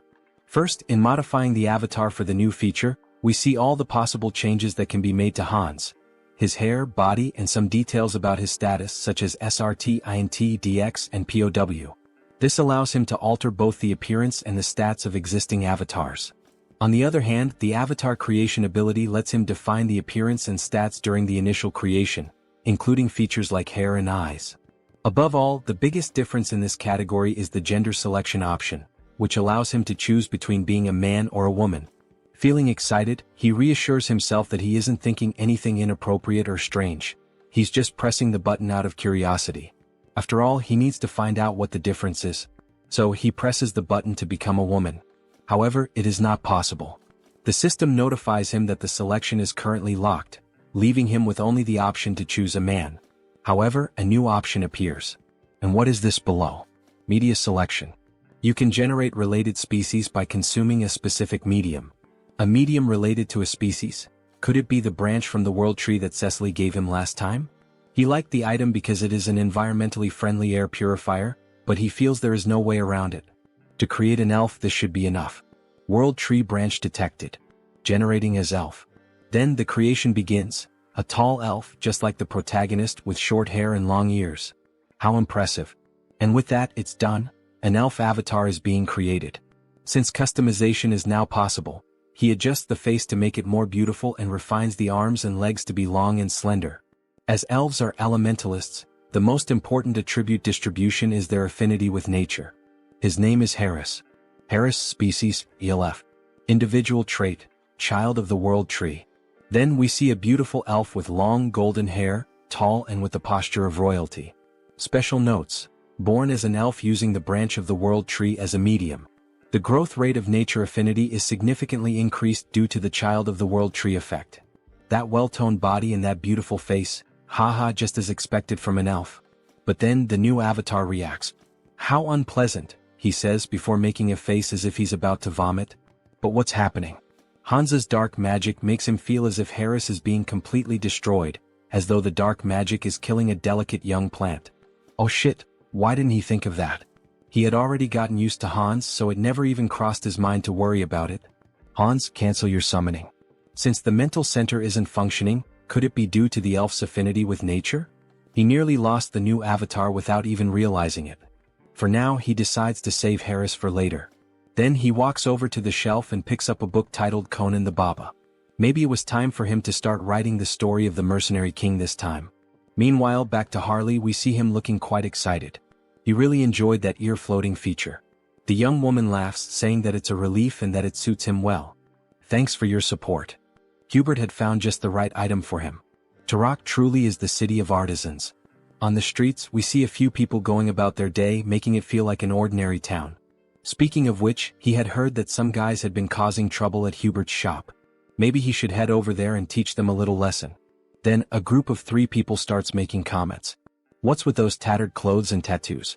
No wonder the South is mocked as a den of savages, it's the Southerners' fault. Harley tries to ignore the spiteful remarks, but he just can't. Hey, what the hell are you guys even talking about? Which bastards just insulted the Southerners? Was it you? Or maybe you? You bastards better watch yourselves. I'll knock some sense into you. But when one of them swings at Harley, the wooden club shatters the moment it makes contact with his arm. That idiot, he just broke his own weapon against nothing but Harley's body in bare hands? Harley starts thinking. He would say that's pretty rare for this avatar. Ha. All these guys must be true Southern warriors. Tattoos, strong bodies, fierce gazes. That just means he needs to live among them and start building relationships. The great hero of the South and his closest companions who support him. In other words, he might actually become a true Southern warrior. Anyway, hurry up and dress properly. That kind of outfit should only be worn during traditional festivals. People don't wear things like that nowadays, do they? Harley asks. The other man becomes extremely irritated. That bastard, he can't stand hearing another word from him. He then challenges Harley to a traditional Southern duel, striking a culturally significant stance. Oh, a duel in the Southern style. Their tradition is to fight with bare hands, right? Sounds good, but there's one condition. All 3 of you come at me at once. They don't seem to believe what they just heard. You want all 3 of us to attack you? Are you insulting our honor? Fine, then 2 of you can come at me. The third should help the 2 who'll end up on the ground. As he makes this threat, his eyes take on a psychotic gleam, as if he's about to beat the 2 of them half to death. Alright, come at me now, you cowards. Try to take me down. Then the sounds of impact echo through the city, leaving a trail of destruction. 2 of them are lying unconscious on the ground while the last one, still standing, mutters, "That bastard is insane, unbelievably strong. He's not a Southerner. With that level of skill, how is it possible that you don't have a single warrior's mark?" Right, those marks were a thing among Southern warriors, weren't they? How should he make this up? Brothers, I am a Southern warrior. But there's a story behind why I have no marks. What do you mean? It all started 20 years ago. A duel was held to determine the next chief of their tribe. The scene shifts to an arena, where 2 warriors battle while the rest watch from the sidelines. Harley's father, the strongest warrior in the tribe, won the championship, earning the admiration and praise of every member present. "Congratulations," said the king. "As per tribal tradition, you will be granted one wish. Speak, what is your desire?" His wish had already been decided from the very beginning of the tournament. I will not marry the chief's daughter. What? Everyone was stunned. Outrageous. How dare you make such an absurd request? Explain yourself. Well, he had a good reason for making that request. The reason was, she and he were bound by blood as siblings. What? She is left speechless. Father, are you really going to let someone who speaks such nonsense go unpunished? My deepest apologies, my dear daughter. However, everything he said is true. You are not my biological daughter. I adopted you a long time ago. Guards, kill this insolent fraud. Dear, he will buy us time, so run away quickly. At that time, his mother was pregnant with him, which is why she couldn't help his father fight. His father bravely fought alone to protect his wife and unborn child. But he fell heroically, holding back the tribe's warriors. His mother managed to escape her pursuers and hide in a secluded cave, where she raised him. However, even his mother passed away recently due to illness, and that is why he has no warrior's marks. All three men begin to weep. How could such a tragic past exist? They apologize for misunderstanding him. He is a true Southern warrior. He never expected such a sorrowful backstory. Of course, it was obvious that everything Harley had just said was a complete lie, but his performance was insane. Alright then, to our new brother, cheers. Everyone raises a large mug of beer in celebration. By the way, Hyungnim, this place is pretty far from the south, isn't it? What brought you all the way here? Well, there's a story behind that too. After his mother passed away from illness, he was left all alone in this cruel world. It was just him and his own body. He was completely lost, unsure of what to do, how to survive, or what path to take. And then, the only person who didn't just walk past him but actually stopped and spoke to him said, "Excuse me, do you need help?" That person was a young merchant named Hubert, who ended up becoming very close to him. Today they are best friends. Hubert was the only one who truly made an effort, who worked hard to help him get settled. A benefactor and a true friend. But later he found out that Hubert was in serious trouble. Apparently he was being threatened by some bandits. There's no way he could ignore the struggles of someone who once saved him. That's why he came all the way here, to help. One of them slams the table. That's awful. An enemy of our brother is an enemy to all of us. We'll do everything we can to help our brother's brother as well, everyone. Thank you all so much for your help. Harley embraces them all. Alright then, as soon as I use these bastards to silence the fools threatening Hubert, it'll be time to kickstart my real creative economy project. He plans to import a ton of pimenta de terra since it's a rare and valuable spice in this world. In exchange, he'll distribute magical tools, which are common here but scarce on Earth. A win-win trade where everyone benefits. And in the process, he'll also secure a hefty profit, using that income to pave the way for even more explosive growth. Very well, Hyungnam. Let's first head to your friend's shop. We'll make sure the place is well protected. You can count on us. Alright, then I'm counting on you all, guys. Having reliable subordinates really makes life much easier. Now that Hubert's problem is being taken care of by them, it's time for him to move forward and begin his debut as an elf. Then, in front of a castle, we see someone standing. Good morning. This is the Great Temple of Rosalia, correct? I am Harris, a skilled mercenary and close friend of Harley, who in turn is a close friend of the Holy Knights Order. I've come here after hearing that the elf envoys are present at the moment. Would you be willing to grant me an audience? Of course, he also brought a proper letter of introduction. Then we see a piece of paper with a message written on it. This elf is definitely my friend. He would appreciate it if you allowed him to enter. That ridiculously sloppy, no freely expressive, handwriting, and even the scribble on it, leaves no doubt that this is a handwritten letter of introduction from Sir Harley.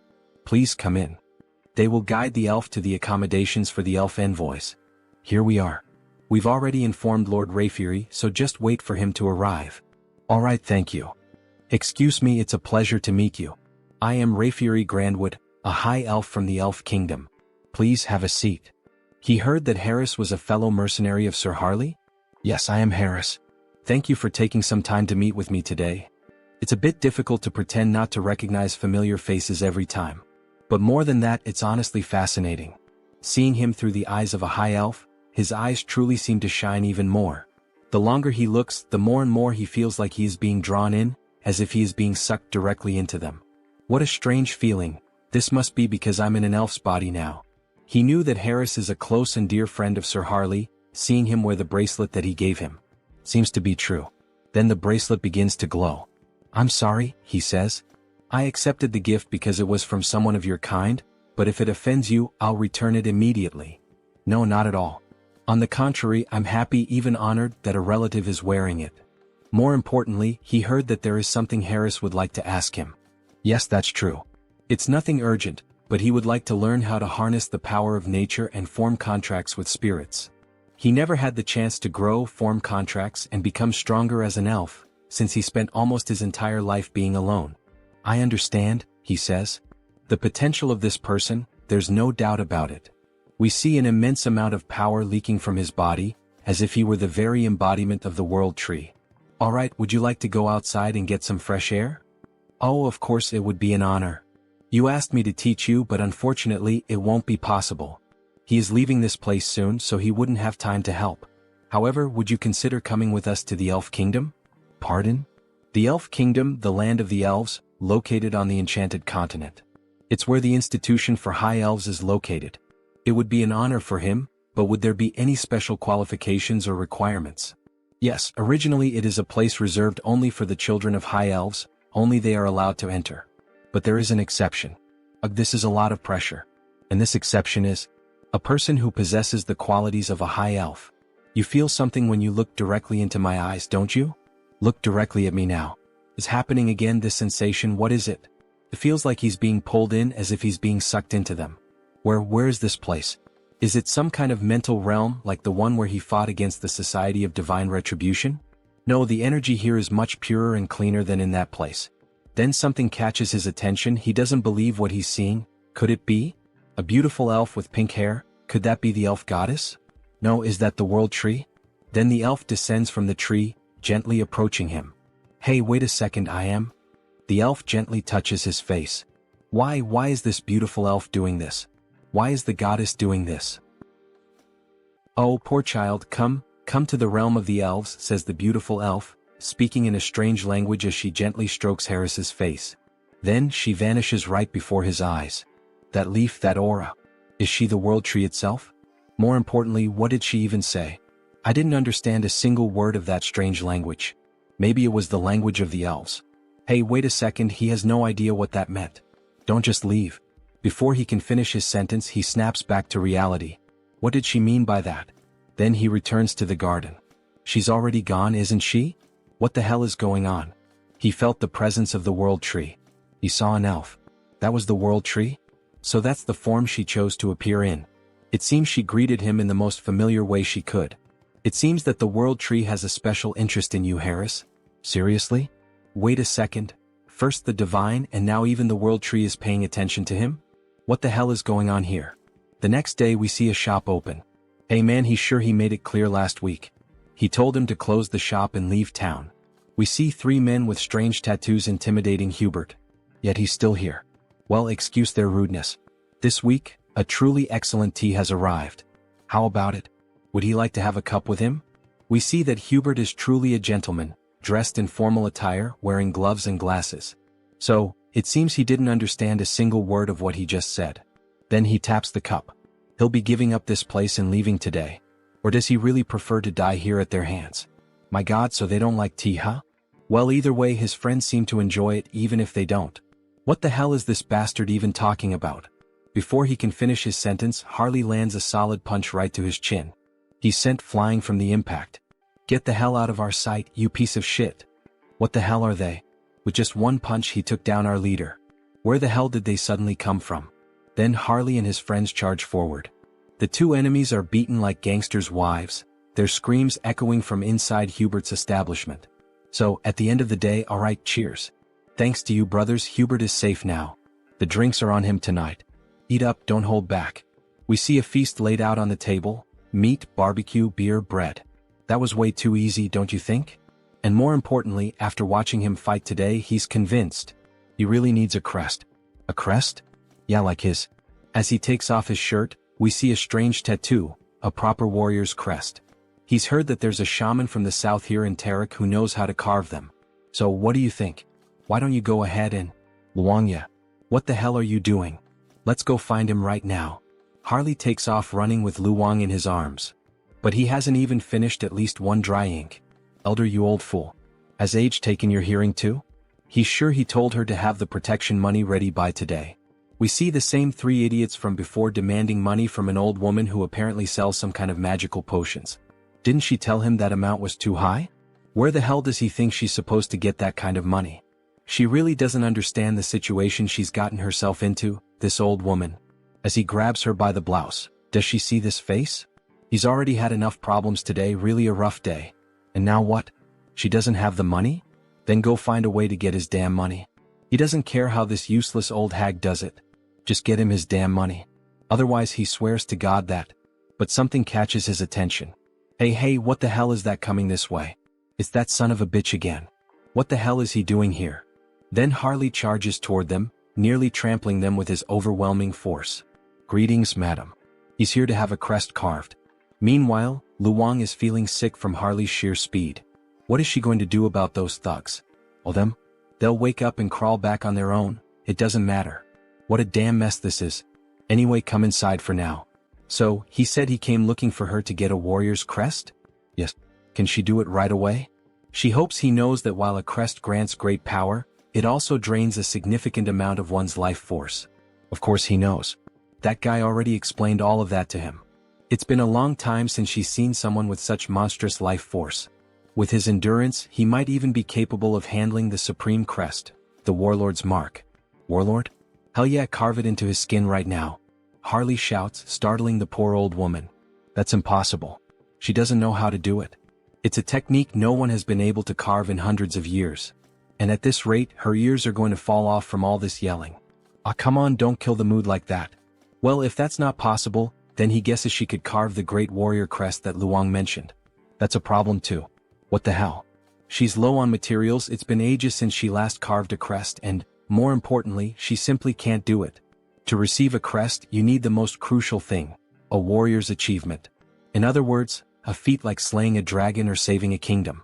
If he wants the great warrior crest, then at the very least, yes, beyond the Iron Fortress in the northern mountains, he would have to defeat the ogre that rules over that place alone, killing it with his own hands. An ogre?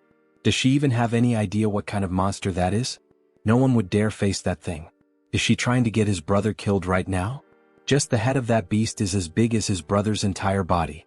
How the hell is he supposed to deal with that alone? However, while they were talking, Harley started rummaging through something at the portal. Did she mean this? Then a massive skull appears. That's the ogre's skull? Don't tell her he hunted this thing by himself. Aha, of course he did. An ogre is nothing to him. Alright, she can see that he's an impressive warrior, but even so, come back in a few days. Lately, she's been low on energy and her body isn't in the best condition. She needs strength to carve a crest, but she hasn't even been eating properly. Food. Leave that to him. Restoring vitality is his specialty. What does he mean by that? Then, before she even realizes it, he's already vanished from in front of her. He really just left. So, she just hopes he doesn't cause any trouble. You little shit, it's him again? We sure are running into each other a lot today, huh? You again? Then he throws another punch at the thug, making him groan in pain. What the hell is he? Who sent him? Why is he doing this to them? You messed with the wrong people. You're the ones who laid hands on our shaman. Huh? Shaman? That old witch is the southern shaman. Sorry, we didn't know.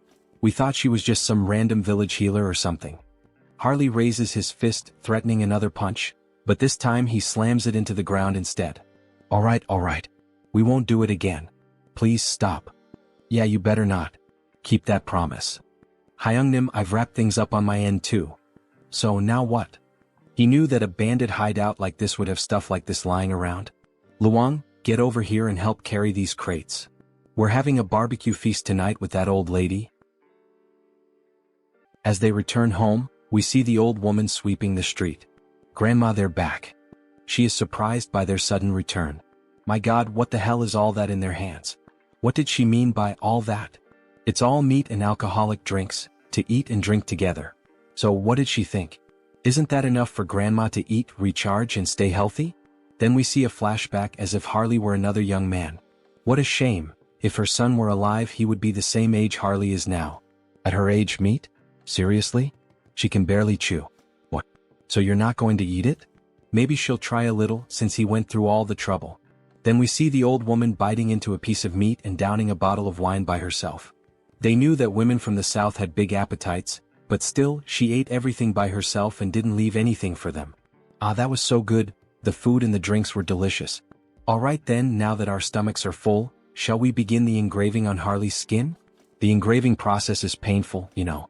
So she lays Harley down on the bed and starts getting ready with the needle to pierce his body. Is Harley mentally prepared? Aha, of course he is. Don't worry, old lady, he was used to going through procedures like this on a bed, a reference to when Hans used to perform experiments on his body. However, before he could finish that thought, the old woman put a stuffed bear in his mouth. Her son bit down on that toy when he had the engraving done on his own skin. So she knows it's going to hurt, so keep it in his mouth because she's about to start. Alright, here we go. When she presses the needle against his body, the needle snaps. Damn it, his skin is so tough that the needle broke and she can't pierce through it. Wow, I can't believe it. Isn't there another way to do the engraving on his skin? He knew that Hyungnam was exceptionally tough, but this is insane. There's no way we're going to use another technique. Don't worry about that. She shifts the angle of the needle, and the markings on her arms start to grow stronger. She's going to make sure that all that meat and alcohol she ate and drank will be paid for, in full. Activating all the markings on her body, she begins to pierce and carve the engraving into his flesh. It's time to show what a first-rate tribal shaman chief from the past is capable of. Then we see the mark that was made, a fiery sun, resembling the symbol of the Sun Pirates from One Piece. Captain Fisher Tiger. System notifications. The entity has fulfilled the conditions and attained enlightenment. He has acquired the skill, Chaco-style combat symbol. Current symbol, Great Warrior. We see a large marking on the right side of his chest. This is truly impressive. It's far more efficient than enhancement through bio-aura. At this level, even without using the body mutation ability, he could defeat an ogre in a bare-handed fistfight to the death. This is perfect. We see the old woman, completely exhausted and worn out. Harley is even concerned about her condition. What's the matter? Is she alright? Is she feeling anything? Don't worry about her. It's just that it's been a long time since she used that kind of strength and those engraving techniques. She's just out of shape. She'll be fine after resting a bit. Lock it in, brother. We've just found more work to do. And what would that be, Brother Harley? Meat. He shakes the old woman, shouting in desperation. We need to find more meat. She can't be in pain if we're going to finish the other crests. We need to keep her alive and well. That damn stubborn bastard. Let her rest a bit before continuing. In the next scene we see Heinrich lying in bed, his body completely wrapped in bandages. Meanwhile, someone is standing in front of his body, praying and speaking divine words. A paladin approaches from behind and asks if she's still praying for him. Cardinal Pion, if she continues praying and using divine power without resting, it will certainly have serious consequences on her body. So please go easy. Yes, she knows the consequences. But her heart won't let her rest. She can't forget what happened, the last vision she had of him. In that moment he stood firm against the immortal king, refusing to back down until the very end. Yes, it was like witnessing the birth of a new hero. Wait, Sir Heinrich, a new hero? The saint's face turned slightly red. Oh, your eminence flatters me by speaking that way. Sir Heinrich, you're finally awake. We were worried, you've been asleep for many days. Is the pain bearable? Thanks to the saint's care, your body is doing well.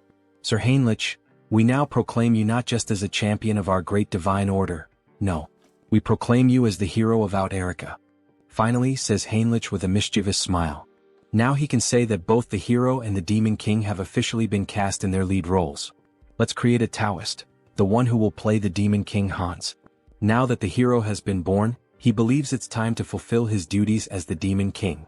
With the power of his perfectly refined contagious ministry magic, he will spread his infamy even farther than before. He sees it clearly now, the filthy stains of wrongdoers. He prepares to begin the night hunt. He will drag every one of them into hell. Quick, move and keep going. This patient came first, get out of the way. Damn it, what the hell is going on this time? Looks like that bastard with the Haho mask showed up again. Well, any idea what's happening? One thing is certain, they got involved with someone extremely dangerous. On Sunghyun, a dark mage sent by the skill management department. They ended up messing with the wrong person, got on the wrong path and ended up dead like this. That freak with the Haho mask or whatever it is a completely insane monster. This level of pure dark magic is beyond human comprehension. That person's body is basically just an empty shell now. He'd bet their soul has already been enslaved. If he were caught by a monster like that, if it were him, he would choose that option without a second thought. As if that would help. says the so-called best dark mage in Korea. He's nowhere near that level. Having a dark mage of that caliber as an enemy, well, that's what it really means. No way. He said the culprit was the Haho mask, right? In that case, let me take a closer look at the curse. He then uses dark magic on the dead man's head. However, he suddenly feels a devastating force as if something is watching him. That feeling, he collapses to the ground in shock. Hey, what the hell just happened? What's wrong? Did he find something? Team leader, he feels like he's about to die right now. What the hell are you talking about? That bastard. The Haho mask. He saw him. The Haho mask noticed him. He tampered with the spell on his own, so if he gets caught, he's screwed, no doubt about it. At this point, there's only one option left. Is he going to fight against the masked Haho? If he just dies now by jumping off this building, he could peacefully cross over to the other side. Hey, stop doing something stupid, you lunatic. The masked Haho only hunts and kills villains. You'll be fine since you're innocent. So calm down and breathe. Alright. Hearing those words like that made him feel a little better. Thank you very much. After all, he is innocent. Is this bastard stupid or something? And somehow he starts to feel his body slowly relax, until he passes out and collapses to the ground. Hey Sunghyun, what the hell just happened? Nurse. Please help us, he passed out. Meanwhile, Hans watches the entire situation from afar. Interesting, that man seems to have the ability to use dark magic even if only in a light form. He doesn't sense any evil aura from him, so there shouldn't be any problem with meeting that guy again in the future. The next day we see a blog filled with various posts and information about the masked Haho. Hans's popularity has grown so wildly that it's now out of control. What could Haho's abilities be? A vigilante of justice, the dark hero. Some people are even calling him the shadow hero. But it's not like he's actually happy with all this attention surrounding Hans. This could end up becoming a real problem down the line. Oh, what a headache. How the hell is he supposed to start operating from now on? However, someone interrupts his thoughts by knocking on his door. Who could it be? Your fried chicken delivery has arrived. Wait, what? Kang Tae-san. It's been so long since he last saw him. How has he been all this time? Hey, but look at this guy, damn. It's been years since this Hyung showed up and this is how he reacts to a guest? Ah. What do you mean by the way he reacted? Well, even though he's my friend right now, he's the last person I'd want to see or talk to tonight. Skill Management Bureau. Criminal Investigation Division. Kang Tae-san. Still, Tae-san is the only friend he made during his childhood. Even after all these years, while he was reclusive in his room, Tae-san was the only one who came looking for him and tried to help. He's truly a valuable friend. But seriously now, Hyun seems different. It's like he's not exactly sure, but it seems like Hyun has found a purpose to live for again? Well, I mean, he can't stay stuck in the past forever, right? Those who live in the past are museums. And he suspects that his parents wouldn't have wanted him to live this reclusive way. Yeah, damn, he's right. He spoke well just now. Do you have any idea how long he's been worried about Hyun all this time? It's not healthy to stay reclusive for so long without talking to people. Ah, come on, it wasn't that bad. He even went out a few times in the past few days. Really? Says Tae-san with a surprised look on his face. Thank you, my friend. Going back to the past when he was grieving and struggling with depression, Tae-san always visited him and tried to help in every way possible. He then opens a can of beer, seeing how well things are going for him now. He feels like he can finally reveal a secret. What does that mean? He knows, right? The reason Tae-san joined the Criminal Investigation Division. Of course, he was like family to Hyun's parents, like an actual son to them. And after they died in that accident, Tae-san enlisted in this division. Yes, back to that case then. Everyone thinks it was just a random attack by someone who had awakened. That's what everyone believes. Well, at least until recently. But he doesn't think that's the reason for this case anymore. There's a group that has been operating in the shadows for a long time, calling themselves the Society of Divine Retribution. They are a group of bastards who are very meticulous. So far, they haven't been able to link anything or even catch a scent of them. But you've been following the news, right? That masked figure known as Haho has given us a lead. They've given us the first clue. Haha, even dropping hints for the skill management department? Did he go overboard? Anyway, he'll keep him updated as soon as he knows anything new. But don't go around talking about it. Do you want me to end up in a cage? Haha, as if he had anyone to tell.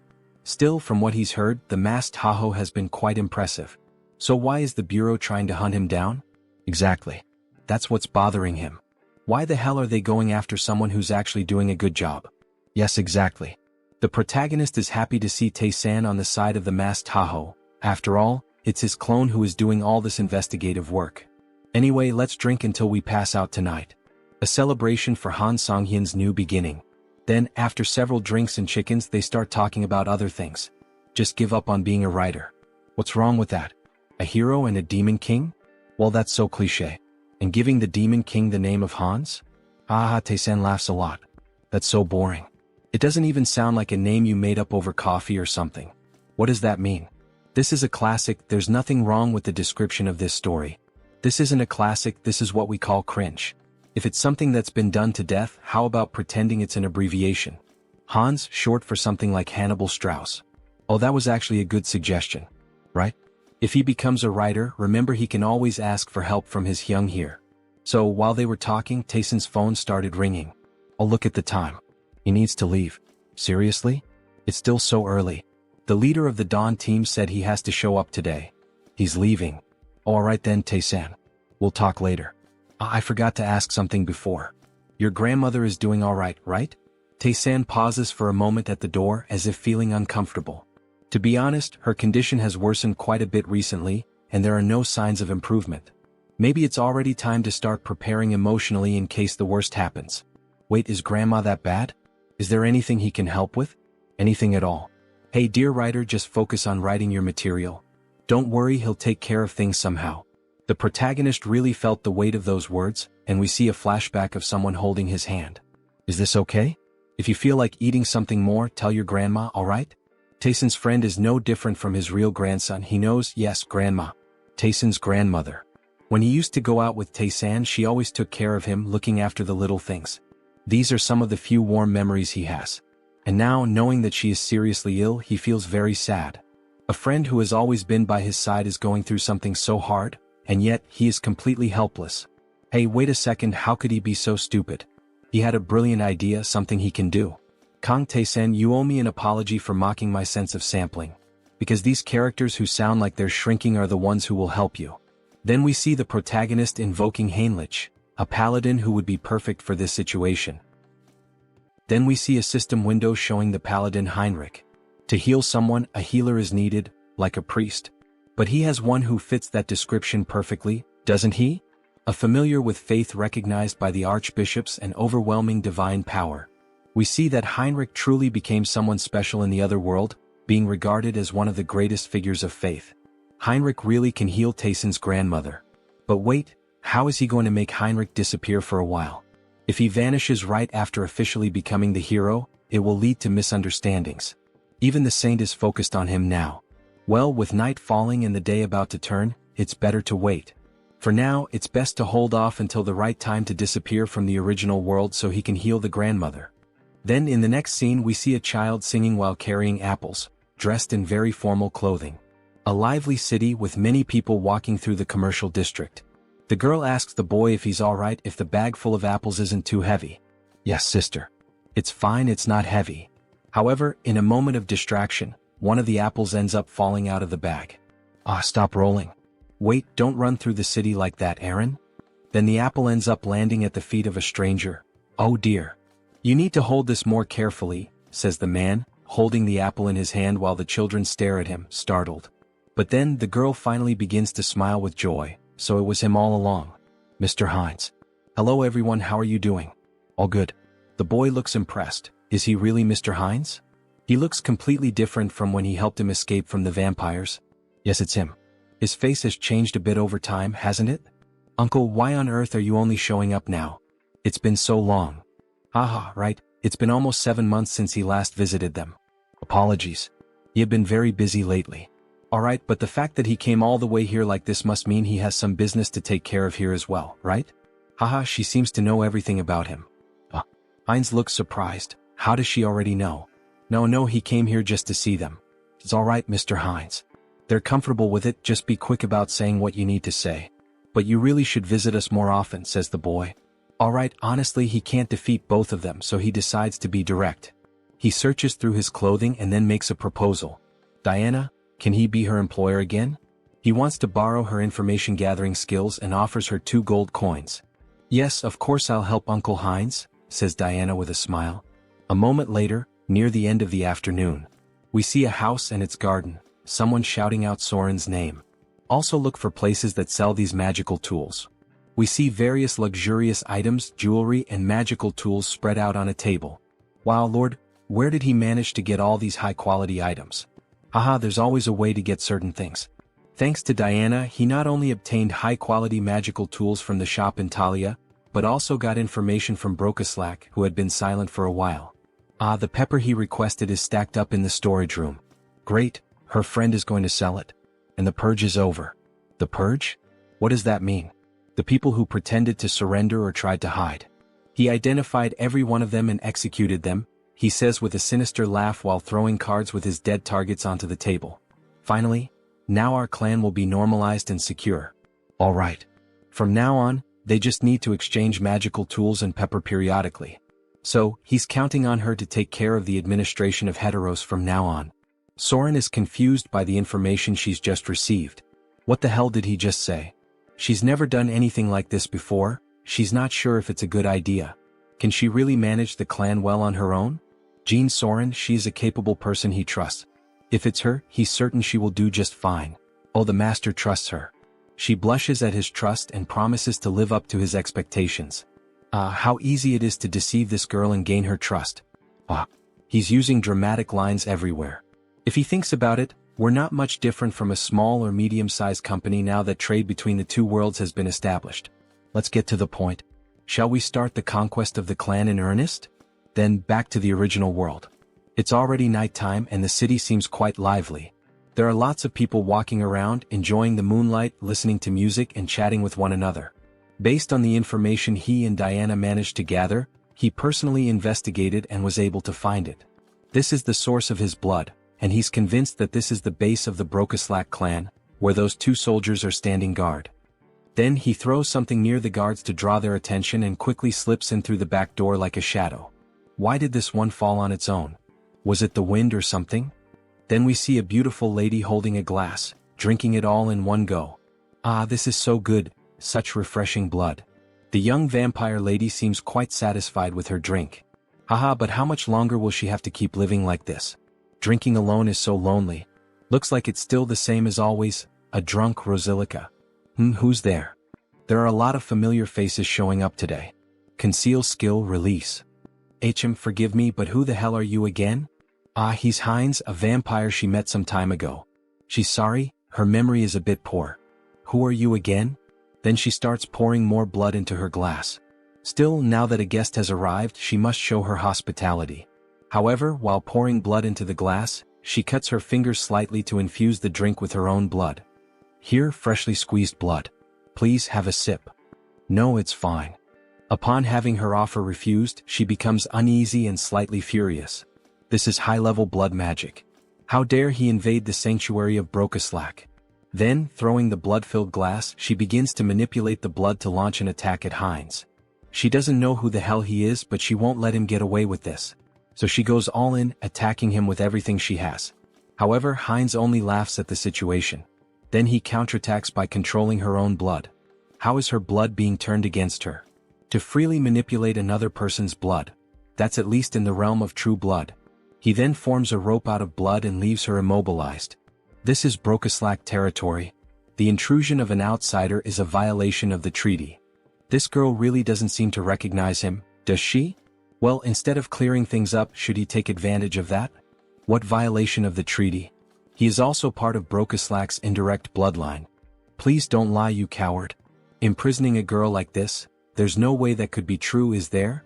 Now that she thinks about it, she recalls hearing something about a clan that was persecuted in the past. Could that be true?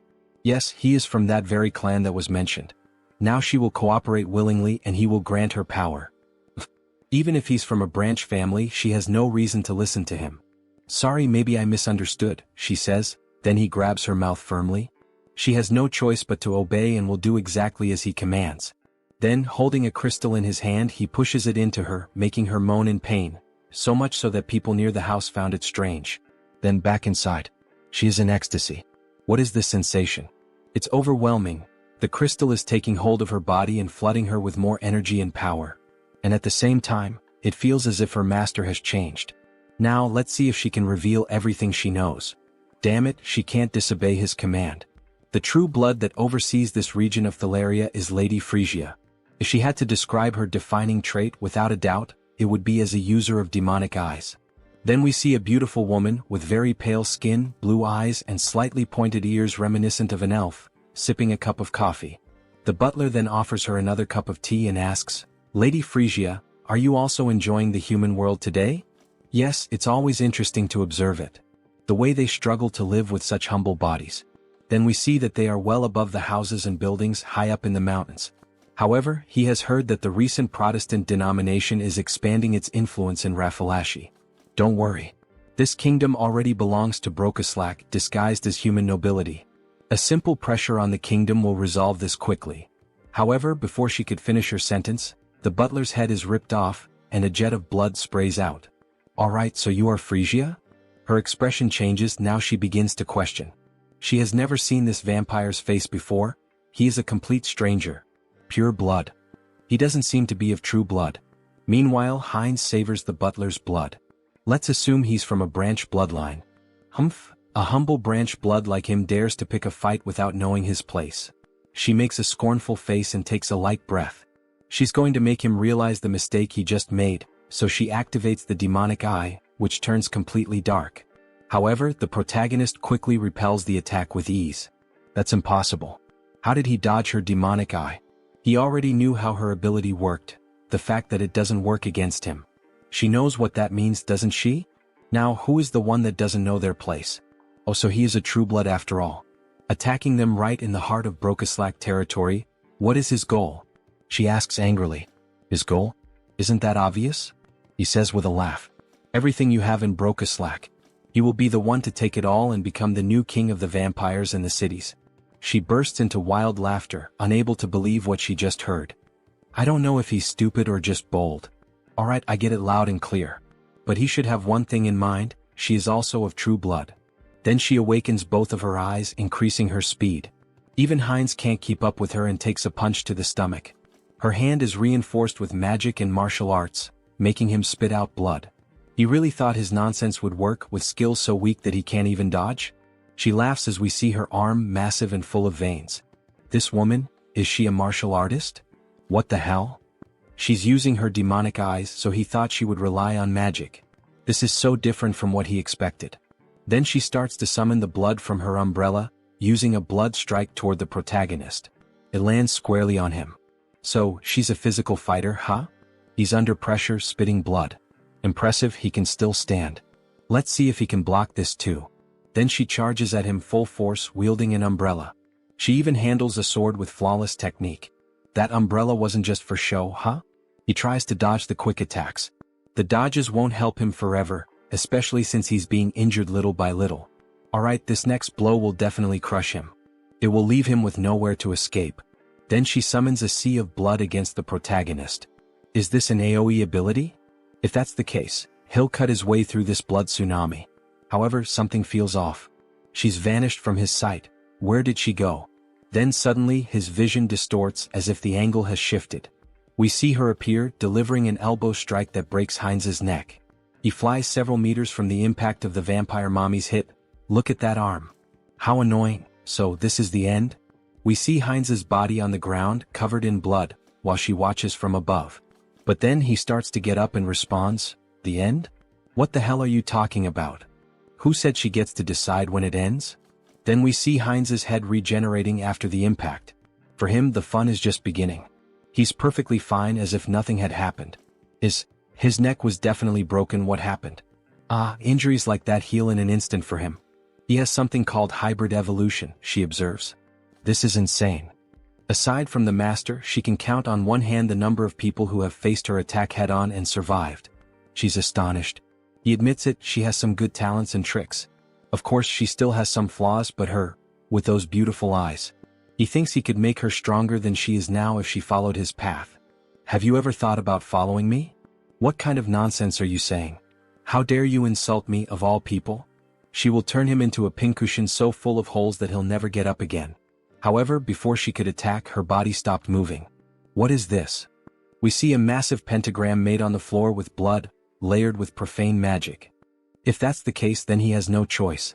He'll have to use force. Then he starts moving the blood around. Blood magic from the blood on the ground? When did he do this? Then she is bound by strands of blood around her neck. It's true, he's not a martial artist like her. He's more of a blood specialist, a kind of vampire mage, we could say. She's completely covered in the strands of blood. And also, he can do this sort of thing. He turns his finger into a magical crystal, and as it penetrates her neck, she begins to undergo a mutation. Raffalashi injection. She starts crying out in pain, screaming that it hurts so much as the crystal starts to take full control of her body. Sorry, but for a high-ranking vampire like her, a small dose wouldn't be enough to control her body. Then she begins to transform even further, emitting a huge red aura. Finally, it ends. She lies on the ground, devastated. What the hell did he do to her without her consent? She will never forgive him. This is so ungrateful. She should be thanking him, not lamenting. Doesn't she feel it? That sensation, that strength, as if she had been born again. He's right. Every sense in her body feels completely different from before. Her strength, reflexes, flexibility, all her physical attributes not only improved but evolved to a completely new level. Well, starting to feel like thanking me now. She thinks she is. So that she could give him the power to finish him off. Then she tries to make a quick move with a direct punch at Heinz, but her body stops before reaching him. She can't move. What the hell is happening? Her body doesn't want to move. What did this bastard do? It's as if her whole body is bound by iron chains, or rather, chains of blood. This is the power of his blood domination. She has no choice left. She will move exactly as he wants her to. No way, not even with sacred blood would this be possible. Too bad for her because he can. Now, finally, he can ask the most important question, the reason he came to her. Frisia, where is the clan master? Does he think she'll answer that so easily? It's the Duke Bright's mansion. Wait, what? What the hell? Her mouth moved on its own. Good. A little servant so obedient. Our protagonist has gotten himself a nice slave, haha. You bastard, take your hand off me. The gold of the Duke Bright's mansion, huh? It's impossible for a clan lord not to notice that a true blood is being captured. I think it's time to end this quickly and cleanly. Time to begin the massacre. Then at night they arrive at the Duke's house. Master, it's Frisia. She has something urgent to report. May she enter? Yes, please come in. Really now, sir? Couldn't he have at least lit a candle or a lamp or something? Isn't it a little dark in here? He's not human. He simply doesn't need such things. He can see perfectly well in the dark. More importantly, she said she had something to tell him? Yes, well, forget it. She thinks she already understands. It's because of that uninvited guest who's after you, isn't it? So he's already noticed. As expected of a clan master, excellent perception. Well, yes. It would be a shame if the head of a clan couldn't at least notice that. Deactivate concealment ability. What a disappointment, he laments as he closes the book he was reading. Frisia, oh beautiful woman, why did you do this? Then she became a traitor. He releases a murderous aura. He's ready to kill both of them. He is deeply disappointed in her, Frisia. To think that she would dare betray him and serve another master. Mullo is boiling with rage, almost fully transformed. Frisia tries to calm him down while Heinz watches the situation unfold. Lord Mullo, this is a misunderstanding. Please calm your anger. A misunderstanding? You both come to his house at this hour of the night and try to attack him, not to mention the different scent I smell on her. Frisia, you treacherous woman. He spent 100 years with her. Did she really think he wouldn't notice that her blood scent had changed? That something had been altered? That rotten stench of betrayal is contaminating his study. How could he possibly remain calm like this? Then he lunges at Frisia. Die, you traitor. However, before he can finish Frisia, Heinz blocks the attack. That's not going to happen. She's my subordinate now. Mullo is caught by surprise. After all, this was shameful. With just one hand, Heinz had been able to block his punch. He had been planning to resolve this situation in the most peaceful way possible, but it seems that will no longer be an option. Violence will have to speak for itself. But who the hell is this arrogant vampire? Peacefully? He really dares to move his lips so freely in front of him. As Mullo speaks, he summons a ball of blood in his left hand, as if it were absorbing everything around it. He will cut off that snake tongue of his, along with the traitor. Then, a massive circle of blood appears above them both. He is like Heinz, a magical vampire. Come to me, children of Brokaslak. Several vampires begin to emerge from the magic circle, summoned by his spell. Go and feast on the blood and flesh of these traitors. Kill them for him. Offer the blood of the traitors to Lord Mullo. How dare they? This is no place for people like them. They're nothing but a bunch of puppets who think they're vampires. Then she begins killing them one by one using the umbrella. Something's not right. There are only about a dozen people summoned here. And yet, he has hundreds of vampires spread across the entire capital. Are you telling him this is all that's left of his subordinates in the capital? Mullo is stunned by the weight of that information.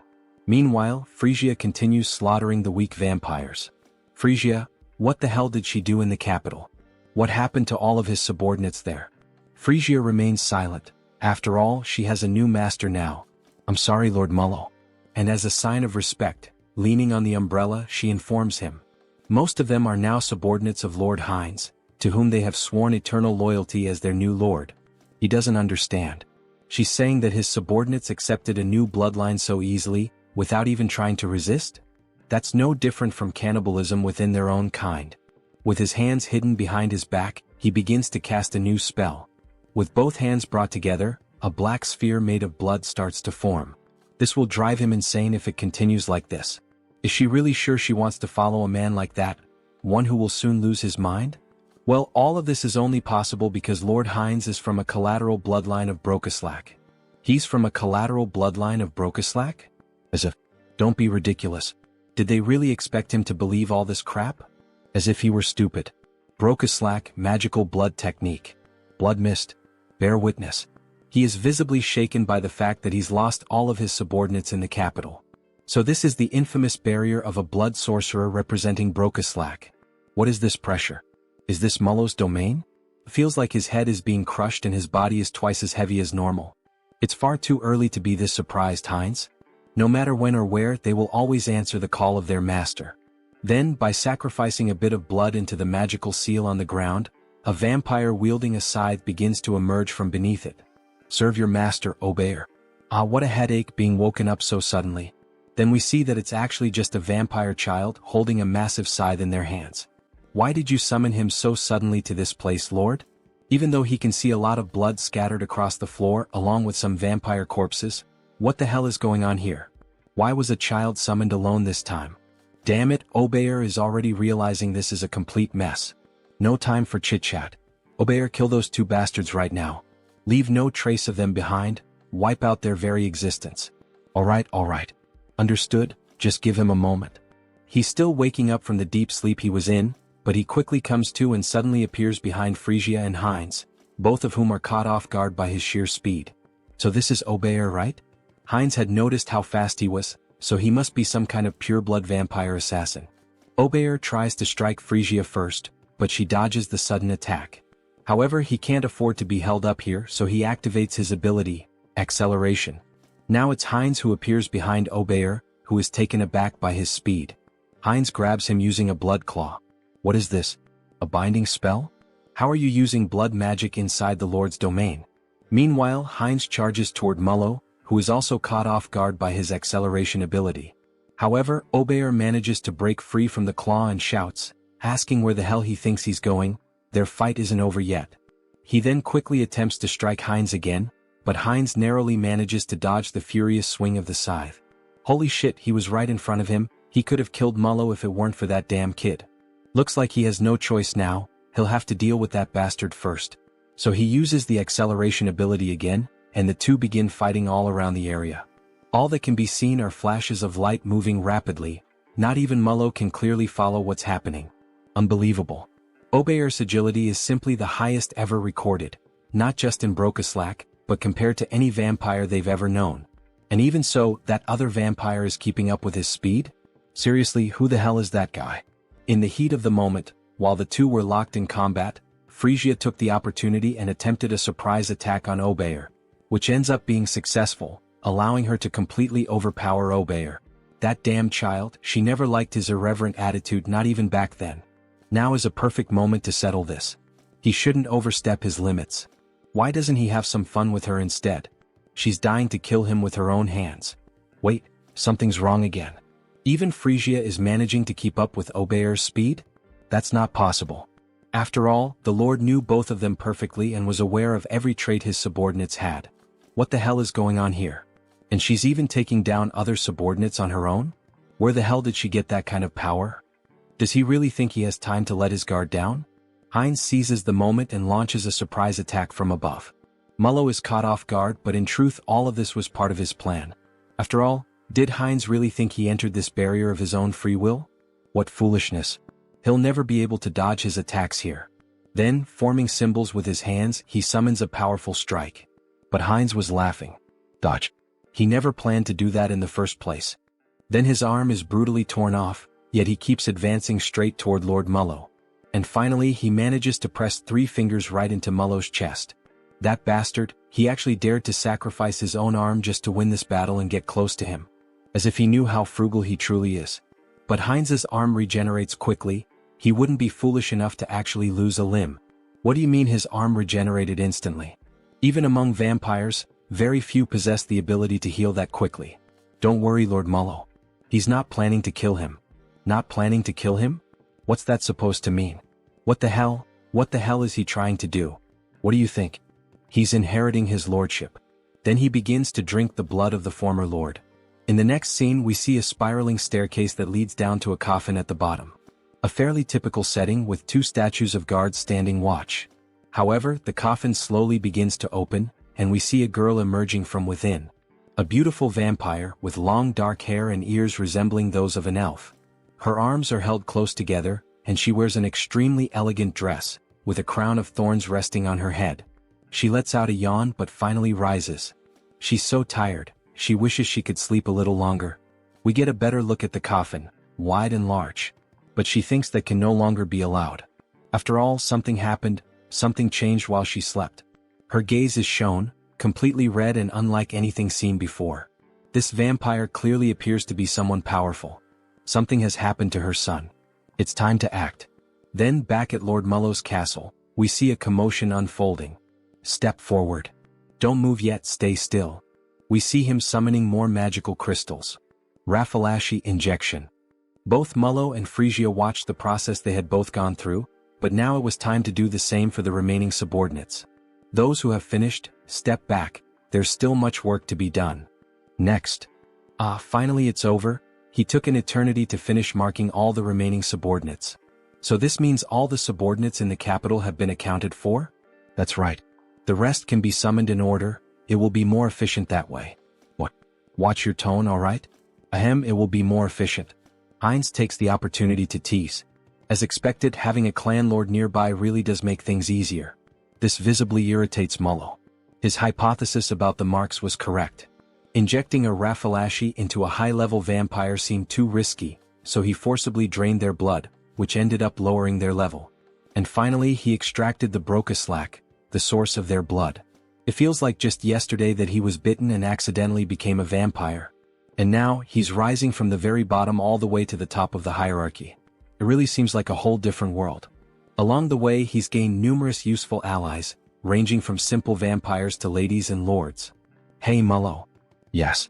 He will be responsible for gathering the remaining Brocaslacks from all the regions. Understood. And one more thing. Damn it.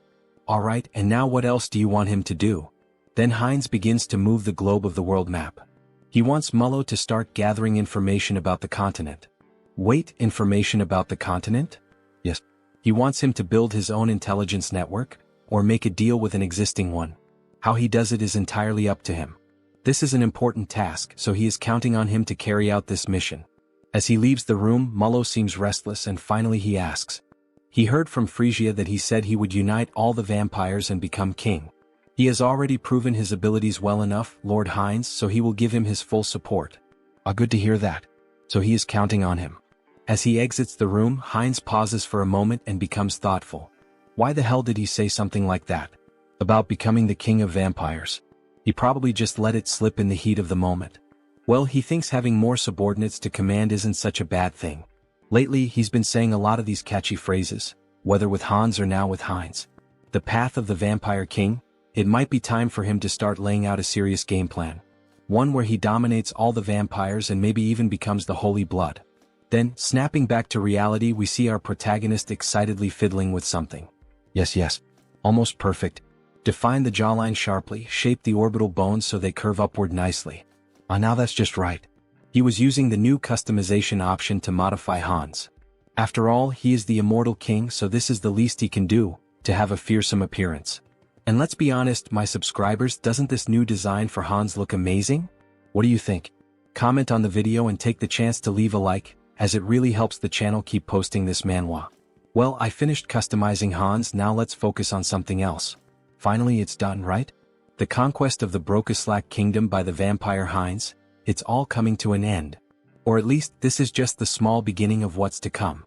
Which means now the long-awaited moment to profit. Karma Shop. When opening the Karma Shop, we see that he managed to accumulate quite a lot of money thanks to Heinz's conquest. As expected, he amassed a considerable amount.